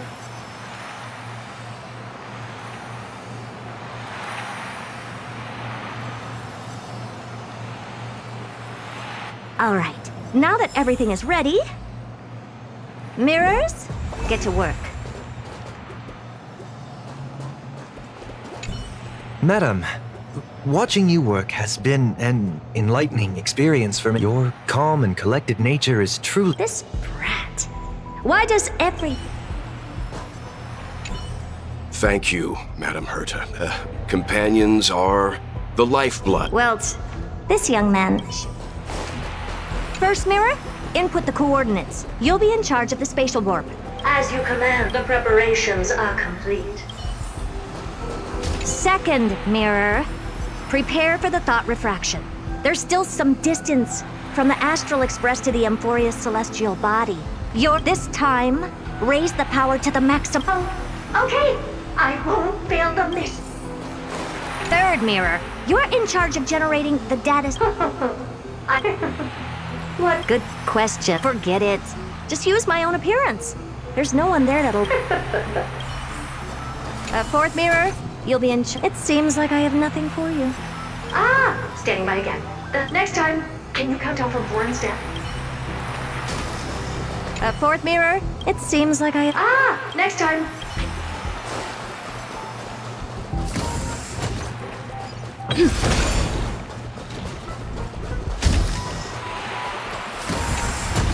Preparation of the data spirit entity complete.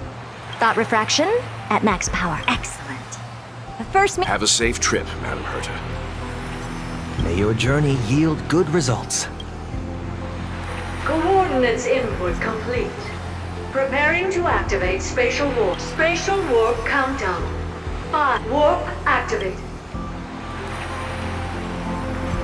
Oh! So that's Amphorius? Its appearances. Second mirror.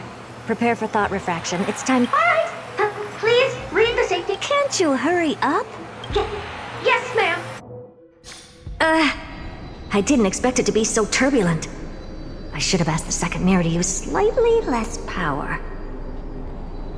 Oh, what a magnificent sight. Is this the entrance to Amphorius? Let's see. Perhaps I'll be able to find a way in.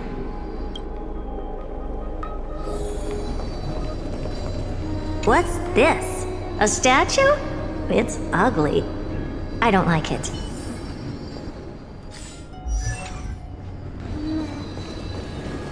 Oh, I finally found you. How esteemed must you be for the great Herta to come out personally? What's this? How creepy. Oh, it moves? Who are you? It's either a projection or a fake.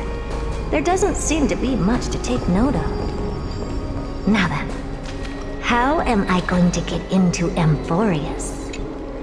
My deepest apologies, esteemed lady. I'm afraid... Who's there? Your visit, although not part of my calculations, is a pleasant surprise.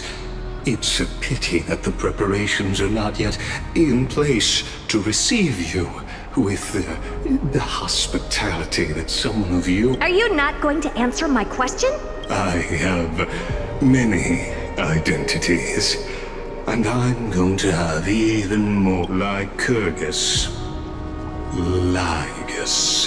All right, Lygus. But you can't possibly think that... Regrettably, I do not have the authority to share more information.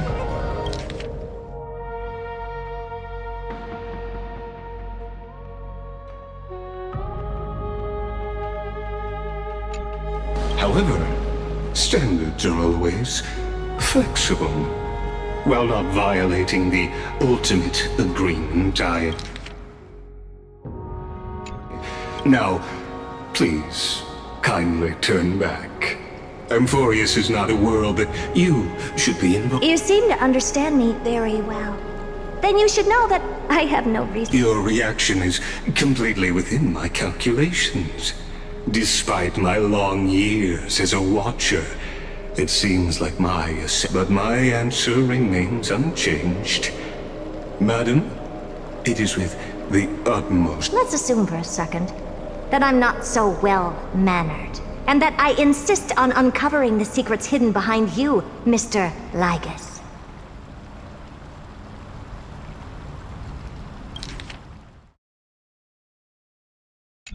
How do you plan to dispel this notion of mine? Within the scope of the ultimate agreement, there are 178,244 logic checks. After filtering through them, I have determined that I only require 3 to attain the results that I desire. Oh? First, for reasons that cannot be disclosed, Amphorius is a completely... That's not a good argument. Second, if your plan is as just like you, I have basked in the gaze of the erudition. I stake my honor. And oh, no wonder I couldn't find a back door. When I did a scan of our surroundings, the safety protocols on you. I assume that you still wish. Of course. What? Third, even if you exhaust, you will surely give up once you understand the consequences of your actions. After all, throughout your long life, as much as you'd hate to admit, your conscience has played a crucial role. What a brazen robot. You'd think that...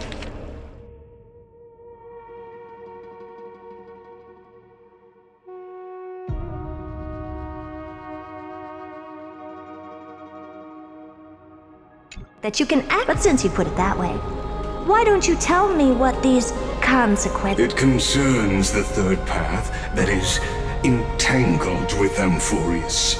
A path that you and your friends still very much lack understanding of. The destruction. So, if you ignore my warnings and persist in your ways,